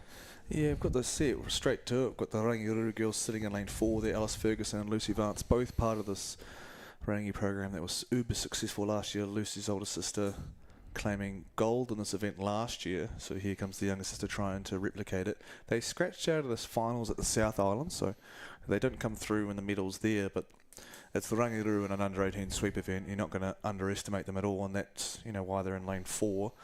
Waikato Dyer with a very powerful Isabel Melville and Hannah Tomlin. And then we've got Lily Kurnow, Olivia Tattersfield sitting there from Mount Albert, the North Island champions, and not to be discouraged would be Annabelle Sterling and Alabar. There's Melville and Tomlin, the green and white quarters, under the tutelage of Alice Denyer this year with Kate Lorich Major. Alice herself, the former New Zealand Under-21s coach. They come through. They race both Mount Albert and Waikato Dyer raced at the national champs up north. Coming out with some valuable experience. Yeah, this is unique again, the coxless pair. So they, as we've mentioned earlier today, here is that they've got a balance. You've got the responsibility of balancing one side of the boat, and so it's about absolute, complete, and utter cohesion, getting the boat set up right, knowing what your strengths are versus what your teammates' strengths are, and then trying to counterbalance each other. As we look down this field, lane 6 there. There's the Mount Albert Grammar Crew. 8 is Barradine. As we go further down, lane 4. There's Rangiruru. Lane 3 there are the famous colours of Wellington, and then St Margaret's in the candy colour.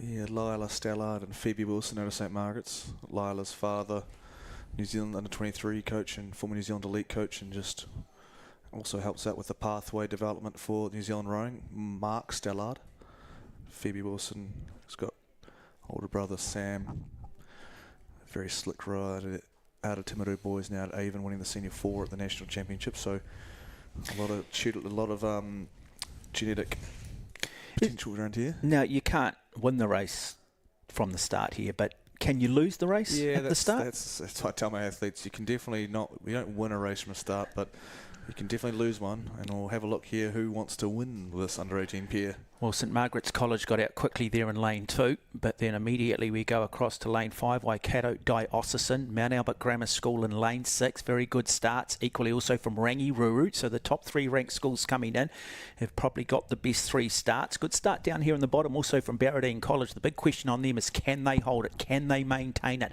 So the pace is on early. Waikato Dyer just getting a little bit of a talking to from the safety boat there, because they slinked over to the left-hand side of their lane right, and their blade was entering in Rangiruru. So a little bit of a wonky start off the line there. That's that power from Isabel Melville sitting in stroke set, sub-7 on the 2K UG. For a female at that age is unreal. So see if that power can be put into boat propulsion. So Waikato Diocesan School of Hannah Tomlin, Isabel Melville, their coaches are Alice Denia and Kate Lorich Major. They are currently leading by... Yeah, a very technical boat that can lose speed if you have a few knocks and bad stroke coming down the course colours. So they'll be well versed in each other. And then you throw into the mix one of the top schools of women's sweep in the history would be Rangiruru, with the familiar names of Vance and Ferguson, who have come through a really strong era of Rangiruru rowing, and we've got a hell of a fight on our hands, especially with Waikato Dyer just being aware that they're quite far over in their lane to the stroke side, quite near the Mount Albert girls. So hopefully the Mount Albert girls are just taking it in their stride and not focusing too much on how close they are.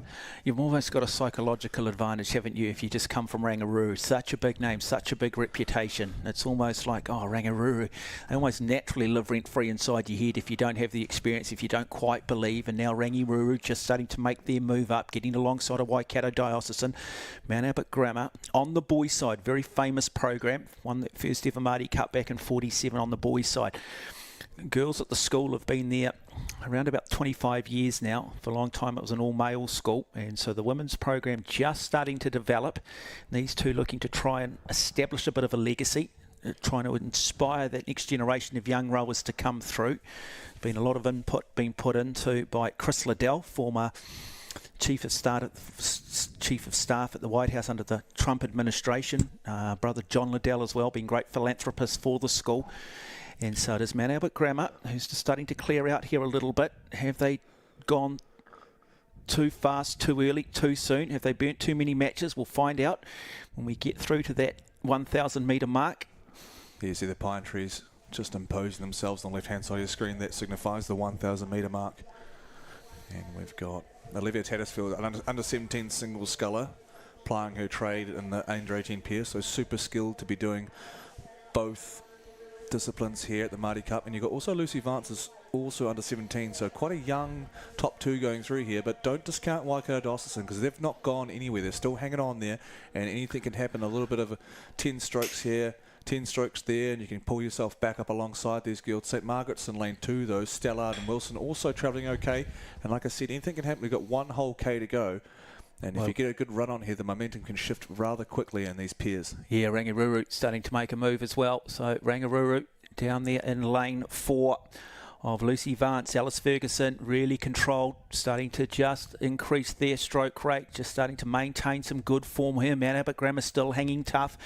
And then, as mentioned, Waikato Diocesan in there. So it's Mount Albert Grammar, Waikato Diocesan and Rangiruru, the big 3 schools in the middle 3 lanes, looking at each other, looking across, saying, I tell you what, are you feeling a bit hungry? Because I'm going to feed it to you if I can. And now the hurt starts to go on. You start to see just a little bit more urgency creeping in. Rangiruru, Mount Albert Grammar School, and the might of Waikato Diocesan. Yeah, some big programs with a lot of history, and the women's sweep rowing here battling against each other, and rather maybe a little bit newer on the scene in terms of women's sweep rowing would be the Mount Albert girls. So if they could come through here, that might be a first in school history to win the women's pair, but they've got a hefty challenge ahead of them there with C4 in the background lurking with intent. It's Vance, it's Ferguson from Rangiruru, and this is the question. This is the question. 500 to go.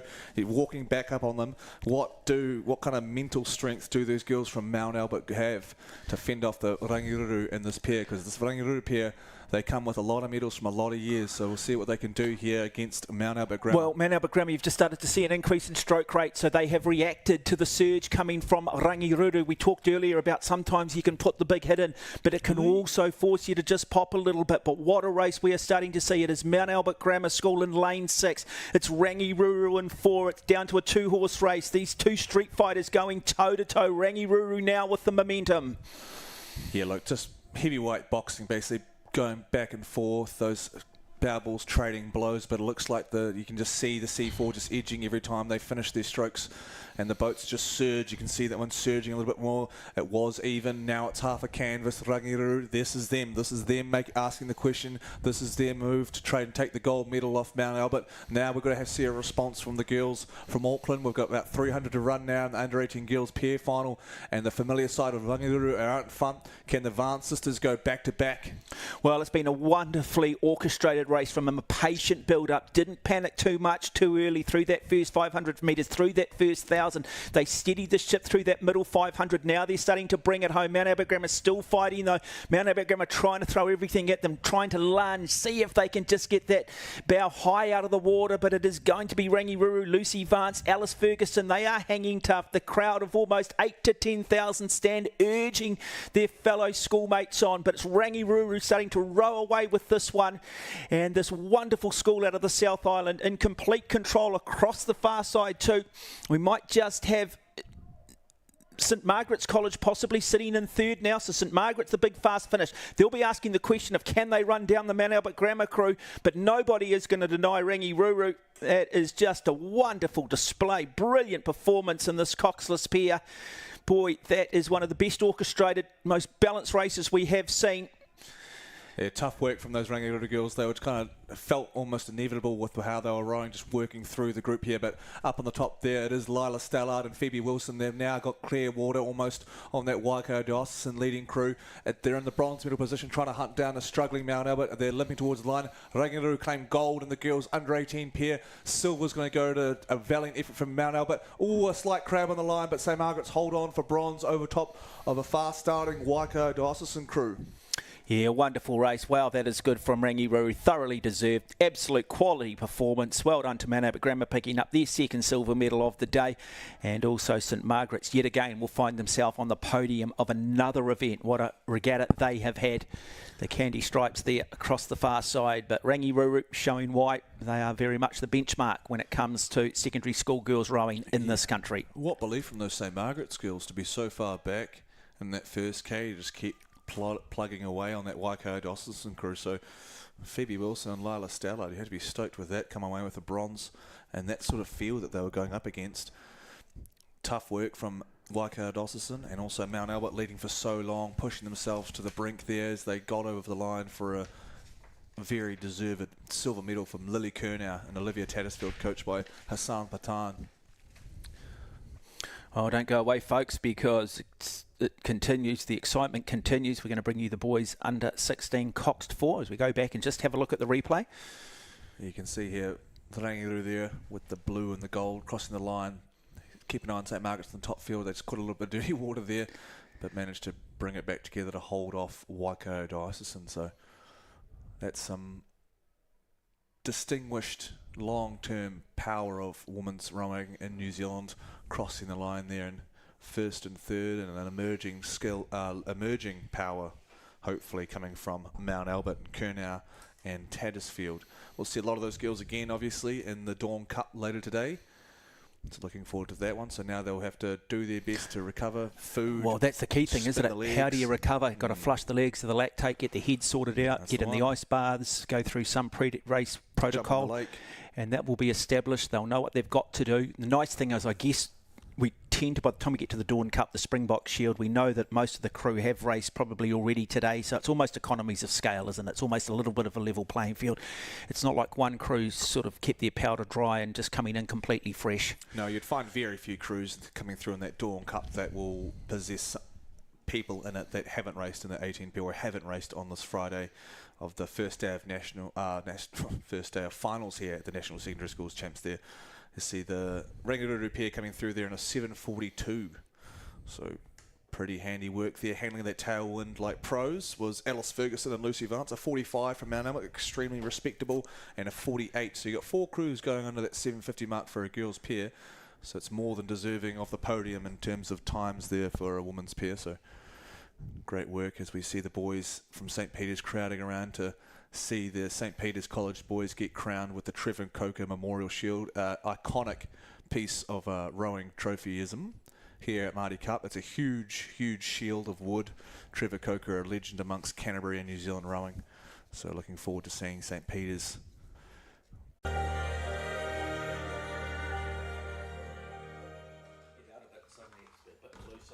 Not loose, but you know, the onus goes on you a bit more. Cucumber, mate.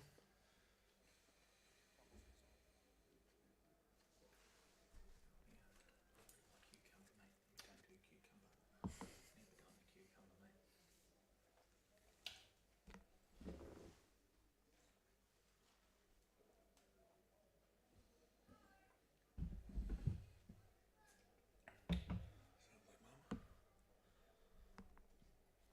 What's your mum's role?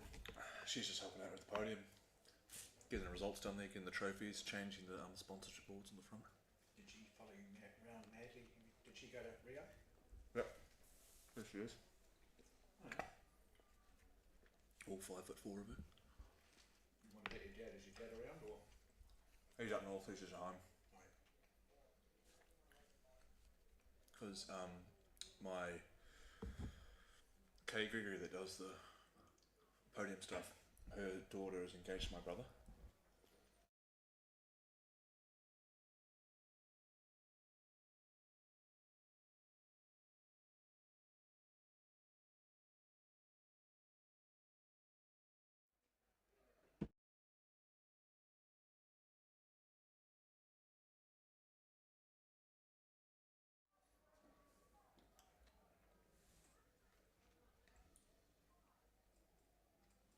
No, just good to see some.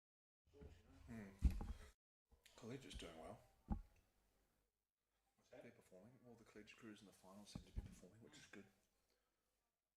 It'd be great if you could get them on the noise.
Ahiahi Maadi. Welcome back to the first day of finals here. The 2024 Aon Maadi Cup. Next day final, they'll be rattling down the course with the young fellas and the boys under 16-4.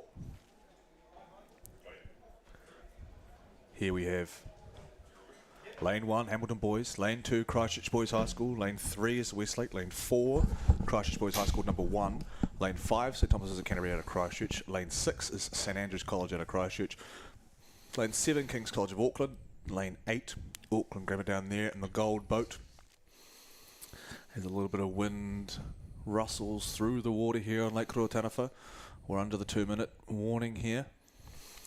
Yeah, another exciting race. Great to see Auckland Grammar won it, the Maadi Cup on a couple of occasions. Good to see the Red Swans. In fact, Red Swans of Westlake there in lane 3. Toby Cleghorn, Donovan Pivac, Samuel Bird and Kobe Kerr. Sam Heron there, Cox. Yeah, it'll be interesting to see how these the young Thistle men go from Christchurch. The Scotsmen, Bradley Hughes, William Curry, Caelan Graham, Oliver Barker, William Carmo's the coxswain. So fairly nifty through the South Islands and through the heats here at this regatta. So we'll see how they back that up against the likes of St Thomas of Canterbury, Flynn Grace, James Lotter, Ben Morrison, Noah Lekulek, Harper Sidebottom. He's been a busy boy this week. There they are, the boys from Canterbury and Christchurch, St Thomas's. Yeah, great to see these smaller schools well represented. Noah Lekulek, Ben Morrison, James Lotter, Flynn Grace, Harper Sidebottom. The Cox, coached by Paddy Dowling. Paddy Dowling, an old boy of St Thomas's. Another old boy would be Nathan Flannery, 2016 Rio Olympian out of the men's quad. He himself won this, the under-18 quad while he was at St Thomas's. The Trevor Coker that just got delivered to St Peter's in the last presentation there.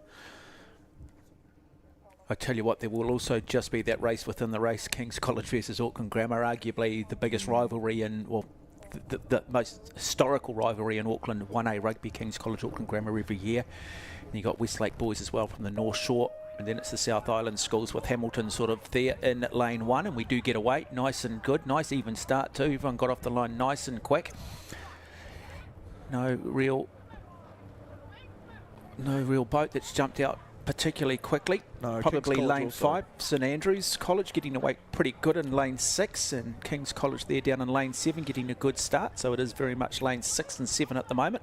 Those two crews closest to us were very quick through, so Kings as well, Charlie Field, Josh Haskell, Elijah Nakel, Jack Reed and Aidan Miller, the man with the reins there, sitting in lane 7 going alongside St Andrews. So under 16, these boys got a pretty good handle on it though. Some pretty impressive rowing from the start from Stack and King's College. So looking forward to seeing how they can hold up as they motor down the track here.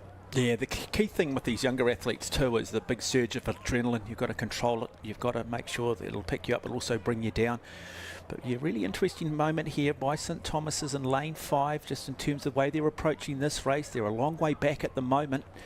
Somewhat of a surprise there in lane 5.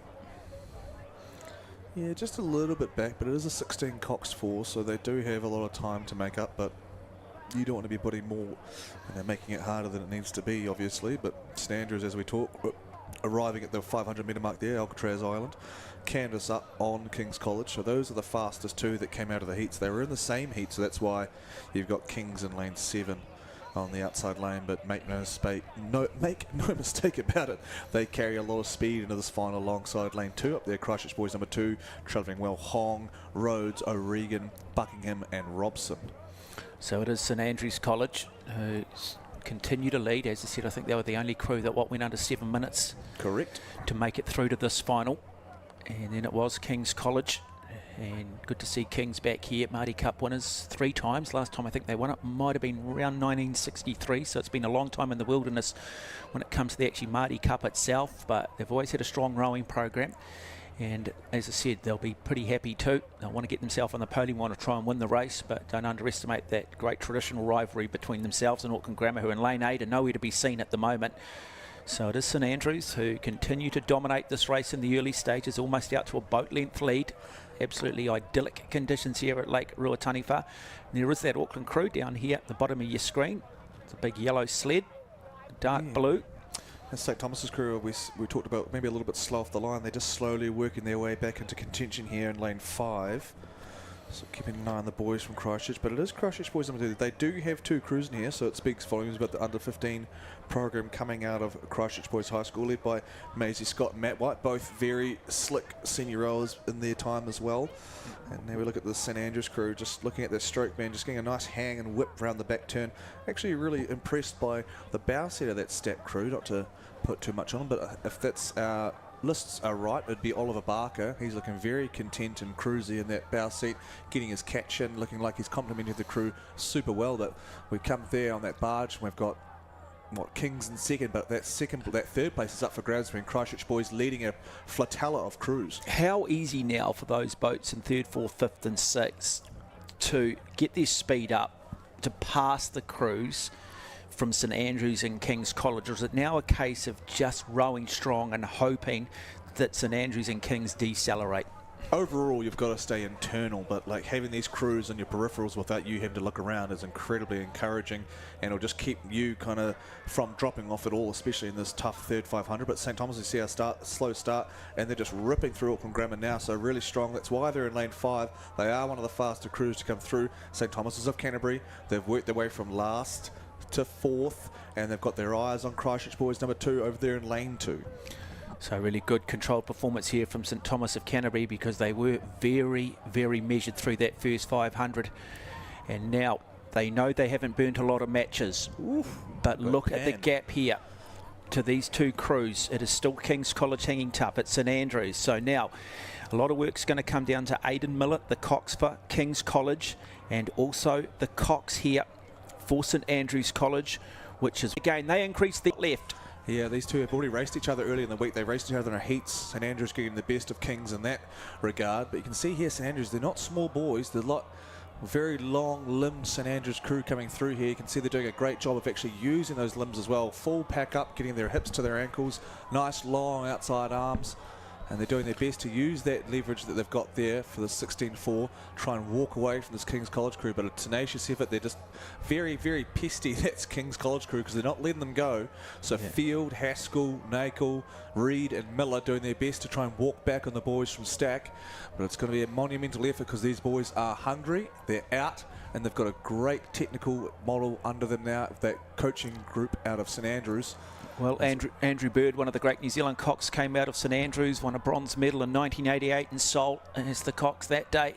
And now he is part of the legacy. He is part of the reason why this St Andrews crew is starting to run away with this, and a gold medal will be more than likely hung around their neck, and they will forever be remembered as Maadi Cup champions, or the Maadi Regatta champions, in this boys under 16 Cox 4. Really tough effort from Christchurch Boys. Looked like St Thomas was going to walk through them in that third 500 like butter, but the boys from Motatahi are holding tough against their crosstown rivals from St Thomas's. Still got lots of time though. We're about to approach 100 to go here, and as we look at St Thomas's are down by maybe half a canvas on Christchurch Boys. Here comes the charge from St Thomas's, trying to come through their mates there and claim a bronze medal. Down to the line though, it is another Christchurch school. It's St Andrews getting gold in the boys 16-4 ahead of King's College out of Auckland. Bronze is St Thomas's though. They've got through. Here comes the line. St Thomas's on top, half a canvas. It's going to be the blue and the red. St Thomas's of Canterbury, Grace, Lotta, Morrison, Lekellick, and Sidebottom the Coxswain with a great call with the reins. So Paddy Dowling's boys get the bronze medal here behind Kings, and gold medalists Bradley Hughes, Will Curry, Caelan Graham, Oliver Barker, William Carmo with a great job in the Coxswain seat. Congratulations to the Thistle out of Christchurch.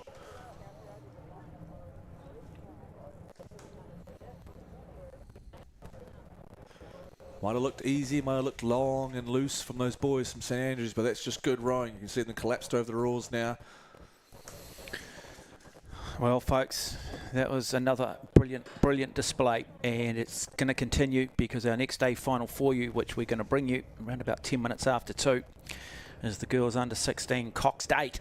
Yes, the big boats, the big machines. It'll feature the might of Rangiruru, St Andrews, St Paul's, Christchurch girls, Columba, Waikato Diocese and Barradine out of Auckland, Epsom girls out of Auckland.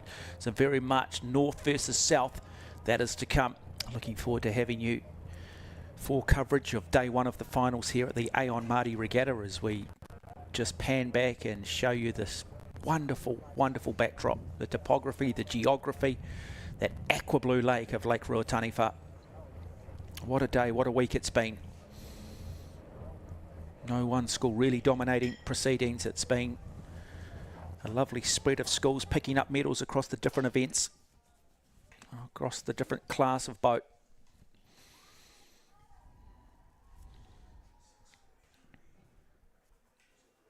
We'll go just have a look at the replay here. Really the replay is more about third and fourth.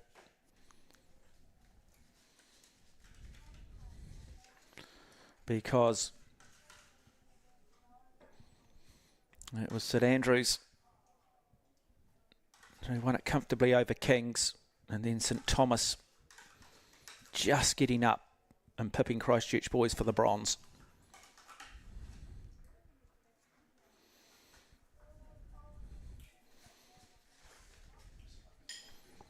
As we go back for the medal presentation of the girls under 18 coxless pair, and gold medal will go the way of Lucy Vance and Alice Ferguson out of Rangiruru. Silver medal will go to Olivia Tattersfield and Lily Curnow out of Mount Albert Grammar School. And the bronze medal to the brilliance of St Margaret's of Phoebe Wilson and Lila Stallard.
Underway, it is the girls under 16 Cox State.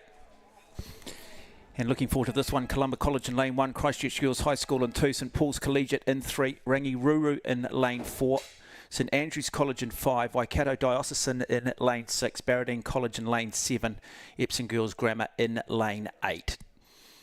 So again, really the future.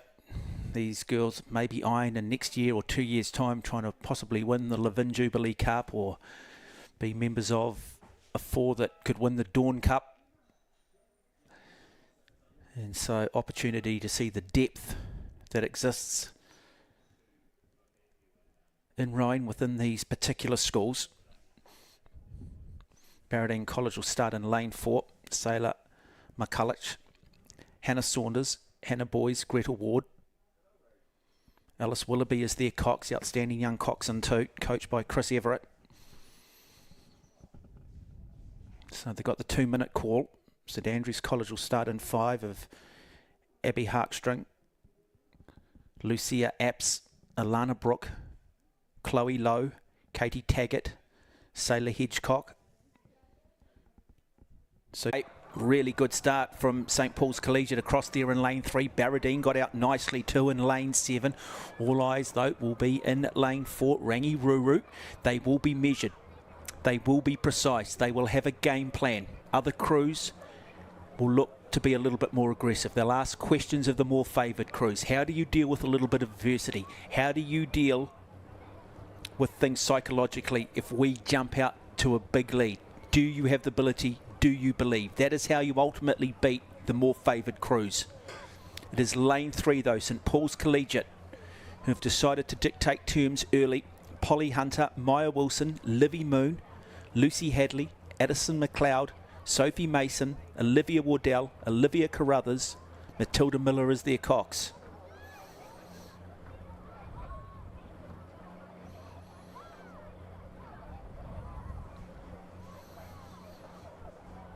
So they will approach the what is affectionately known as the island of Alcatraz here.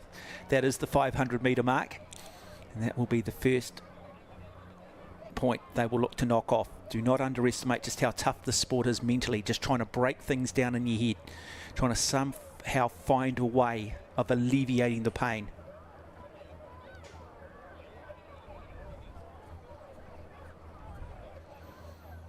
So Barradine, Alice Willoughby, their cox. Waikato Diocesan, their cox is Kerry Ormsby. For St Andrews, their cox is Kendall Everest Miller. Rangiruru, their cox is Grace O'Connor. St Paul's Collegiate in lane 3, Matilda Miller. Lane 2, Christchurch Girls High School, their cox.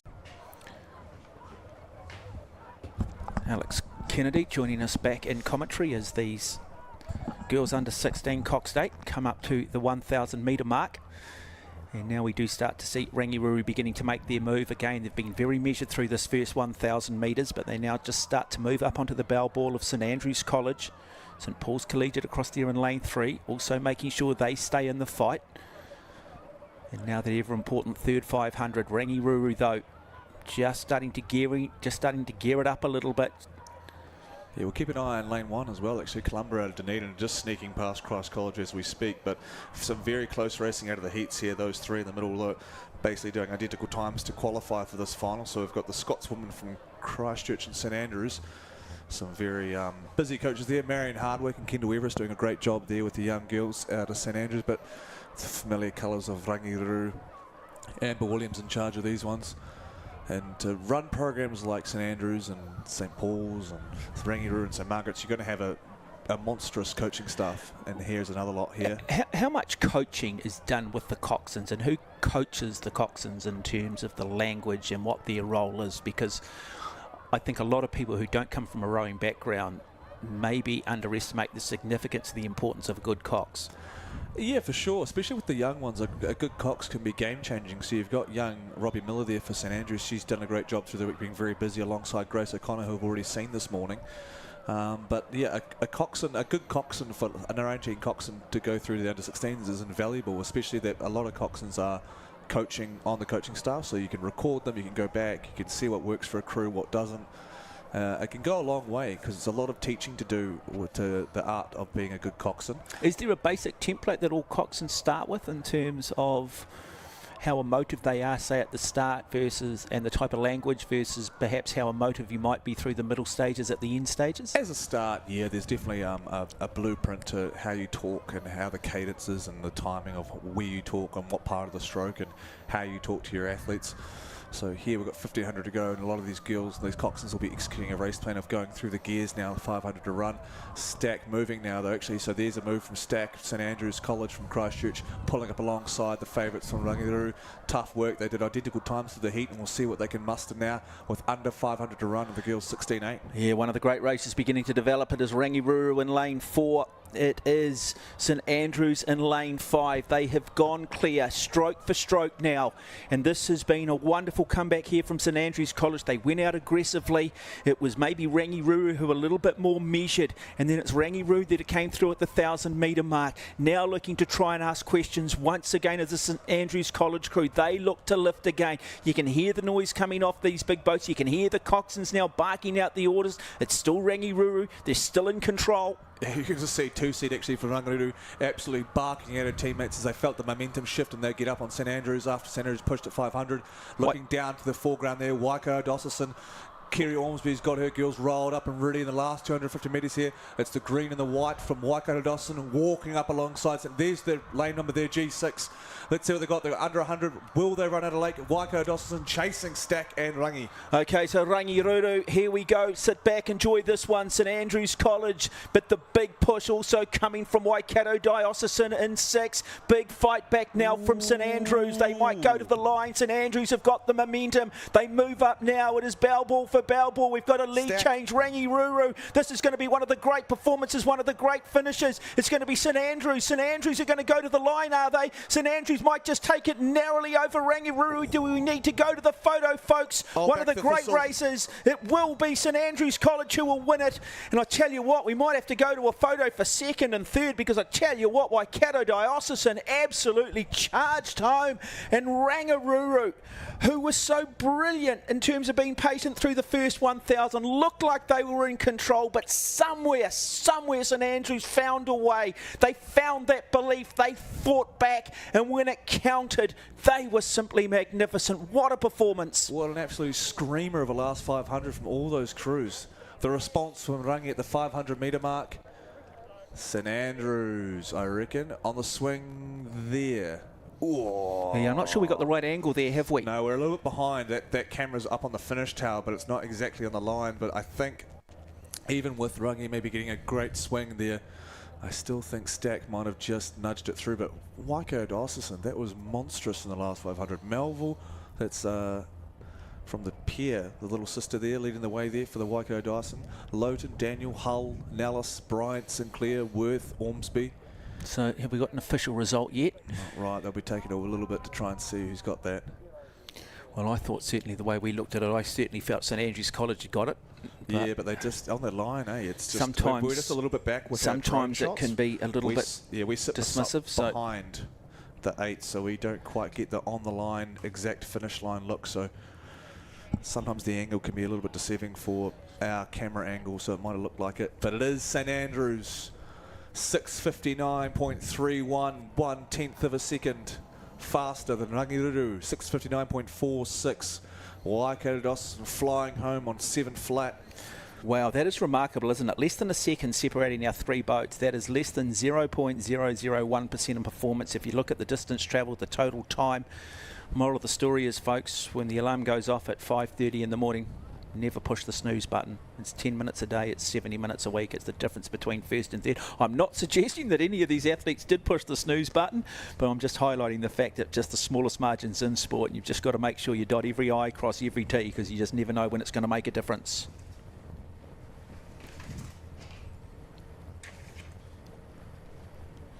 Okay, just want to acknowledge Milford. We want to celebrate the dedication, hard work and focus it takes to get to the starting line. Milford, they're the sponsors of this live stream, and they're going to give supporters of the Maadi Cup or the Maadi Regatta a chance to get a head start with a $500 top-up to a new Milford Kiwi Saver plan. or Milford Investment Fund account. Now, to enter, open or switch to the Milford KiwiSaver plan or open a Milford Investment Fund account before 11:59 on Sunday, the 24th of March, 2024, for your chance to win one of 10 top-ups. Head to milfordasset.com/Maadi 2024 to find out about this exclusive Maadi offer. So we just want to acknowledge Milford. If you're wanting financial advice, if you're wanting investments, check out the team from Milford. But don't forget, they are offering an opportunity for a $500 top-up to a new Milford KiwiSaver plan. Also, I do want to just acknowledge too Aon. They've been now partners of this wonderful regatta for more than 20 years. Aon brokers are locally available in over 70 communities across New Zealand to assist your personal business or agri-insurance needs. And if you are in and around the Twizel, Lake Ruataniwha region, make sure you stop by, have a chat to the Aon team and the Aon and Rowing New Zealand marquee. Make sure you check out the activity zone and snap your Aon Maadi moment in their photo booth.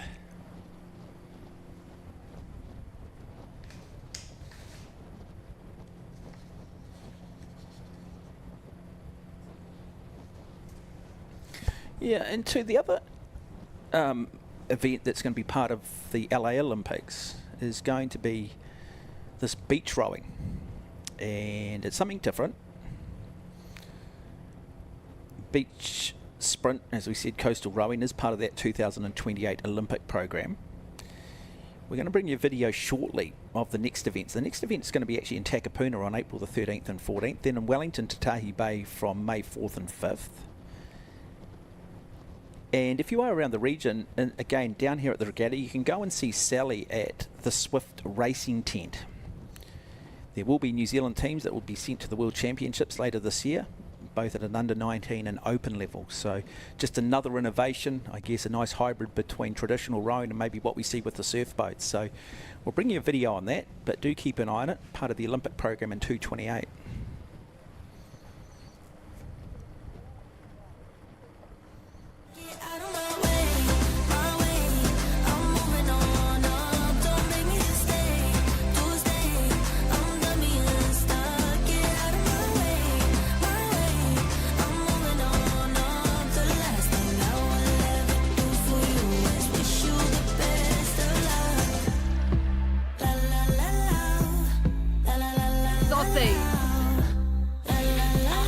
I got 3 pieces of bacon in there and onions. Just over 100, so it should be an exciting day. Giving you a try.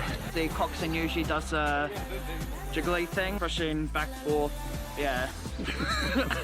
We're just getting the course set up. Try to get it as lined as possible. And it's not choppy. We're on the quad and yeah, we'll be into it. 2 false starts, you get one of these. First time.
champion. So good to see these kids multi-talented across the different boats.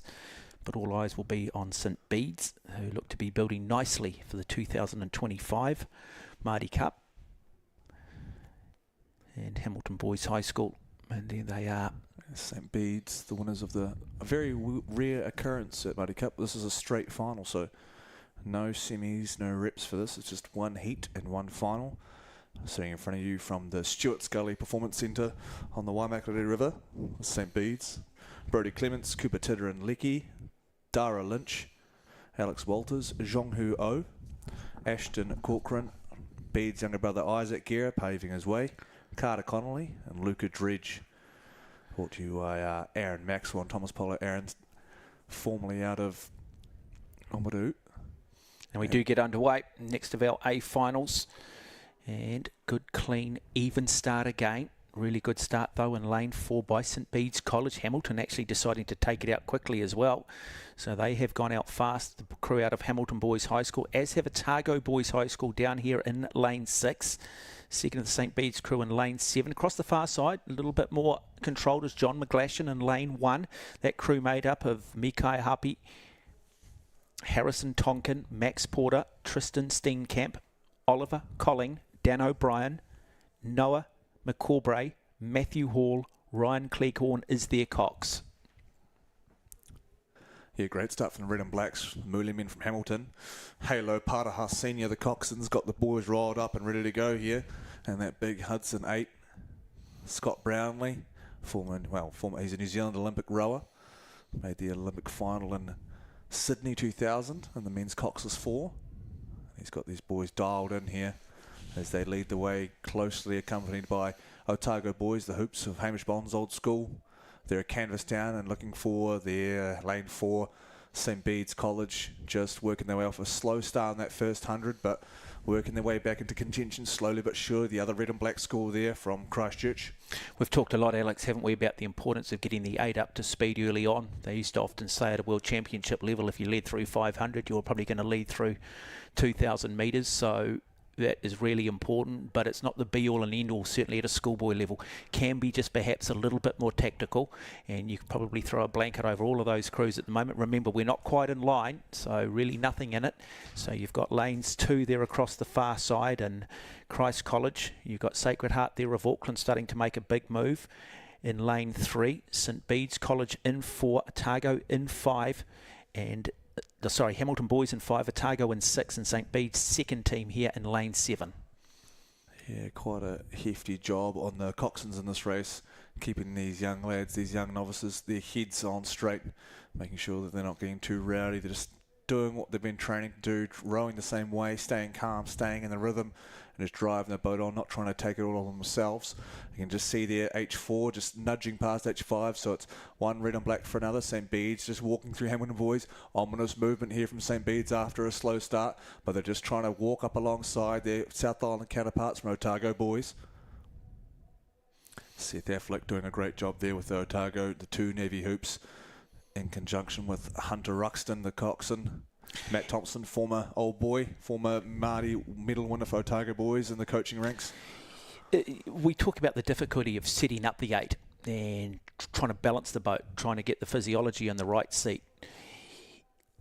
Is there room to change throughout the regatta? And if a particular rower was to turn up, Alex, and say, look, I'm just not feeling it, the lactic acid's still there, I'm sore, how does that then change the dynamic? Yeah, for sure. So we did the Premier 8 together at the National Championships, and even in that race there's a boy called Fergus Johnston in that Avon 8 who had been stroking the 8 all year, and then he had a bit of a bung knee leading into that final, so they swapped him into 4 set and they put Fred Vavasaur into the stroke set of that Avon 8 that almost won the Premier 8's race. So there is room for movement, especially amongst that's a Premier 8, and so if it needs to happen, the coaches need to make a decision. But even at this novice level, you could move some guys around there and it'll still be okay, and whatever the preference is. Maybe you've got 2 guys that are pretty good at stroking, you just want a preference for one over the other for whatever reason, and we can make that happen.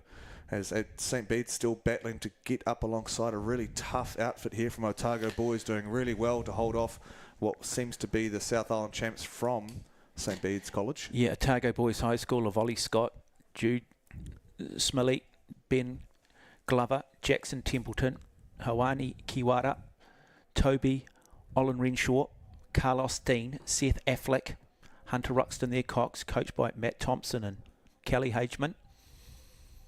Here you go, St. Bede's. These guys were pretty dominant in that race for lanes earlier in the week, and here they go again. That stroke set, Brody Clements just head down, nice long arms. You can see his inside arm, his right arm extending as he drives, so that's just a signifying of looseness around that pin. We've talked about St. Bede's. They won the Maadi Cup back in 91, the only time. They won it last year, but clearly they were building. What's been the catalyst for suddenly the resurgence out of St. Bede's? Dale Maher would be a very quick answer to that. He came into the program a few years ago in conjunction with those guys that won the Maadi Cup last year, and it's just been a bit of a match made in heaven. Everywhere Dale's gone, he's been pretty successful. He was with Rangiru, he was with St Andrews when they won. He helped out get Shirley boys off the ground. Now he's at Bede's, and he's also coaching the New Zealand under-23 team this year. Okay, so good performance again from St. Bede's College, Otago. Hamilton Boys High School there, currently sitting in third place in lane 5, but a big challenge coming from Sacred Heart out of Auckland there in lane 3 as well. Across there, Christ College in lane 2. Like, it was a very close heat race between those, so I was quite surprised to see that there was actually this much of a spread in the field with Bede's being pushed like they were from Otago, but Hamilton Boys looking left there, so that's up to Halo Paraha Senior to look to his right there and keep his boys calm as they can see Sacred Heart rolling up on them. And now we are just starting to see a real lift here coming from Otago Boys High School. This one's not over yet, folks. Settle back, enjoy it. Coming down to that critical point. This is where it's just who's prepared to hope the most. There is just counting down. Every single one of them is playing the mental game now. How many more strokes to the finish? Can I do this? Leaning on their teammates, asking each other to just give that little bit more. Remembering the good days in training, reminding themselves of what they're all capable of. Look at the crowd in the background here, and this is just day 1 of the finals. It'll still lane 4. It's still St. Bede's College, Otago Boys High School in lane 6. That is how it sits at the moment, with just over 100 metres of this race running of the boys under 18 novice Cox State. Yeah, tough work. Otago Boys had one last push of that 250, but St. Bede's fend them off once again to hang gold in the novice boys 8. Half a length up on the boys from Dunedin. You go to bronze. Well, we would go to bronze, but look, you see how much it means to the boys from the Waimakariri. And Sacred Heart. Sacred Heart came through, barreling through and claimed bronze in the novice 8, just over a fast-starting Hamilton boys. So congratulations to Ethan Fillmore, William Smith, Kieran Barrington, Tom Lashout, Oscar McGowan, Solomon Dykes, Xavier Roshan, Roman Andrews, Ben Baker cracking the whip. Absolutely insane last 500 from the Sacred Heart boys. Great work to get up. They'll claim the bronze, but St. Bede's from the Waimakariri. So congratulations to Thomas Polo, Aaron Maxwell doing great work out there with the boys from Stuart Scully. I just love the emotion there of the Cox. It's just absolutely brilliant from the young man barking out the orders, driving this wonderful St. Bede's crew to that victory. And yeah, well done to Luca Dredge, who is the Cox. That is great. Really, really nice pictures. What it meant to him, what it meant to this crew. He'll be the one that sat up there. He's watched how hard these guys have trained, and that is just great reward for hard work. Yeah, this novice 8's really taken on a life of its own. It wasn't really a part of the original program. It's been around for, I think, about a decade now, but it's a tough race because it doesn't take much for a couple of guys just to click and get an 8 going really, really well. So to get all 8 on the same page sort of thing and take on the likes of all these giants of New Zealand schoolboy rowing is no mean feat. So St. Bede's getting that win, and Otago Boys with a really stellar performance after being down in the heat against St. Bede's, going in with a daunting task of taking on those boys, and they just performed very admirably. So Seth Affleck and Hunter Ruxton working in combination there in the stern to get the Otago Boys up and going. And don't forget too that we will, a little bit later today, bring you 2 of the real iconic events of the Aon Maadi Regatta. We will bring you the girls under 18 Cox 4, the Dawn Cup, and we will bring you the boys under 18 Cox 4, which is the Springbok Shield. Springbok Shield is set to go at 4:30, and then it is the Dawn Cup is set to go at 4:50. 2 of the real blue ribbon events, so that is still to come. Coming up next though, however, we will bring you next of our novice races. It will be the girls under 18 novice double sculls. It'll feature schools out of Dunstan, St Cuthbert's, Villa Maria, Sacred Heart Girls, Hauraki Plains, Wanganui Collegiate, St Peter's School and Twizel Area School. Hope you are enjoying the coverage here on day one of the finals of the Aon Maadi Regatta here in Lake Ruataniwha in Twizel in the Mackenzie country.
And welcome back to the 2024 Maadi Cup. First day of finals here at Lake Ruataniwha and Mackenzie Basin. Next on your list of races here, the girls under 18 novice double. Starting with lane 1, Dunstan High School. Lane 2, St Cuthbert's, the first final in St Cuthbert's history down here in Twizel. Lane 3 is Villa Maria. Lane 4, Sacred Heart out of New Plymouth. Lane 5 is Hauraki Plains College. Lane 6, Wanganui Collegiate. Lane 7, St Peter's from Cambridge. Lane 8, the locals. Twizel Area School rounding out in lane 8. Yeah, interesting you mentioned St Cuthbert's College there, because such a, an exclusive school, and I would say that with the greatest respect. Very, very good water polo school. That's the sport they tend to dominate along with diocesan. So great to see that program is developing. Yeah, brought in by Kirsty Dunhill, everywhere she goes she has success follow. She won the under-18 quad with the Otago boys a couple of years ago, so up there with St Cuthbert's, and we've got Villa Maria right next to them, India Taylor and Karurangi Napora. Here's the Clifton Rowing Club combo. They won the novice double at the club champs. Bella Neal and Olivia Perry off in racing. It's great just to have those Māori names, some Pacific Island names starting to creep through, and I keep saying it, if sports can just tap into the Māori, the Pacific Island community, they're the best athletes in the world, and New Zealand rowing can only get stronger for it. So starting to see more and more of those, I guess, non-European names creeping into the sport as we do get underway in this under-18 novice double sculls. What are the challenges with the double sculls for our novice athletes? It's a small boat, quite rickety and rocky, so they'll feel everything in terms of like their return on movement, so it can be quite tippy and very reactive there. So we'll just, it can be quite daunting as a first year athlete in the sport, so it can take a while to get used to how tippy and how reactive they are. How do athletes choose what boat they want to go in, whether they're going to be in, say, a pair or a double? Or well, for these girls in particular, the novice grade in New Zealand, we only have the novice double. There is no novice pair because it's just a little bit too tricky to be throwing first years in a lot of the time. So the double was a little bit more a balanced boat, having 4 outriggers instead of 2 in terms of those oars and those blades acting as outriggers and balancing tactics there. Lanes 3, 4 and 5 though, Villa Maria, coached by Phoebe Collier, a Wanganui Collegiate old girl and New Zealand representative, and you got the familiar names of Jason Williams and Greg Cox coming out of Clifton, the pound-for-pound best club at the National Championships recently, and Hauraki Plains, Lily Hammond and Taylor Batchelor, coached by Faith Ball out of Thames Valley. Yeah, Villa Maria College, they're out of Christchurch, notable alumni, include Grace Prendergast, you'll know well, so do have a history in the sport of rowing. Great coaching group there with George Johnson and Phoebe, both New Zealand representatives, and also Kevin Mates. The Mates name is very prominent in New Zealand, and Kahurangi and India have stolen a march here through that 500 metre mark with the likes of St Cuthbert's on their left and Sacred Heart on their right. Yeah, really good performance here from Villa Maria, and good to see. Just have a look where Hauraki Plains are in lane 5 as well. They will tell you talk to anybody from the Hauraki Plains, the rowing clubs down there, the water's certainly not as blue and idyllic as you get here at Lake Ruataniwha. In fact, they have an own regatta down there in the Hauraki Plains, which they call the Maadi Cup, because of the nature of the water in which they do have to row through. But sometimes a little of adversity is not a bad thing. No, a production line of sculling that come out of Hauraki Plains, including the Clayton Greens with Stella in the New Zealand rowing system currently, Joel, their father. Then you've also got the Hoogevens, the Gordons of the past years. You can see they're rowing with the orange blades there. That's representative of the Hauraki Plains Rowing Club, and they row with the orange row suit. And they're currently battling the girls from Christchurch, Kahurangi Napora and India Taylor from Villa Maria, just with overlap on their left side. Those new kids on the block, their second year fully in the rowing, is St Cuthbert's College, Samantha Bradley and Charlotte McKenzie, led by former New Zealand rep Dylan Burton, and then coached by Kirsty Dunhill, a New Zealand junior selector, leading the reins there with that new squad. Yeah, coming up to that 1,000 metre mark too, that threshold.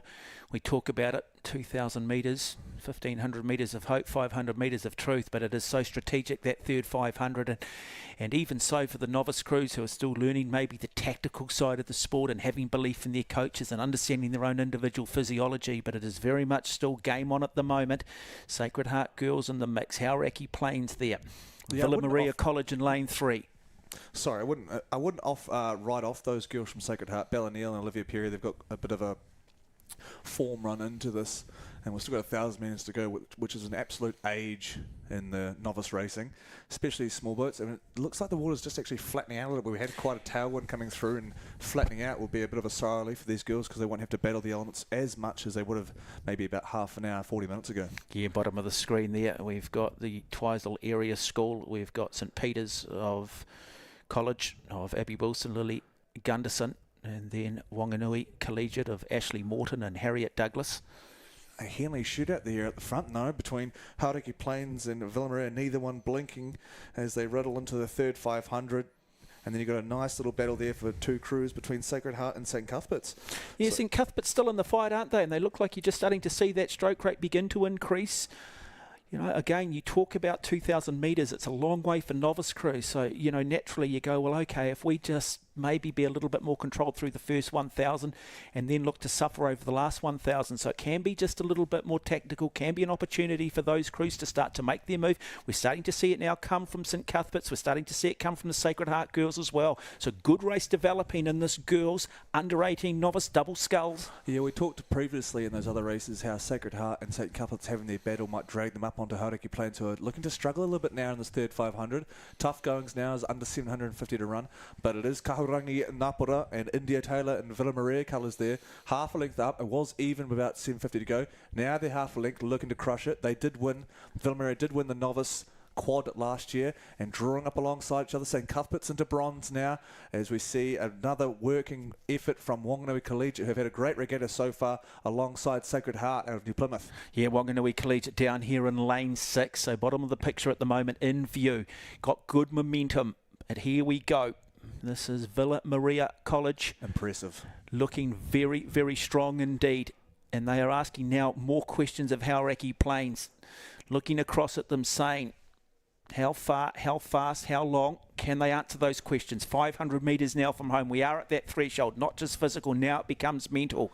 Yeah, Coach Kirsty spoke highly of the girls and her St Cuthbert's crew. They said it was they had gone up against the majority of those crews and done quite well. They were second fastest through the heat, so they're showing that speed now. It's coming to fruition with under 500 run. But Wanganui Collegiate are absolutely sailing in the last 500 metres or so. So Harriet Douglas and Ashley Morton, that's Tyler Scott's group again with Kit Croxford, and they're up into bronze medal position. Look, the momentum is unassailable right now from Wanganui Collegiate, overhauling St Cuthbert's with Hauraki Plains in their sights. Well, Hauraki Plains still under siege here from St Cuthbert's, and you mentioned St Cuthbert's, a relatively new program at a school that are very good in so many other sports in Auckland. Charlotte McKenzie, Samantha Bradley. You wonder whether in the long term, 10, 15 years from now, if they were to get themselves into the final of, say, the Dawn Cup or the Levin Jubilee Cup, if their legacy is in fact being part of those pioneers, being those athletes that said, hey, we need to get a rowing program here, we'll show you the way initially. Oh, for sure. And they've gone out and got a brilliant coach, the likes of Kirsty. She's coached in a lot of different places and had a lot of success with Olympians bringing them through. As we see here, Wanganui Collegiate, 250 to run. They've got past Hauraki Plains College and they've got their sights. They're actually whittling down that lead from Villa Maria. I think Villa Maria are safe in terms of they've got enough distance to cover before Wanganui Collegiate can get to them. But now it's a question of whether St Cuthbert's can make up that 3/4 of length on Hauraki Plains to get a bronze, the first medal in St Cuthbert's history at Maadi. So Villa Maria College of Kahurangi Na'apora continues to lead with India Taylor. Phoebe Collier, their coach, will be delighted.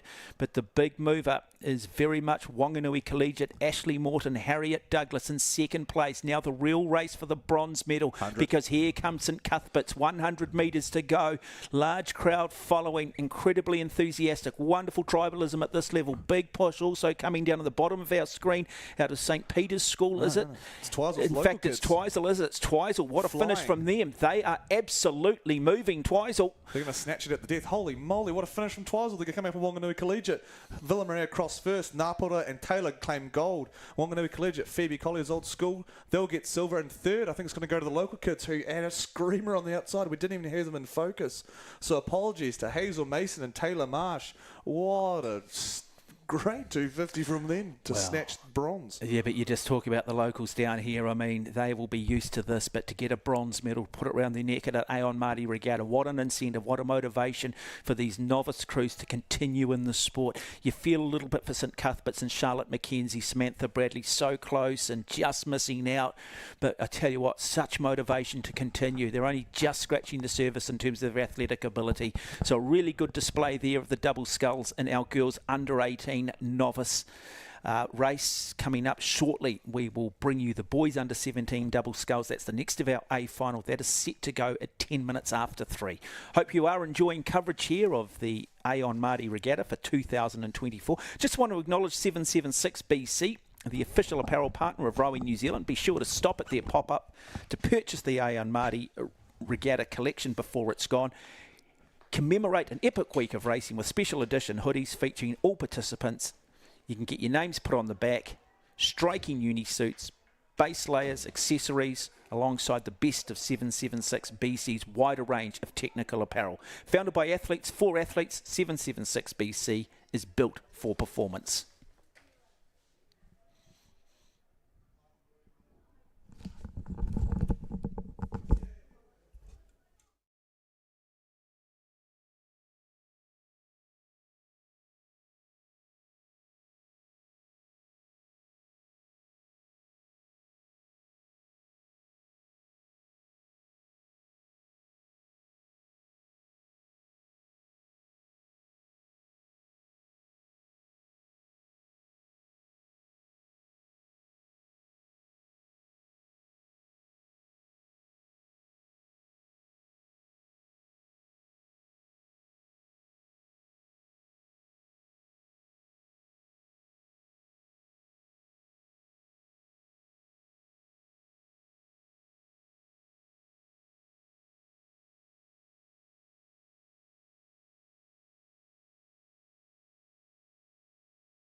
We are all in the same boat.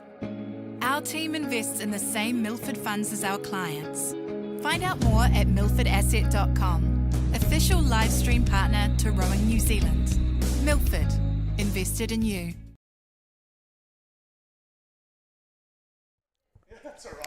You are welcome back to the boys under 17 double sculls. It is day one of the finals here at the Aon Maadi Regatta. As you can see, the drones just capturing this magnificent amphitheatre. It really is just one of the world's great rowing venues. It's been a remarkable day of achievement and performance. So many different schools across the country getting themselves on the podium. And things, well, will probably continue in the same manner. As we look at the starting lineup for this boys under 17 double sculls, Ashburton College in 1, St Paul's Collegiate in 2, Timaru in 3, pre-race favourites, the Maida Wakatipu High School in 4, Whakatane in 5, Wanganui High School in 6, Otago Boys High School in 7, and who would have thought, but great to have Pukekohe High School here in lane 8. That is the reach rowing now has when you get schools like Pukekohe out of South Auckland getting themselves on the start line in an A final. Alongside of me in commentary is Alex Kennedy. Alex, talk us through this double sculls, your expectations, what you can tell us about the different crews. Super excited here, competing for the St Andrews College Cup. John Story, the man behind the cameras and the production here with Altitude HD, his brother won this event in 2006 in St Andrews, donated a trophy the year later. And who should be the inaugural winners of the St Andrews College Cup but Rangiora High School? Evan Kennedy and Julian Svoboda. Which Kennedy? Evan, the older brother. The older brother. Yeah, I'm not the older brother. He's way better. So he's than the me. one that got the gift. Yeah, he's way faster. But I think that's why we're all here, aren't we? Because we do have that affiliation with our schools. We love the history of it. I'm proud to say I'm a Mount Albert grammar boy. I don't pretend I'm not. But at the same time, I've got this sort of lovely little rivalry with the Auckland Grammars and those other Auckland schools. And you walk around and it's just this wonderful tribalism. Wakatipu High School, so you got Sebastian Watson there in the stroke set. So Sebastian actually strokes their under 18 quad this morning, so we'll see what the recovery like is out of the Wakatipu camp. And we've got Jake Newton in the Wanganui High School. He was silver medalist in the under 17 single this morning, but the fresh legs are coming out of lane 5. Whakatane High School, Travis Talpos and Alex Earmonger, coached by the legendary Graham Watt, the sculling coach out of the Bay of Plenty. He's a multiple world champion at the lightweight masters erg, so he pumps out guys that just know how to scull really quickly. And you've got Pukekohe, like you were mentioning, that's Eric Murray's old stomping ground. He's a Mercer boy. And out of the Mercer Rowing Club, coached by Brett Henry and his wife doing great things there in South Auckland. Well, if you look at Pukekohe, you know the region, it's very much around market gardening, I guess is probably what it historically has been famous for, probably a little bit more down motorsport, very much part of counties Manukau. You certainly don't associate Pukekohe High School with rowing, and that's the reach we're now having. So wonderful achievement for Cohen Robinson and Jimmy Stenson and their coach Brett Henry. And you do just have a look through the different coaches from the different schools. St Paul's Collegiate being coached there by Martin. Yeah, really looking forward to see what these also these Timaru boys. So they did win the 17 single this morning, Timaru boys, but he is not in either of the. He's not in this double. So they've got actually fresh legs between Mac Brown and Luke Tompkins here. And we do get underway. A final under 17 double sculls. Ashburton College in 1, St Paul's Collegiate in 2, Timaru in 3, Wakatipu in 4, Whakatane in 5, Wanganui in 6, Otago Boys High School in 7, Pukekohe in lane 8. It is lane 7, Otago's Boys High School, who probably got the best start. Whakatane in lane 5 have got out quick. A more measured start from Wakatipu. Yeah, those Whakatane boys have been rapid off the start there. They got a lot of connection on their blades there, so they're getting a lot of bang for their buck out of the start. Not much churning of the water, not much white water being flicked up. I was going to say, for our non-rowing aficionados, you talk about a lot of connection with the blade. Just maybe give a bit of a layman's explanation of what you mean. So when that blade enters the water there at the front, where they're all like reached out in the nice long arms and packed up, that's called the catch. And after that catch, you want to get connected as soon as you can onto the face of the blade. So the blade that has the little emblem there for Otago boys is Ozan and Thode.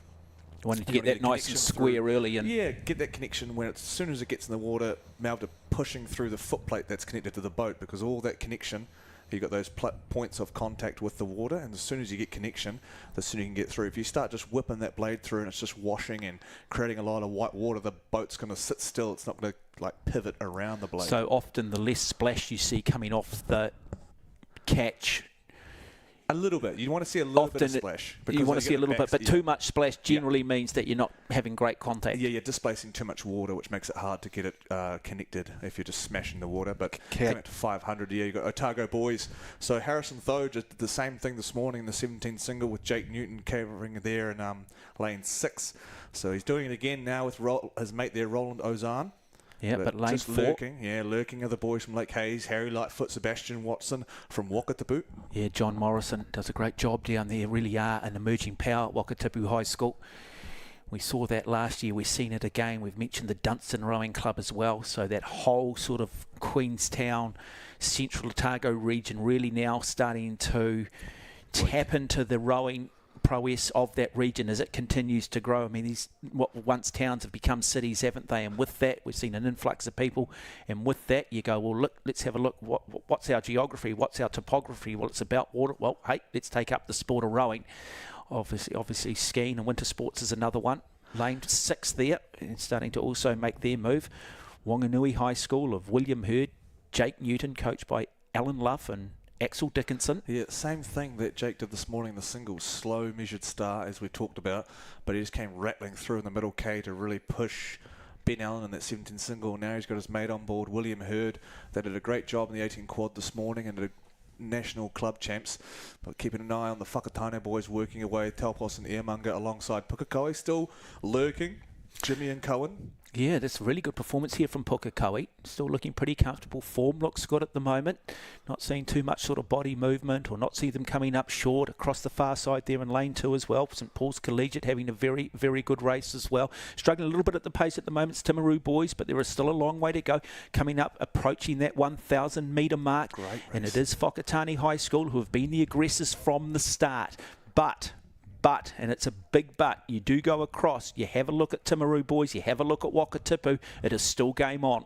Yeah, just like the under 15, no, the novice 8 we just had, Otago boys in a similar lane and similar situation. They flew out and they were leading and they got run down by a really good St. Bede's crew, but here comes Wakatipu just lumbering up. Well, I'll say lumbering, that's not what Wakatipu does at all. They've got a very quick lead drive and a very whippy back end, so the back end is what I'm talking about when their legs are down, their bodies are back and the blades exiting the water. So really dynamic and whippy back end from Wakatipu as they draw up alongside Otago boys, but I am keeping an eye, a keen eye on that Felipe shell that the Wanganui High School boys are rowing in Newton and Hurd, because I know what Axel produces out of that school and I know what Jake did this morning, so I'm really looking forward to what sort of speed they can do in the second half here with Seb Watson and his mate Harry Lightfoot from Wakatipu just getting through. Yeah, look, it's interesting there, just looking at the body type of Sebastian Watson and Harry Lightfoot, very much different. Different body types, aren't they? Which I would mean that maybe setting the boat up might not be, say, as easy if you've got two similar sized bodies. Yeah, for sure. Which I think you're seeing here from the Otago Boys High School. You know, physiologically, they look a lot more even, don't they, in terms of their size? Yeah, so in the boat, you'd see, like a really basic way to do it would just mean that Seb Watson there in the strict set of Wakatipu might just need to move his feet forward a little bit so they can adjust up and down rails so you can move further forward in the bat and so you can set the guys up at the same place off the catch or off the finish, depending on what your preference is as a coach.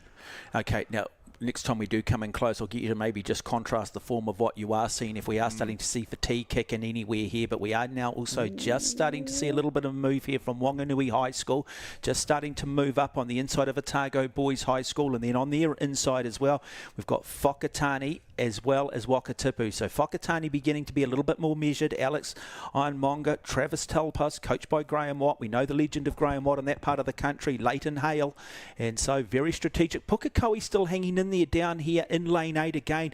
Another couple of rowers who are trying to get a program going at Pukekohe, who maybe in time will go down as pioneers, the originals that come out of this school. But it's still lane 4, it's still Wakatipu of Sebastian Watson, Harry Lightfoot, starting to stretch this now out to a boat length lead, starting to increase that rating. Let's have a look at the form. Are you seeing anything? Do they still look complete? In fact, they've just taken it up another gear.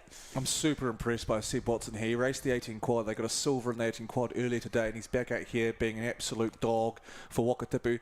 Wakatipu actually won the under 17 double last year with Xavier and Ashton White, Xavier Small and Ashton White. So they're looking to go back-to-back with a completely new double here. They do have almost broken contact with Otago Boys. Otago Boys will be looking left because Harrison Thode's going to get PTSD from this under-17 single as Jake Newton's starting to roll up there. Wanganui High School getting desperate. And look at this finish from the boys from Bay of Plenty. The black and the gold from Whakatane.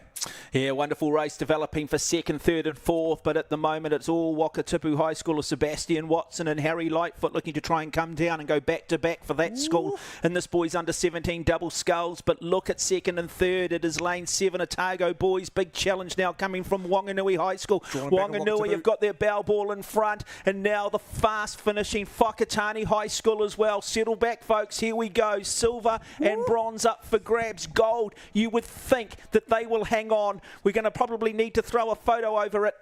I'll get you to call that one, Alex. That finish line came up a little bit quicker than I thought. Yeah, Wakatipu definitely getting the gold. What a brave effort from those boys to go out like they did and put their cards down with 500 to run, only winning by half a length because some rapid finishing from Whakatane and Wanganui High School. I think, unfortunately, Otago Boys might be getting put out to fourth.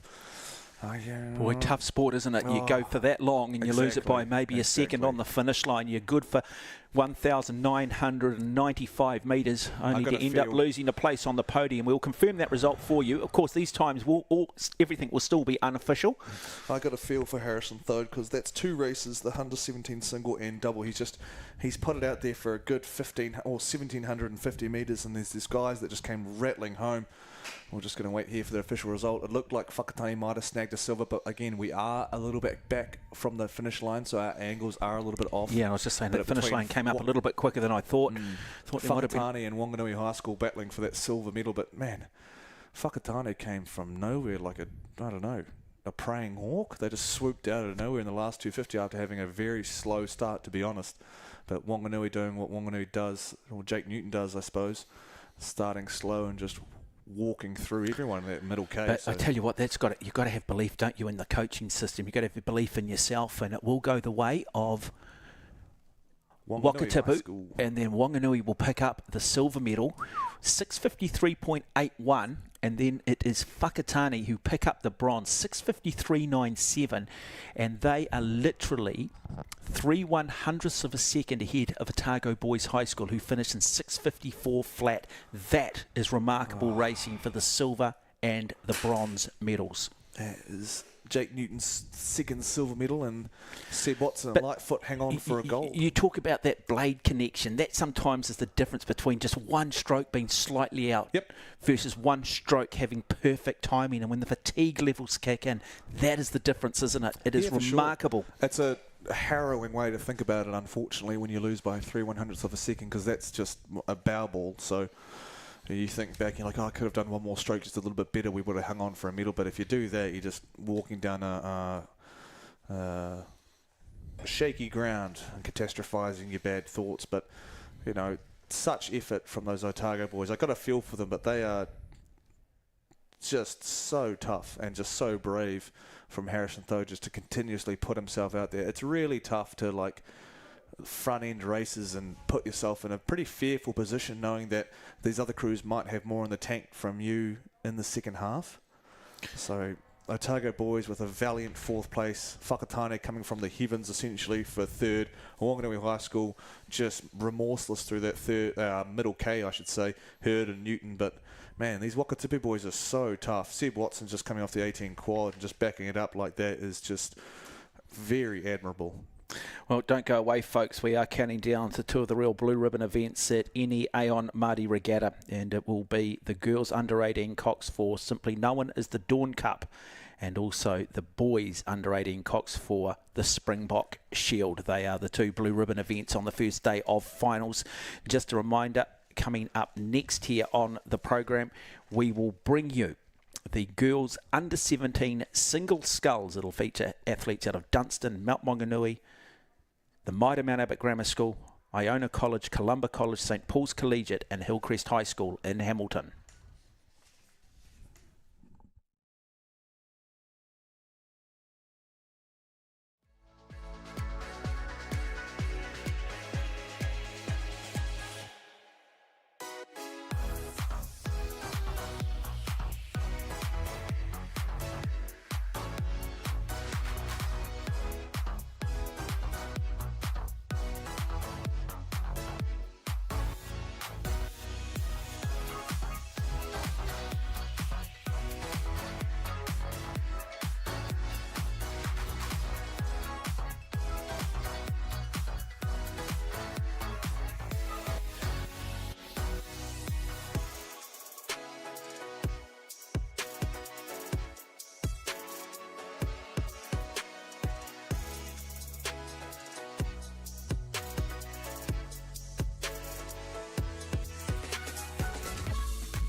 Good luck to NBC down at Maadi Cup. Make sure you don't lose to those Hamilton boys.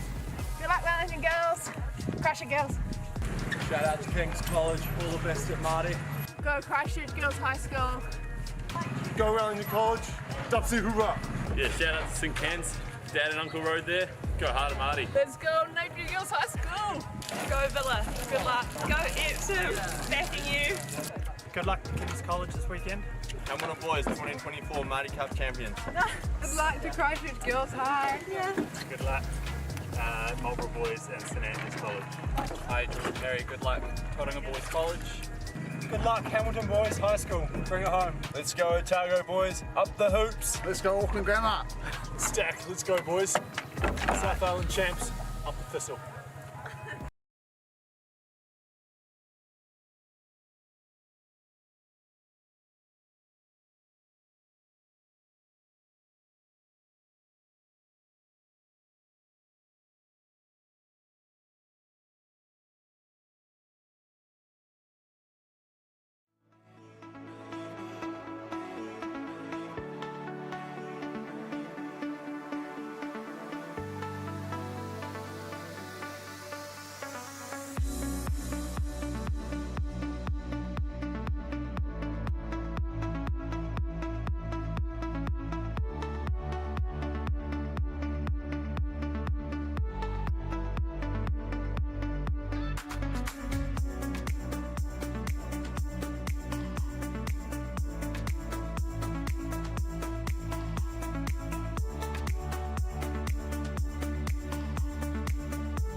Ahi Māori.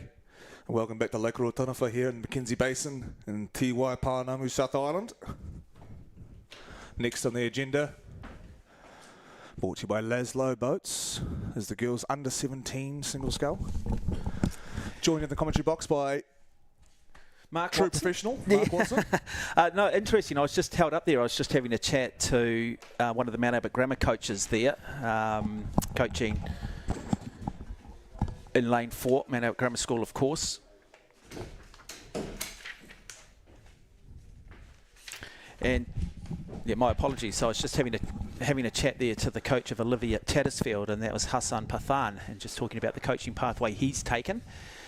As we do just have a look at it, and there is Olivia Tattersfield. A question for her is, has she recovered from her earlier races? Talia Nelson, way out of Dunstan, will start in 3, and I guess everyone's going to have to keep an eye too on Mount Wanganui's Amy Everett. Yeah, we'll just give you a full rundown here of the crew start list. So in Dunstan, Lane 1, Neva Doherty. Lane 2 is the under 16 single champ Amy Everett from Mount Wanganui. Lane 3, Talia Nelson, also from Dunstan. Lane 4, Olivia Tattersfield, silver medalist in the girls 18 pair. Lane 5 is under 16 bronze medalist, I believe.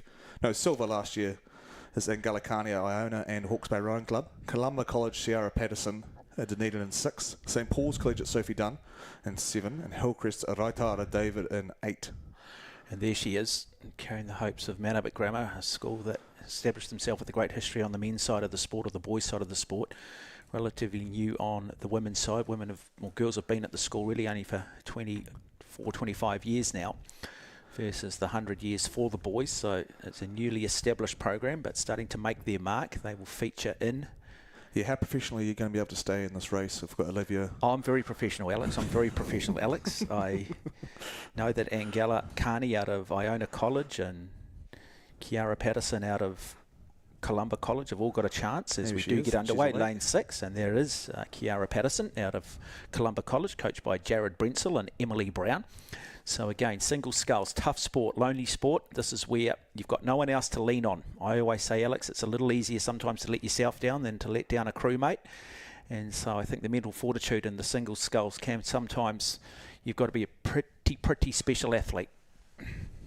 No, it's definitely one of the, like, rowing itself is a mentally very hard sport, but committing to the single and racing the single all season is another level added to that pain and suffering that you normally get.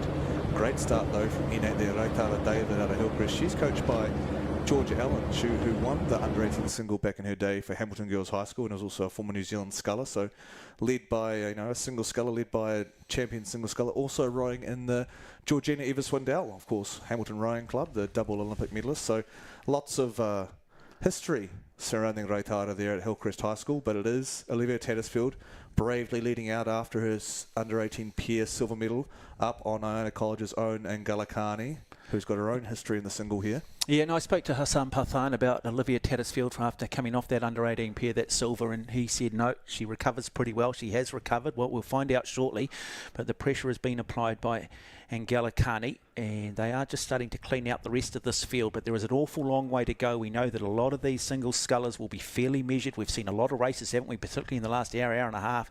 We've just seen crews absolutely mow down other boats with the last 250 metres to go, and if there's ever a boat, a boat where you can get such a big change in speed, it's very much the single sculls. Yeah, very. We always relate it to a chess match here, the single scull, because people will be very strategic in how they push, where they push, and Galikani looking to be dominant off the start here. They've just gone through that island, which represents 500 metres, affectionately known as Alcatraz, but there's the shot there, and Galikani, silver medal in the intermediate single scull last year down here at National, so she's familiar with the water, rowing out of the Hawke's Bay and the Clyde River there, right alongside SL Racing, one of the prominent New Zealand boat manufacturers, and that's what she's racing in there, and that's what Emma Twigg will race in at the Paris Olympics, some homegrown Hawke's Bay technology being produced there by the Simon and Hamish Lack. Well, speaking of that, it is Iona College who do come out of the Hawke's Bay as well. So Hawke's Bay, and really nicely, Sandra Edge, former Silver Fern, one of the greats, came out of that school as well, established back in 1914. And so it's a school that certainly has a rich history. Yeah, also making moves, right there down lane one, Nevo Doherty, one of the lower place getters to get into this, but when we get to the final, anyone could really make a move here at the Maadi Cup. 12, I always say, is about 12 crews, 12 boats, 12 people have the ability to make an A final at the Maadi Cup. But just rolling through the under-16 champ there is Nevo Doherty from Alexandra there in lane one. And still holding on really well, Regatta David, but just walking up alongside her now, Sophie Dunn, coached by Morgan Blind and Roy Pickard. So a lineup for the minor money here, but we've got a long way to go here, so we'll see what sort of money Olivia Tattersfield and Galikani have spent to get out in front of these girls. Yeah, and keep an eye on the form. I always say this, Alex, and you'll agree with me, never look at facial expressions. Not that we're going to have a camera up close. Start to look at the form, start to look at body position from the way they start a race. You start to see the shoulders drop, the head begin to move. They maybe just shortening up in their stroke and their distance per stroke, and they're often the little indicators that perhaps somebody is in a bit of trouble. Tattersfield looks like here she's just starting to make her move, just starting to push a little bit harder. At some point she'll want to get a hand Galikani. She'll want to ask Angalikani, are you happy with second today? Have I made you suffer so much that you're actually happy to be in second place? Yeah, you can see Angala definitely a different approach to it. She's a lot lower rating, loose. Yep, really like hangy, strong hips, long swing. Olivia Tattersfield, it's a little bit more up on top, rating a little bit, relying on rating just a little bit more, but a little bit of a dark horse, as we say. Dunstan Arm Rowing Club, the dark horses from lane one. Nevo Doherty, coached by Simon Smith and Anna Lewison. Simon's doing a fantastic job over the last decade there down on the Dunstan Arm Rowing Club. And here comes another one. Nevo Doherty, also not to be discounted, is Talia Nelson, her crewmate, just coming up alongside Amy Everett from Mount Maunganui. So Dunstan High School eyeing up a couple of minor money medals there here at the Maadi Cup, and Galikani holding on after a very strong move through the 1K from Olivia Tattersfield, who's half a length up now after being even at the 1K on Iona College's Angalikani. Well, you go back to the history of the Maadi Cup. It was won in 1947 by Mount Albert Grammar on the Wanganui River for the first time. The base of the cup built in the woodwork shop in 1951. It's all been about the men's program, the boys program, up until recent times. It's Olivia Tattersfield who's looking to try and establish and ride write a new chapter in the rich history of rowing at Mount Albert Grammar School. It's a school that's produced so many wonderful athletes over the years. You go back to the likes of Peter Snell, Arthur Lydiard, who gave the world periodisation, the methodology in which all rowing is based on, our all endurance sport is raced on. You've got the likes of Portia Woodman. So many famous netballers have come out of the school. Tattersfield looking to not just write a little part of Mount Albert Grammar history, but looking then to kick onto the sport, to follow in the footsteps of the great scullers that we've had come out of New Zealand over the years. The likes of the Philippa Bakers, the Fosters, the list is endless. Emma Twigg. Yeah, you mentioned Portia Woodman, the absolute goat of women's rugby. And here comes another weapon coming out of Mount Albert Grammar, Olivia Tattersfield. She had that half-length lead, it's shutting down, isn't it? But it's being slowly whittled away by the monotonous work of Angalikani. She's just a little bit lower in her rate, a little bit stronger through the water in terms of just relying on that run between strokes to get her through the line, while Olivia Tattersfield just a little bit more on top. There's Olivia. She's 3/4 length up. It's going to come down to see what Angala's got in the tank to try and come back as we approach 500 to run here. Or under 500, sorry. Neva Doherty still fighting in lane 1. If we get a broader shot there, we can see what sort of challenges are arising from Talia Nelson, Sophie Dunn, or Reitara David from Hillcrest. But right now, it's still Tattersfield holding strong. It's only half a length. Very gettable for Angala. And Mount Albert Grammar 10th there in the background, where they've got a rich history. They've won it all over the years. 8 Maadi Cup victories. They've had Olympic champions. They've had Commonwealth Games champions come out of the school. But they're looking for that first female athlete in the 24 years the school has been running. A co-ed program to try and kickstart this women's program. It is game on. Will Tattersfield do it? Will she etch her name in the history books? Angalikani, though, continues to push out of Iona College. It is still going to be a street fight. Two great warriors looking at each other. They are both suffering. The razor blades are attacking the lungs. The bonfires are attacking the legs. And I tell you what, you can't see it. They're just trying to get oxygen anywhere, folks, and that oxygen is coming through the eyelids at the moment. That is the only way it can get into the body. That is how much they're hurting. Yeah, Angalikani, she's got a lot more rate to go. She's been running under-rating Olivia Tattersfield the whole way, so Angalikani might have more room to go in terms of her sprint. And here it comes, last 250. We're about to hit the 100-metre, boys. There's the hour intent on the far side. We did saw Talia Nelson coming through, but here comes the dog fight between Angala moving now. Has Tattersfield got a response? It's the 18 pair again. Here we come, Tattersfield. Here comes Iona Colleges. 100 to run in the 17 girls single. A Laszlo boat on the line. It's Hawke's Bay. It's Auckland. Angalikani fighting now. Rating going through the roof now. And it is Tattersfield, but I think she's in a bit of trouble here. It's been a beautifully controlled race by Angalikani. And now Tattersfield starts to come back. Are we going to have to go to the photo? It's Carney, it's Tattersfield. Is it back to the future for Mount Albert Grammar School? It will be. Per Augusta, at Augusta, through hardship to glory. That is the line of the Mount Albert Grammar song. And Olivia Tattersfield wins gold for the mighty Mount Albert.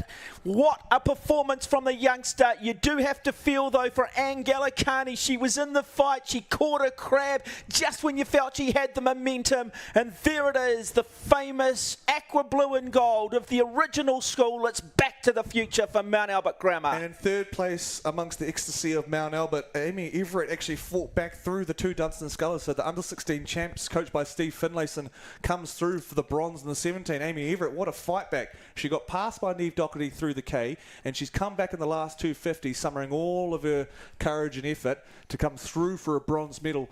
You got a feel for Angalikani. She fought all the way. She was pulling up alongside Tattersfield, and she just caught a little bit of dirty water in the last 10 strokes, last 2 strokes even, just to kind of make it official that Tattersfield takes the gold. But what a wonderful rivalry beginning to develop, and these girls, you know, potentially back here for one more year next year. You just don't know, do you? And you've got to have, you don't have Pete Sampras without Andre Agassi, and you've got to have rivalries.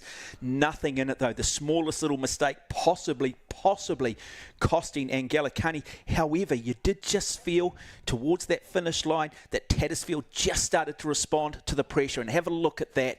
Literally 2 seconds in the finish, but it was much, much closer than maybe what that time suggests. Oh, for sure. That crab really separated that time out, but man, we talk about chess matches in these sports, and especially single scullings. Tattersfield and Angala were right even at the K, and you saw Tattersfield take about half a length in that third 500, and then Angalikani started to whittle it away, and you just thought that on that sprint with Angala had more rate to go because she was underrating Tattersfield, that she'd probably overhaul her, but Tattersfield with a lot of fight in that last 100 to pull back even and put the pressure back on Angala. Yeah, well done to the coaches, Hassan Pathan for Olivia Tattersfield, and also Matt Mannington and Matt Lawson for the job they did with Anne Gallicani. It's always tough when the races come down to such small margins. But another remarkable race and another real interesting spread of medals going across an eclectic mix of schools. Iona College have got pick up a silver. Mount Maunganui College picked up another medal. Mount Abbott Grammar pick up their first gold medal of the regatta. And yeah, still and plenty of exciting. Going side by side there in 4th and 5th. Hell of an effort from Neve and Talia. But that's a special story from not over Tattersfield and Carney. That's a great race. But also Amy Everett, Mount Maunganui College, is winning under 16 and getting a bronze in the 17. To step up like that after racing so hard in the 16 this morning. Mentally strong, recovery through the roof, just great turnaround from Amy Everett. You know, I mentioned the likes of the Philippa Bakers, the Stephanie Fosters. You go back and you look at the Emma Twiggs, then you just see the talent on display, and you know, and the talent from last year and 2 years ago and 3 years ago, and you just know there is a succession plan. Will it be the names we mentioned? Well, hey, there's a lot still left in life, but you know that somewhere in that last decade, somewhere in the next decade, there will be that row that will continue on, that will find that way, that will follow in the footsteps and keep the legacy of New Zealand rowing going. Will it be Olivia Tattersfield? Well, she's certainly got the boat speed. She's got the technical nous after doing the pair this morning in the silver and then winning the 17 single. We wouldn't have too many people that have achieved that. I think back to one that actually comes straight to mind would be Jamie Osborne out of Nelson. Way back in 2007 Maadi Cup, he got a silver in the pair behind Hamilton Boys and managed to win the 17 and 18 single that year. So been a long time between drinks before you have those results. So the supreme talent of Tattersfield being able to back up in a sculling boat after winning a medal in a sweeping boat in under 18. Now, our next live commentary covered race will be the boys under 18 Cox 4. That is the Springbok Shield, and then we will bring you the Dawn Cup, the two big races. Coming up next, we will have the under 15 Cox 4. Under 14, under 18 Cox. My apologies, getting a little bit confused. So we'll have the boys under 15 Cox 8 still to come. And we will also have the girls under 15 Coxed Topple Sculls, sponsored by Bidfood.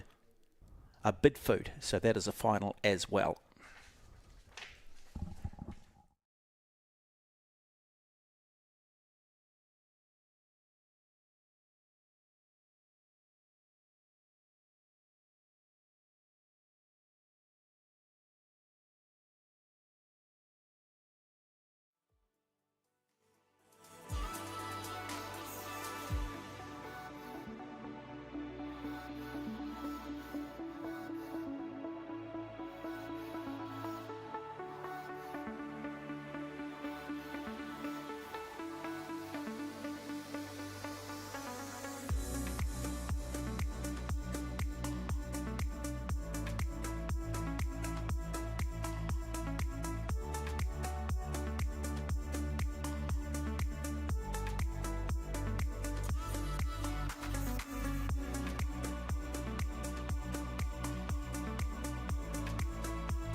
Bella Wilson, Tyler Gilbert, Olivia Long, Sophia Harris, Phoebe White, India Barnett, Charlie Ward is the Cox. In lane 6, St Peter's School 1, Zoe Verhoeven, Keely Bennett, Tara Peterson, Molly Scott, Neve Watkins, Meg Cannon, Isabella Shuka, Shakayla Davidson, and Darcy Gromwell is the Cox.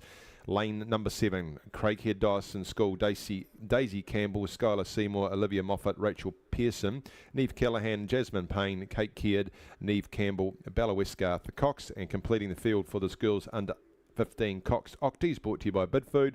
Out there in lane 8, we Waikato Dyson School with Sophie Curry, Claudia Horsfall, Kiava Burrow, Maria Semicilia Oliveira, Ryan Woods and Jessica Hawkes, with Emerson Joel, Addison Watts and Sarah Lane will be the Cox.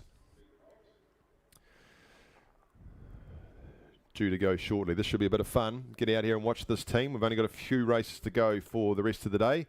Been a great crowd. Great to see so much camaraderie and celebration on the dais between the schools that are lucky enough to get a bit of bling to take home, and the support they've got from their parents and supporters. Bit of flag waving still to be done before the end of the day. That's the view down the course. And so you're looking at Rangiruru on your left there, Barradine on the right. And to the left of Rangiruru will be St Peter's School. Familiar red and sky blue quarters. Yellow caps of Rangiruru. Barradine there in the risk of getting it wrong, maroon and black. So great conditions for these Octies. They've released the dropper so they can't actually be too far away from starting. Just tapping round there in lane number 6. Similarly for Rangiruru, just making sure the boats are straight. Will the aligners be doing?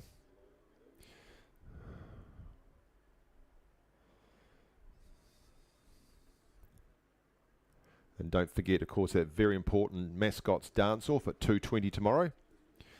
They need to practice busting a few moves tonight, and we'll try and choose some appropriate music for them to make complete fools of themselves too. So great shot from the drone, isn't it? That's just right in front of you is Waikato Dyson and the white Octie. You can see the white blades just sitting there. And there's lane 6, that's St Peter's there. Sky blue blades. Square and somewhere near. Still holding the dropper there.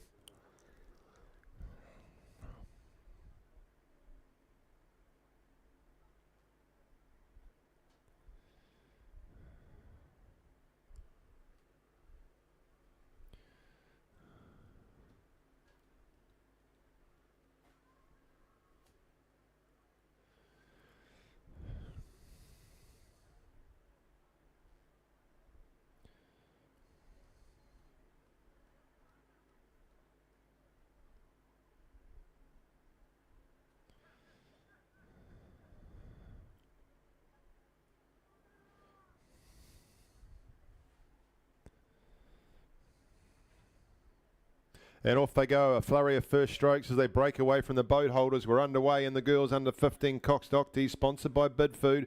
Race 391, and well away they are at St Peter's School in lane 6. Nice clean start from them. They're already out to half a canvas. Going with them, Waikato Dyson down there in lane 8. We go across to Barradine in lane 4, away pretty nicely too. Then back inside to Craighead Dawson in lane 7, and then it's pretty even as we get back into Cashmere in lane 3, St Margaret's in lane 2, Wellington College in lane 1, but already out to 2 seats there, St Peter's. They've obviously got an appointment to get to, and they're working hard to get there as quick as possible. We go across though to Barradine, and just starting in a solidly there is Rangiruru Girls School number 1. So they'll have a plan, looking at Waikato Dawson there with the white and green quarters. Still rating very highly through the start sequence, late 30s, possibly early 40s. I haven't got the timer on me. Millsy's stolen it. Then we go down to St Peter's lane 6. They've still got that bow. Oh, then it's still 2 seats. Coming with them now, Barradine. Barradine and Waikato Dyson out there in lane 8. Rangiruru won't sit back there for too long. They'll have a move when the time comes. But just through 250 metres now, so plenty of time to go for these crews. Just poking their nose up there at the top of the screen is Wellington Girls College, coached by Seth Peake, Betty Custodio, and it is still the crew from St Peter's. Barradine going with them though, and between those two crews they've now got half a boat length on the rest of the field. Next best the rest, Waikato Dyson Right next to them, Craighead.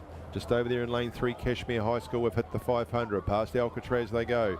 You look at some of those 8s in the back of warm-up lake, just get themselves ready for their upcoming race. And we're already through 500 here now. So just starting to shorten that lead. St Peter's had Barradine back to half a canvas. Who's going to go with them? Cashmere showing a little bit of interest.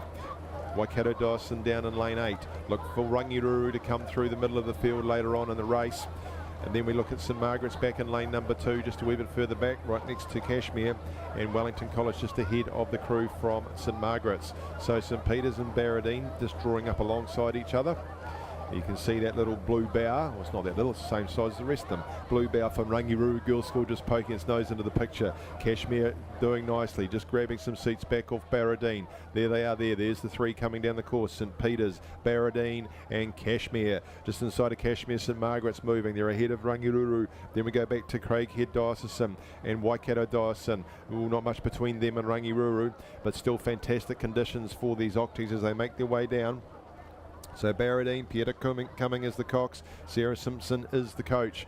They'll be watching on with interest, will the coaches. That includes also from St Peter's, Amelia Barrell and Sam Voss. They've still got a nice little lead out there in front. Have Barradine over St Peter's, but not much in it. Continuing to move since the 500 is Cashmere, putting some pressure then on the Barradine crew. So it is the Cashmere starting to show a little bit more interest in this. They've got Cashmere, Barradine and the St Peter's. So Barradine have still got a bow length, a canvas in front of Cashmere and St Peter's. These three crews starting to move ahead of the rest of the field. We'll get to the 1,000. There'll be some moves from there, I'm sure, but they don't want to let these other 3 crews get too far ahead of them. Nice and straight they come down there. There's St Peter's in front of you. Blue Blades all nicely in together and out at the finish. There's only a canvas to the Barradine crew between them, and there's very little now between Cashmere and St Peter's. Through the 1,000 metre mark they go. I can see some St Peter's flags down there waiting for their crew. They'll have to give them a real good wave. Cashmere, you better get some flags out too, and you're going to need yours as well, Barradine. Rangiruru just sitting back in the middle of the course, waiting to see what will come from them, and still waiting to attack down there in lane 2 is St Margaret's. Right next to St Margaret's is Wellington College. We come across on the outside then to Waikato Dawson, and then back inside to Craighead Dawson, battling away there in lane number 7. So we're still seeing the interest coming from these other 3 crews, but look at the distance starting to go there. It is St Peter's back in front again over Barradine, and then Cashmere by half a canvas back from Barradine. Then there's Just Clearwater. Just Clearwater over St Margaret's. St Margaret's pushing alongside Wellington College. They'll have to move now, Wellington, if they want to get into this middle spot, because these other 3 crews are starting to create some distance. Out we go to Waikato Dawson. Rangiruru just still sitting in the middle of the course. They'll need to move if they want to get themselves a biscuit. But it is out the front we go. St Peter's, Barradine, Cashmere. They look like they're all joined together at the bow. There's very little in between these 3 crews as they head on down now towards the last quarter of the course. Coming up to the 500 metre mark they are, past Caravan Alley as we head down towards the supporters are. Get ready, you people. You've got a lot of shouting and waving and running to do. You're going to need to get your crew over the line. There's hardly anything in that, isn't there? It's on the surge. But we'll go, say, Barradine, Cashmere, St Peter's. Take your pick. It's like a lolly scramble. But Cashmere's starting to get more significant on the inside. They're continuing to push through just with a bit more urgency and try to maintain a bow ball over the Barradine crew just inside of them. Then we go across to St Peter's. I'm still looking down at St Margaret's in lane 2. The best of the rest with Wellington College inside of them. We go right outside into lane 8, Waikato Dawson, then inside for them is Craighead, right alongside Rangiruru, or just a bit further back than Rangiruru, excuse me. And there was still St Peter's starting to push back now on Cashmere. Oh, it's going to be close down the end between these 3 crews. St Peter's have led most of the way. Now they've started to move again. Barradine right still inside them, won't let them go, and Cashmere still starting to push through. Get those flags going, team. Get on you, St Peter's. I can see yours from here. What have the other schools got to offer? St Peter's sitting out there. The Cashmere starting to push through even further now on the crew from Barradine. So very similar stroke rates from these 3 crews. It'll come down to the leg drive and who can come in and out together. It's down with Cashmere. Cashmere by half a canvas over Barradine, back to St Peter's. St Margaret's starting to move down in lane 2, but they might have left it too late. They're still ahead of Wellington College. Then we go out to Waikato Dawson, back inside to, something's happened to the Rangiruru crew right back in the middle of the course. They've stop dead. They're gone. Craighead well ahead of them, of course. Now we come to Cashmere, still looking by half a canvas. They're all now going out to a seat. They're trying to get to a seat. Barradine chasing them. They're leaving St. Peter's behind. St. Peter's, you'll need to go again. It's Cashmere High School. Cashmere High School in the gold and the maroon and gold, holding it over Barradine. Barradine are ahead of St. Peter's. St. Peter's going to go again. What have you got, Barradine? Because you've got 150 metres to work it out. 2 seats now to Cashmere. Cashmere by 2 seats over the crew from Barradine. Then we go out to St. Peter's. Oh, they're extending Cashmere. Look at them go. They moved nicely since 1,000. They're trying to come back at them. Barradine, St. Peter's are coming at Barradine, but Cashmere are lengthening. Cashmere continuing to extend. St. Peter's over the top of Barradine now. Barradine are now third by half a canvas, and they're coming at Cashmere. St. Peter's across the top. Are Cashmere going to hold on? St. Peter's trying to rumble them over the top. On the surge, Cashmere take the gold medal into the champions. Second goes to St. Peter's, third to Barradine. Down we come into St. Margaret's in lane 4. Across the top to Waikato Dyson. Back down here into lane 1 will be Wellington College. And then we go across to Craighead Dyson. And sadly for Rangiruru, there's something mechanical in there. They'll have picked themselves back up again. They will finish. What a race. Congratulations to Cashmere High School. Well done to the coaches, Lewis Mates, Molly Judson. You are national champions.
Matthew Casey, the Cox.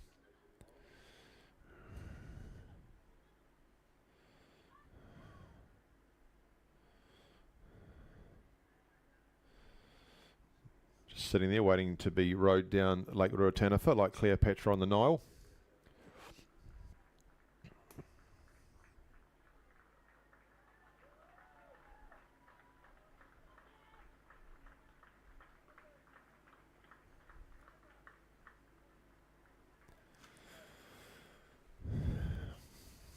Just watch lane 3 here. I think that big red boat from Hamilton Boys High School, they should get away pretty cleanly.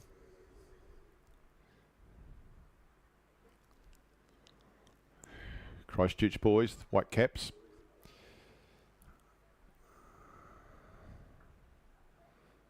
That looks like a former Christchurch boy going by what he's wearing in the boat holder position, so that's quite a nice touch.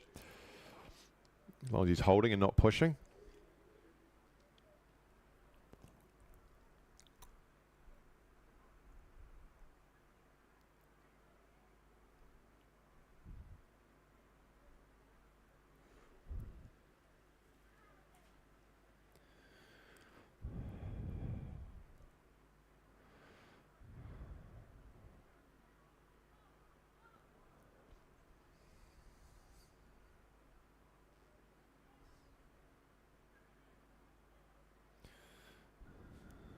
Late in the day, and we're away we go. We're off and racing in the boys under 18 Cox State, sponsored by Skydive Mount Cook, and there it is, lane 3 out. They go pretty well. Hamilton Boys High School, pretty even though either side of them to King's College. Westlake Boys away pretty cleanly there in lane number 4. And just in behind them is St Bede's, across from St Bede's, Christchurch Boys High. Then as we look at the bottom of the screen, level pegging at this very, very early stage, Wellington College and Westlake Boys. So coming out of lane 4, Westlake Boys, North Island silver medalists, just ahead of St Bede's there in the middle of the field, and outside of St Bede's just ahead of them, Christchurch Boys High. So fast and furious at the start, but controlled.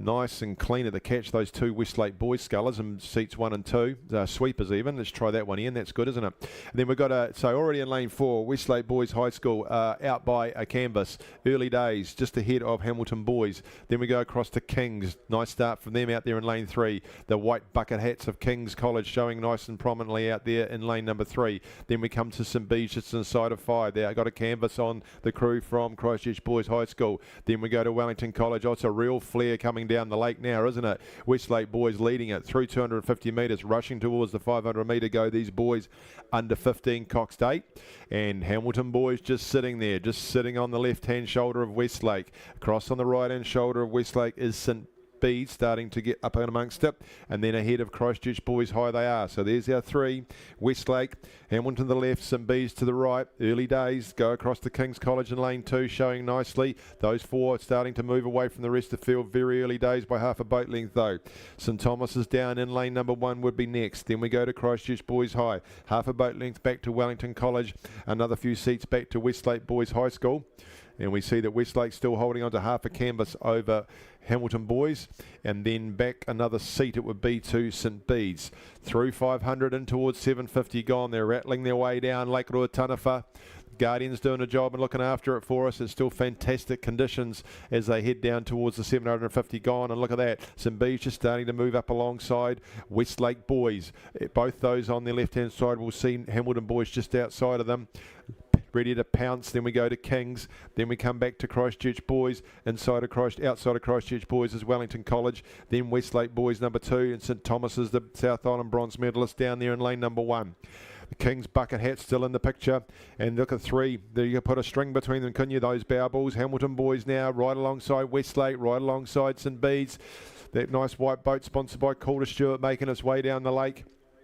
Then we look at Christchurch Boys High School still out there looking to get in, compete as we get to the business end.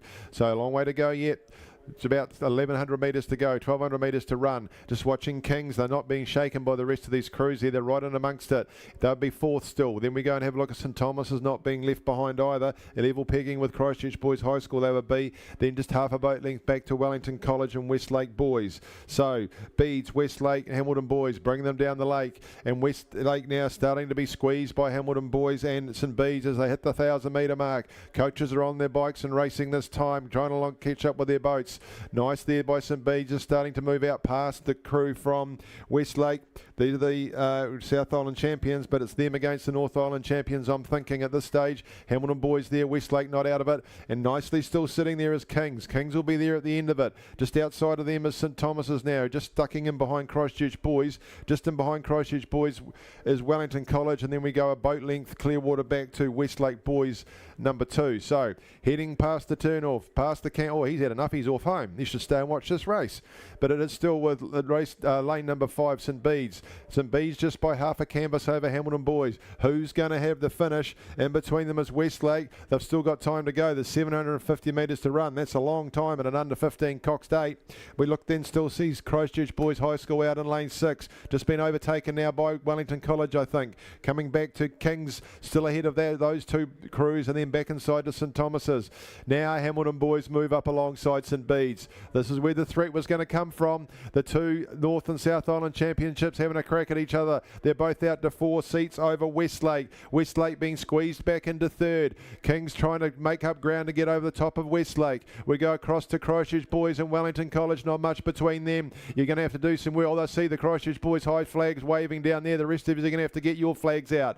It's Hamilton Boys and St Beeds. Oh, Hamilton Boys maybe by a bow ball. Hamilton Boys just over St Beeds. There's still 500 metres to go. Then we go half a boat length back to Westlake. It's a wee bit more work to do now for Kings and a wee bit more work to do for Christchurch Boys because it's the North and South Island champions who are dictating terms. Spitting Westlake Boys out the back into 3rd they are. Then we still see Kings. We see Christchurch Boys. Wellington looking to come up alongside Christchurch Boys back down to lane 1 of St Thomas's, and then out the back in lane 8 is Westlake.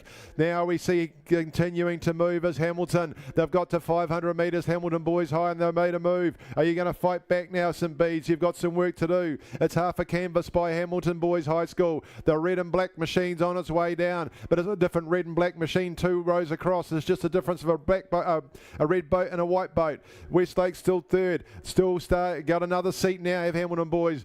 St Beeds, you're going to have to move. Here come Hamilton Boys High School. They've judged this nicely. They just ducked into a good second spot from about the 1,000 metre mark, and they're continuing to move ahead now, are Hamilton Boys. Oh, this is an impressive row from them. All being well guided down by the course by Isaac James the Cox, coached by Robin Clark. St Beeds trying to respond out there in lane number 5. Matthew Casey doing all he can in the Coxon seat. Westlake coming again to St Beeds. Westlake coming right at St Beeds for that silver medal. These are where the medals are going, and now at the outside, St Beeds have started to kick. They're coming back at Hamilton Boys High, but they might have run out of room. Hamilton Boys High holding on to it. Couple of dirty strokes starting to go in on the outside. Hamilton Boys have got to buy 3 seats at this stage over St Beeds. Under pressure from Westlake, but it'll be Hamilton Boys High. Congratulations, Hamilton Boys High. Gold medal. Boys under 15 Coxed 8. Just silver to St Beeds by half a canvas over a fast finishing Westlake. There's your medalists. Then we come down to Kings, their 4th. 5th to Christchurch Boys, who finished cleanly out there.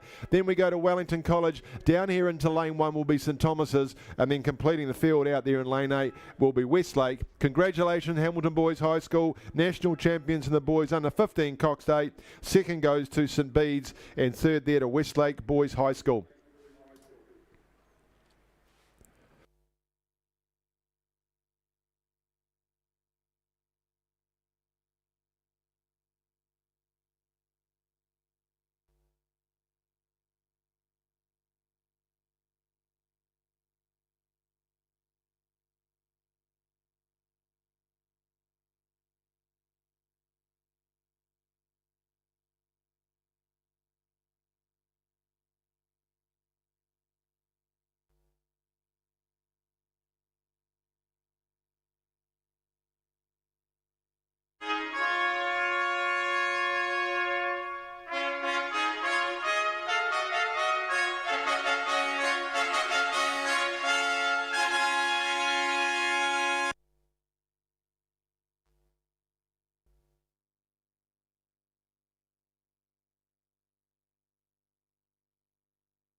Thanks, Gay. Congratulations to the medal holders and medal winners there in the girls under 15 octane. And just confirming the result for you in the boys under 15 Cox State, won by Hamilton Boys High School in a time of 6:29.95.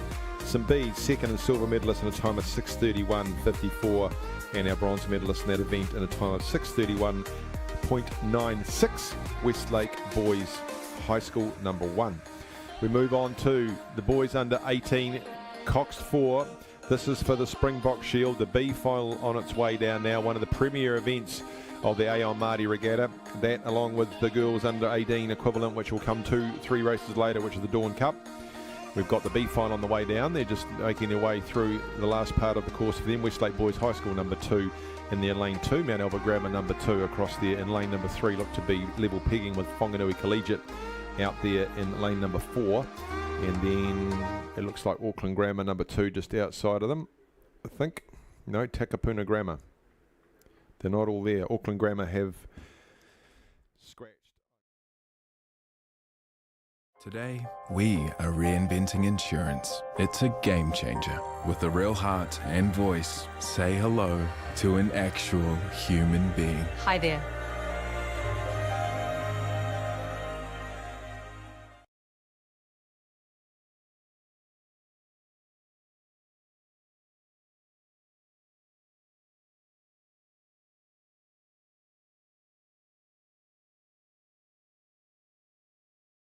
Course, they're two of the big events, the Springbok Shield and the Dawn Cup, the boys under 18 Cox 4, the girls under 18 Cox 4. The venue is Lake Rui Tanewha in the Mackenzie country, the township of Twizel.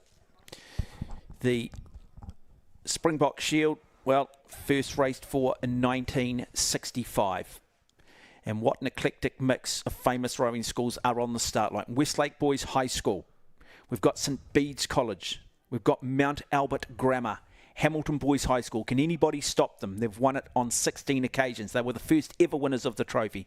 Christchurch Boys High School in 5. St Andrews College will start in lane 6. Auckland Grammar in 7. St Bede's College in lane 8. Joining me in commentary, a man who rode as a member of the New Zealand 8 at the Rio Olympic Games, Alex Kennedy. Alex, one of the real blue ribbon events, so much history, so much tradition, set to go. Yeah, and there's your mob on screen right now. Mount Albert, Max Jarvie, Ethan Green, Luke Sanders, Fraser McGilvery, Hamish Toogood, the coxswain. Yeah, have just won it once, and that was back in 2022. Yep. So we got McGilvery back. I think he's the younger brother of one of those boys that was successful in that crew, but the main movers and shakers we keep an eye on through the heat wins were Christchurch Boys High School, Harry Galvin, Jacob Yule, Danny Webb, Jack Bond, Grayson Faulkner, the Cox. Tim Osmer's doing a great job down there with the blue and black of Christchurch Boys, and then alongside them in the red and black quarters, the familiar look of Dylan McConnell, Zach Brownlee, Ethan Stein, Will Milne, Ryan Ollington, who had a peers win this morning with Dylan McConnell and Zach Brownlee, and now they're looking to back it up here with Caleb Shepherd and Bruce Holding steering the ship there. Interesting too. They've won it on 16 occasions at Hamilton Boys High School. Yes, sir. Westlake Boys, who will start in lane 1. They have won it on 4 occasions, 1982, 1991, 93 and 2002. Hamilton Boys first winning it back on Oriental Bay in Wellington. Don't row much there anymore with those regattas, but there's still some great Wellington crews coming out. First Maadi Cup, of course, won on the Whanganui River back in 1947. So also second from the bottom of your screen, the big yellow boat of Auckland Grammar School. Auckland Grammar have won the Springbok Shield back in 2011, 2021.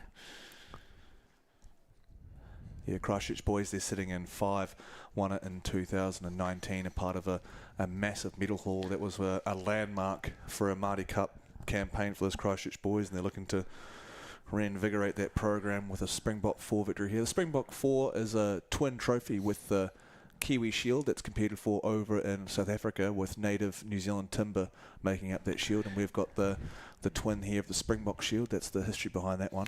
Yeah, made up of native South African wood and timber, and was presented by Mr. Cecil Purvis, who was visiting South Africa at the time and met with members of the Johannesburg youth rowing community.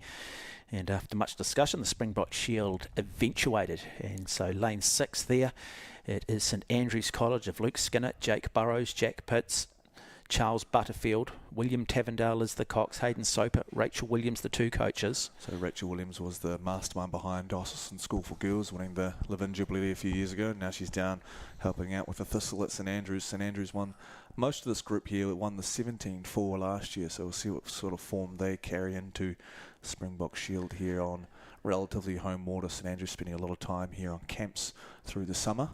Yeah, and St Andrews College won this race only twice, 1983, 2017, so it's been, well, sort of a relatively long time between drinks.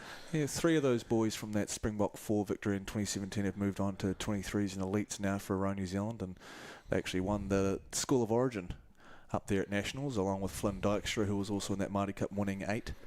So good to see the Thistle back in the swing of things here. Well, Will Tav, a very busy coxswain through the week, very talented young man, so we'll see what he can do with the reins of this St Andrews College crew. Well, this will be the 60th running of the Springbok Shield, first one back in 1965. Yeah, looking forward to this. There's been some pretty fast work going on, so the Mount Albert crew split down into pairs and both made the under-18 pair final, going toe-to-toe with Hamilton boys and Christchurch boys. But really, I think everybody's looking at Hamilton Boys High School, aren't they? Everybody's expecting them to win the double again. They've done it on a number of occasions over the years, winning the Springbok Shield on the Friday and picking up the Maadi Cup on the Saturday, and William Milne and Ethan Stein, as you mentioned, Zach Brownlee, Dylan McConnell, really their race to lose. And I guess in a situation like that, you've got to maybe try and put some pressure on them early, maybe see if you can just put a little bit of doubt in their head. You've got to try and maybe just... It's the only way to race. Change the game plan. You can't just let them have it all their own way off the start. You've got to get ahead, and it's also putting you in a position to feel good about what you're doing and give you a good opportunity to get your tail up. These Hamilton boys competed at the national champs, club champs in the senior 4 cox list, so and they went really, really well there with a monster third 500. So we'll see what the second or the middle 1,000 yields as we're about to get underway here in the Springbok 4 2024 version. Yeah, one of the great races. And we are underway. Springbok Shield for 2024. Supremacy for the boys under 18. Cox 4. Really good start from Auckland Grammar down in lane 7. The Hamilton Boys High School got away brilliantly in lane 4. And they're looking to try and get out quickly. Mount Albert Grammar there in lane 3. A little bit slow. Auckland Grammar School, as mentioned, good starts. And Beans College down here at the bottom of your screen getting off the line nicely as well. So maybe we're just seeing a slightly more measured approach from the likes of Mount Albert. Hamilton deciding though that they want to get out quickly. They want to just stamp their authority. Well, if you're going to look to try and take it out quickly, you're going to have to be very quick, because that looks like their game plan. Oh, for sure. Look, these guys have been dominant. They did it really well on the pier this morning, but after that Nationals, they had a little bit of a hiccup with the Senior 8, and they came to North Islands, and they just took no prisoners, and you can feel the attitude pouring from Hamilton boys as they rock away to a half-length lead over Westlake. Will Milne, a junior and from the New Zealand Men's 8 last year that competed in Paris, he's bringing that experience with the pier that won this morning. Just an absolute star-studded lineup, chomping away at the start.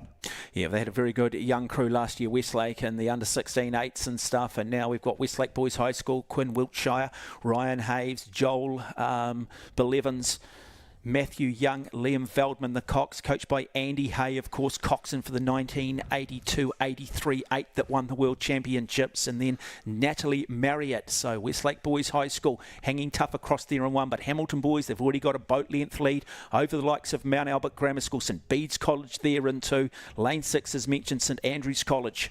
Yeah, you see there actually a snapshot of Mount Albert's bow there. That boat's named after Sir Don Rollins. That's the Don Rollins Centre. If you're familiar with Karapera, is that massive function room. It sits on the finish line thanks to the 2010 World Championships being bought. But you see there, lanes 1, 2, 3, 6 and 7 all lined up for silver. But casting your gaze to your left-hand side, clear water out in the second 500.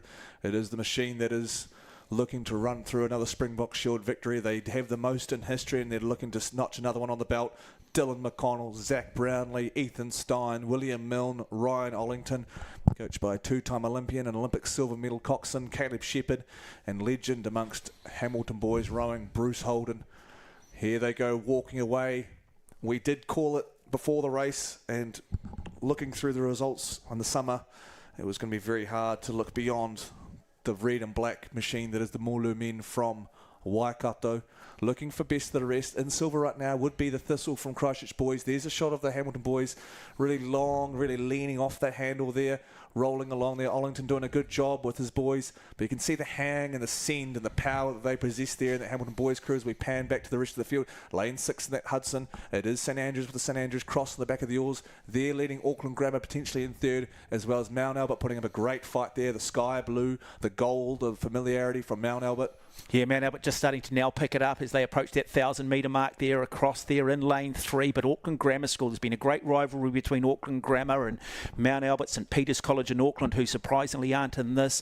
And it's been a real ding-dong battle at Auckland Championships, North Island Championships. But it is still Hamilton Boys High School, no doubt about it. They are just a class act. They are just quality.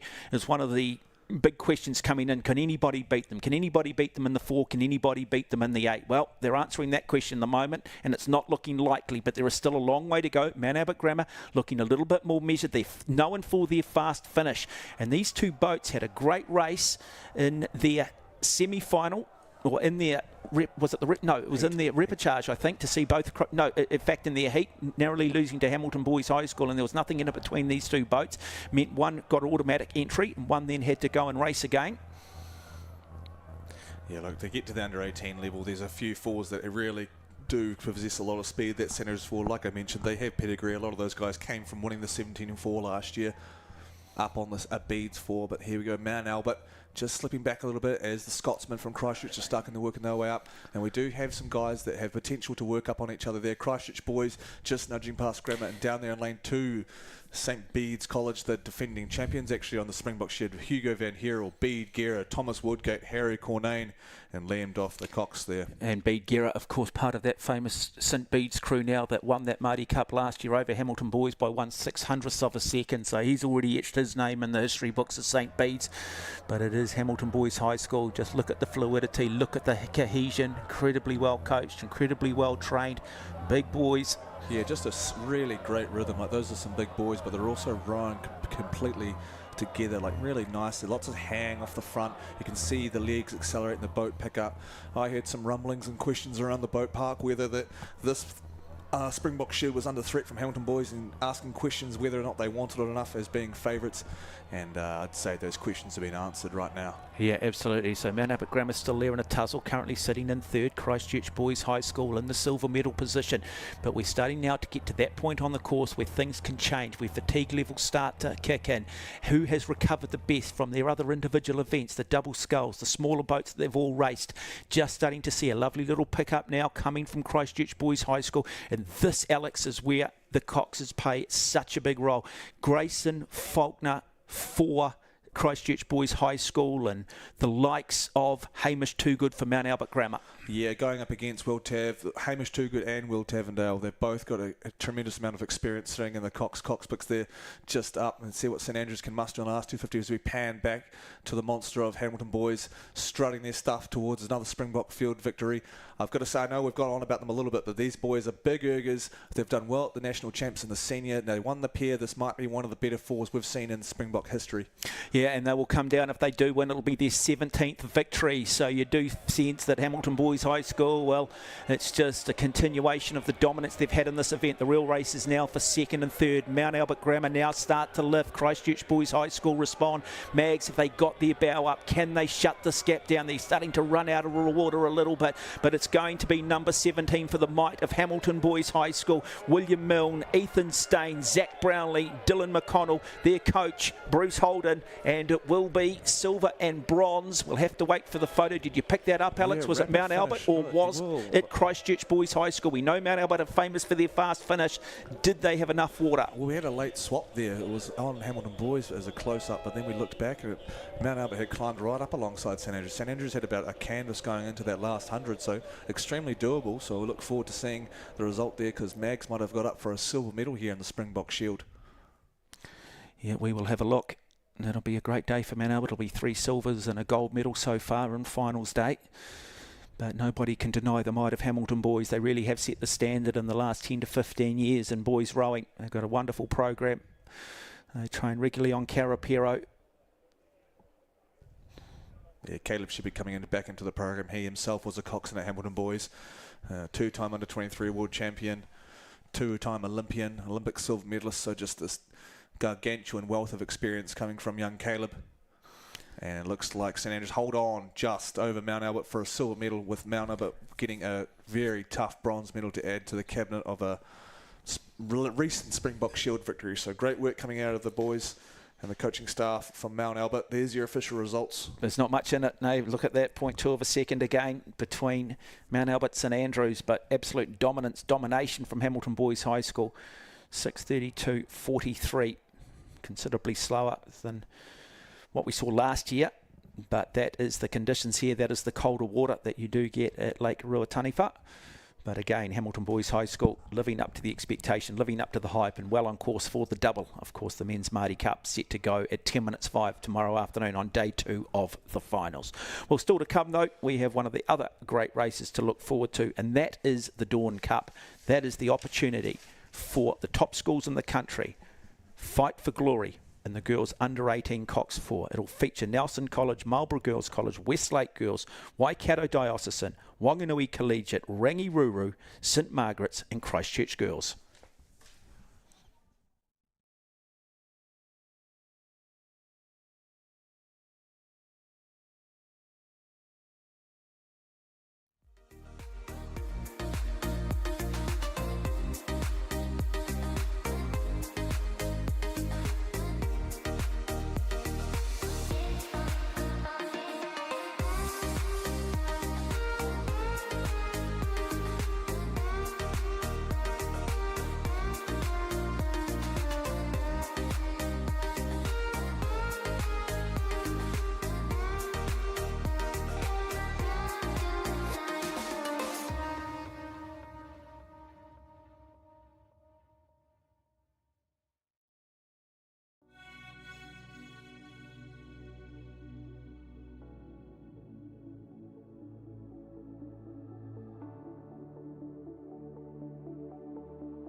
To celebrate Aon Maadi Regatta Week, we're giving Maadi supporters the chance to win a $500 top-up to a new Milford KiwiSaver Plan account or Milford Investment Fund account. To enter, open or switch to the Milford KiwiSaver Plan, or open a Milford Investment Fund account before midnight on Sunday the 24th of March 2024 for your chance to win one of 10 top-ups. To find out more about this exclusive Maadi offer, for T's and C's and to get started, visit milfordasset.com/Maadi 2024. Milford, invested in you.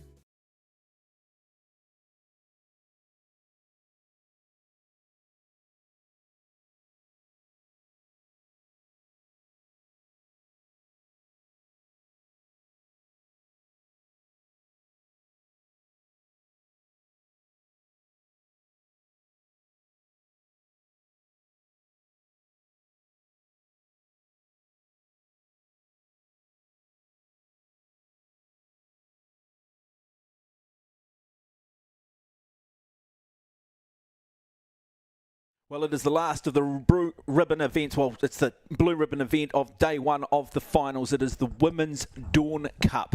Looking forward to this one. The girls under 18 Cox 4. It was awarded to the winner of the girls under 18s right back in its inception.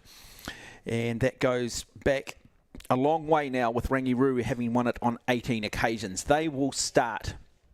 So it's called the Dawn Cup because down they rode on that Maadi Cup was rode on the Wairoa River in Gisborne, and they ran out of time and it was too dark on the Saturday, so they had to get up and row the under 18 4 and the under 17 boys 8 on the Sunday morning, hence the naming of the Dawn Cup. Yeah, no, just had my notes a bit mixed up there. So we got Rangiruru, who have won it on 18 occasions. We've got St Margaret's, who are next winners on 7 occasions. They will start in lane 7. And we will have Rangiruru in lane 6. We'll run through that starting line-up for you. So lane 1 will be Nelson College. Lane 2 will be Marlborough Girls. Lane 3, Westlake Girls. Lane 4, Waikato Diocesan. Lane 5, the Maida of Wanganui Collegiate. 6 is mentioned Rangiruru. Lane 7 is St Margaret's. And lane 8, Christchurch Girls High School. Somewhat miffed a little bit that Rangiruru are in lane 6 when you look at the depth of their program. Probably most people would look at this and go, look, Rangiruru are going to win it. Everybody's racing for second, like we just saw with the Springbok Shield and Hamilton Boys High School. Yeah, well, they ran into a very quick Waikato Diocesan crew there in the heats. Here's Rangi there, Cushel, Vance, Ferguson, Payne. So Ferguson and Vance winning the under 18 pair this morning. So they're going to try and pair that trophy with the Dawn Cup for a number of times. They're going to try and do it again. But this is an interesting race because there's just quite a few crews that are around the same time getting in here. Rangi won the South Island champs by 5 seconds over Marlborough Girls, but it looks it was top 2 going through, so they were a bit behind on times, but I do believe that that's just because they knew that they were getting through. Well, Dawn Cup first race back in 1981, and that date it was Wanganui Girls College. They won it then in 84 and 85. Yeah, Queen Charlotte College should be on that list somewhere as the original winners of the Dawn Cup, I believe. Okay, so just going off the notes, we do apologise if that is not 100% accurate. Yeah, there we go. Okay, it was Queen Charlotte College then, in fact. It's just not mentioned on the list of winners, which is a bit unfortunate. But here goes Wanganui Collegiate with the black and the blue quarters. They've got quite a history in the women's rowing as they entered in and diversed from an all-boys school to a co-ed. Yeah, one of the great races, one of the great trophies up for grabs, the Dawn Cup. Boys supremacy here, very open race too. And such a wonderful group of schools represented from right around the country. Here's one of those schools now, Waikato Diocesan, a mainstay of women's sweep rowing here in this country. Isabel Melville and Hannah Tomlin leading the way there in the stern pair for Waikato Dio. Did a very gutsy effort this morning, and the pair just missing out on a medal, so they're coming back here with their mates Georgia Treblico, and Macklin Stewart. And Maya Trail with the reins. Yeah, you've got the Red Swans of Westlake Girls, Stephanie Serevant, Phoebe Dobson, Maeve Lockett, Charlotte Morstan, Taylor Copplestone, the Cox, coached by Ian Bright. So they will start in lane 3. Another Westlake boys have a pretty strong history in the rowing. Sense the tension in the air around here. I was talking to Tyler Scott, the coach for the Wanganui Collegiate. He's an old boy of Wanganui Collegiate, and He was down there with his girls for the novice double, and he just talked to him about this Dawn Cup, and you can just see the fire light up. Okay, underway, 2024 Dawn Cup. The girls under 18 Cox 4. This is the blue ribbon event here on day one of the finals at the Maadi Regatta of 2024, and it is a very good start coming in lane 6 from Rangiruru, and then across the far side in lane 4 a good start also coming from Waikato Diocesan. Westlake girls still in the mix, maybe struggling with that initial speed as Christchurch girls down here in lane 8, and across the far side Nelson College in lane 1. Yeah, great start from the girls from Waikato Diocesan. Just like the under 18 pair, they've come correct again with Isabel Melville. Maya Trow is entrusted with the game plan for those girls out of Hamilton. Great start from the Canadian looking blades there of Westlake girls. And Ian Bright's been a coach on the, not on the rise, he's been around for a while. He's coached New Zealand crews, he's coached North Island crews. He's here with Westlake girls as they try and manage their way to a gold medal here in the Dawn Cup. Yep, they've won it back in 1989, 1990, Westlake girls. So they've won it on 2 occasions. It's been a long time between drinks, trying to resurrect that rowing program out of Westlake girls. Slow start from Whanganui Collegiate. They're just starting to climb back up and make up for it. So alarm bells can settle down there for the coaching staff, Tyler Scott and Rick Grawbecker from Whanganui Collegiate. They're starting to work their way back in contention alongside Rangiruru, St Margaret's, and over there with the gold and the navy is Marlborough Girls College's own Jessica Bennett, Mila Van Rensburg, Grace Straker, Hazel Glover, and Molly Wilkes, with Joe Bennion and Hannah Starnes leading the way for them in the coaching room. Yeah, Whanganui Collegiate winning this race back in 2006, the only time they have won it. But at the moment, getting out to that good start and maintaining that, the Waikato Diocesan crew out to their left-hand side, the Might of Westlake out to their right-hand side, Whanganui Collegiate just starting to drop back, and then just a little too wide in lane 6, Rangiruru Girls High School. So it is this crew here from Waikato Dio who have decided to take it out relatively fast, relatively strong. The big question is, can they hold it over the back 1,000 metres? One thing we have seen a lot today are the fast finishes of some of these schools in terms of the way they've set up their racing. Some would have set their racing up to just be fast from the start and hold it. Others, well, they'll be a little bit more measured. They'll look to maybe pick it up through that third 500, or certainly look to bring it home in the last 500. Yeah, a lot of power, a lot of strong start here from Waikato Diocesan, but you can just start. This field's too good for them not to be coming back in here. They are just working their way back up alongside Waikato Diocesan. Westlake leading the charge there, currently in second up on Marlborough Girls. You can see the blue bar there of T6, that's Rangiruru, and T5, Whanganui Collegiate, just sitting in the middle there. The race is far from over, folks, with Whanganui Collegiate just a little bit of clear water down on Waikato Dio, and that's your top 5 all on the line there. Yeah, it is too. It's certainly not one way. Like, you got to this point in the Springbok Shield and Hamilton Boys High School had pretty much gone. Now, one thing here too, got to make sure that they steer these boats in a straight line. Seen a number of boats just on a slight angle here. We've seen races being lost by 1/100th of a second. We've seen races lost by 1/10th of a second, and it's just those subtle little lapses in concentration that can ultimately cost you a medal. So all of these little factors that need to be built into the program, all these little variables, but it is still the crew, Waikato Diocesan, who will lead through the 1,000 metres. Lane 3, Westlake Girls High School. Across there in lane 2, Marlborough Girls College beginning to make their move. Down here in lane 6, it's Rangiruru. They are poised, they are set. What do they have left in the tank with 1,000 metres left to go? Yeah, it'll be interesting to see what kind of moves Rangi can make in the second half here. They had a huge move in their pier earlier in the day, so we'll see if they can replicate that sort of work that they had. Margaret's also lurking down there, so India Broomhall, Lila Stallard, Evie Leeson, Phoebe Wilson, Neve Cassidy doing well, and on the far side there, Marlborough Girls just ever so slightly edging their babble ahead of the coxswain of Westlake Girls. But Waikato Diocesan have done a real good job there. The other crews started to come back at them in that second half, or that second 500, sorry, but after that K, that premeditated move we say around a lot of the moves, a lot of these crews will have moves around the K. Waikato Diocesan just pushed out again to about clear water, so now I've got to say it's their crew, it's their race to lose now, with coming up to 750 to run. Yeah, it is too. Good performance now starting to come from Rangiruru, Sophie Payne, Alice Ferguson, Lucy Vance, Sophie Quizelle and Sophie Saar, the Cox, now starting to bark out the orders here. Pretty close for second, third and fourth. Good performance across the far side from Marlborough Girls College of Hazel Glover, Grace Straker, Mila Van Rensburg, Jessica Bennett, and now Molly Wilkes will be asked to draw upon her experience as the coxswain, see what she can do.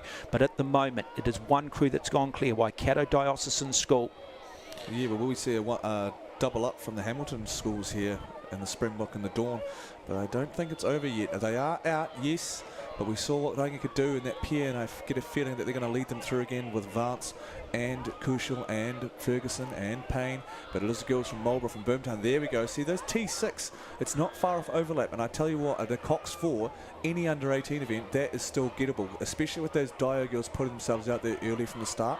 So if Rangiru can come through, it would be monumental sprint, but it is still available, and Royal girls doing really well there down in lane 2, battling for a bronze medal against Rangi. Yeah, so Waikato Diocesan won the Dawn Cup. First time 2002, then they won it in 2011. They backed it up 3 years later in 2014, so it's been 10 years since they won it. Can they hang on here? Rangiru starting to make their move. We've still seen the brilliance of Marlborough girls across there in lane 2. They've almost been stealth-like. They've got their bow nice and high. We start to see the stroke rate begin to increase. Is there anything you're starting to notice, Alex, in regards to a drop-off in form for any of these great crews? It's not just a drop-off, but the Waikato Dio girls are definitely feeling that start that they've had. Yes, they still look good, but there is a little bit of raggedness starting to creep in from the strokes, which is expected. It's 250 to go in your peak regatta race. You're going to put it all out there at 100%. When you're ever doing anything at a peak pace, it's not going to be perfect. But now we can see that T6 Rangiru, the blue bow, has overlap. Ooh, I say that, and Waikato Dio go again. Rangiru were just creeping, and Waikato says no thank you. They fended them away, and Isabel Melville leading the crew like an absolute weapon with 250 to run. Yeah, 750 metres of hope, 250 metres of truth. We're at that threshold, folks. It is still Waikato Dio trying to win their 4th Dawn Cup. Rangiruru trying to win their 19th. And it is still Waikato Dio. They still have that both length lead. Do not rule out here Marlborough Girls College in terms of maybe sneaking up and taking the silver medal. But we are starting to run out of water here. It will be Waikato Diocesan. It will be to the 2 schools out of the Waikato who will pick up the men's or the boys and girls under 18 Cox 4. It was Hamilton Boys High School who won the Springbok Shield. It's going to be Waikato Diocesan out of the Waikato region who is going to come down and win the Dawn Cup for the 4th time in their history. It's been a very controlled, very measured performance from them. They've been in control from the start. Rangiruru will come down and pick up the silver medal, and then across there in lane 2, the bronze will go the way of Marlborough Girls College. Yeah, great work from Marlborough Girls College getting back on the podium for their under 18 4. But that Waikato Diocesan crew, you couldn't have asked for a better race. So Alice Denyer and Kate Lorich Major. So Alice Denyer was actually part of Mount Albert Grammar not long ago, winning the Springbok Shed with them, and now she's done both. She's moved down to the Waikato, and now she's got the Dawn Cup. So great coaching from Alice Denyer, but even better performance there from those girls. To get out like that, put yourselves out there, takes a lot of bravery, and they back themselves all the way home. So great work from the green and white quarters there of Waikato Diocesan as they struggle to hold down that water post-race. Well, there'd be few coaches that have won the Dawn Cup and the Springbok Shield, so that is a great achievement in its own right, and great to have so many wonderful coaches and the pathways that we've seen through this Aon Maadi regatta, and you can just see how spent all the crews up. And that's the brutal thing about rowing, whether you're in the fastest boat or the boat that comes across the line in 7th or 8th, you can guarantee that they're all experience the same emotion, the same physical stress, the same mental and physical endure that goes with this sport. Yeah, like you can't take away anything from anyone. They're down here. The selection, the trials and tribulations through the season, and then this race week is extremely stressful. So even though it says a gold medal next to Waikato Diocesan, congratulations to them. All these girls and all these boys that have been racing down here all week have gone through the same sort of work through the season. So congratulate them for making it this far, and thank them for such an entertaining day for day 1 here. Yeah, certainly plenty of racing to look forward to on day 2 of finals. Of course, it does culminate tomorrow afternoon at 10 to 5 with the 77th running of the Aon Maadi Cup, and then the event that's been going since 1981, the women's equivalent or the girls' equivalent of the Levin Jubilee Cup. But hope you have enjoyed the coverage. Still some medal ceremonies to come. Just a simply stunning, stunning venue. And congratulations to all the different schools that have managed to get themselves on the podium as we see the presentation for the Springbok Shield once again going to Hamilton Boys High School for the 17th time. And St Andrews and Mount Albert Grammar, silver and bronze. Alex, just some final thoughts from you. Oh, look, I've been here a week. I've been here since Monday. Couldn't be more privilege to be calling the races here, because it is a privilege to see these kids in the spotlight. So we do our best to make sure that everyone gets their turn and make sure that these kids that do so much work get the deserved spotlight that they have. So I'm very privileged and thankful to be here, and I'm looking forward to day 2. Thanks to Milford Asset Investment for partnering with our live stream boys at Altitude HD, and I can say that this is probably up there with some of the best coverage you'll get worldwide alongside Henley and World Rowing events. So very thankful, and looking forward to more exciting racing tomorrow. Well, I hope you have enjoyed the coverage from a commentary point of view. We'll bring you the images of the presentations of the Dawn Cup as well, which will follow this, the Springbok Shield. And again, it's been just a wonderful day of racing for all the different schools across so many different class of boat. But what a moment for Hamilton Boys High School, their 17th Springbok Shield. They're about to be presented with their gold medals. And then, of course, Waikato Diocesan picking up their 4th Dawn Cup, the first time since 2014 for them. On behalf of Aon and behalf of Milford, we wish you all the very best, and we look forward to having your company at around about 8:20 tomorrow morning.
We are all in the same boat.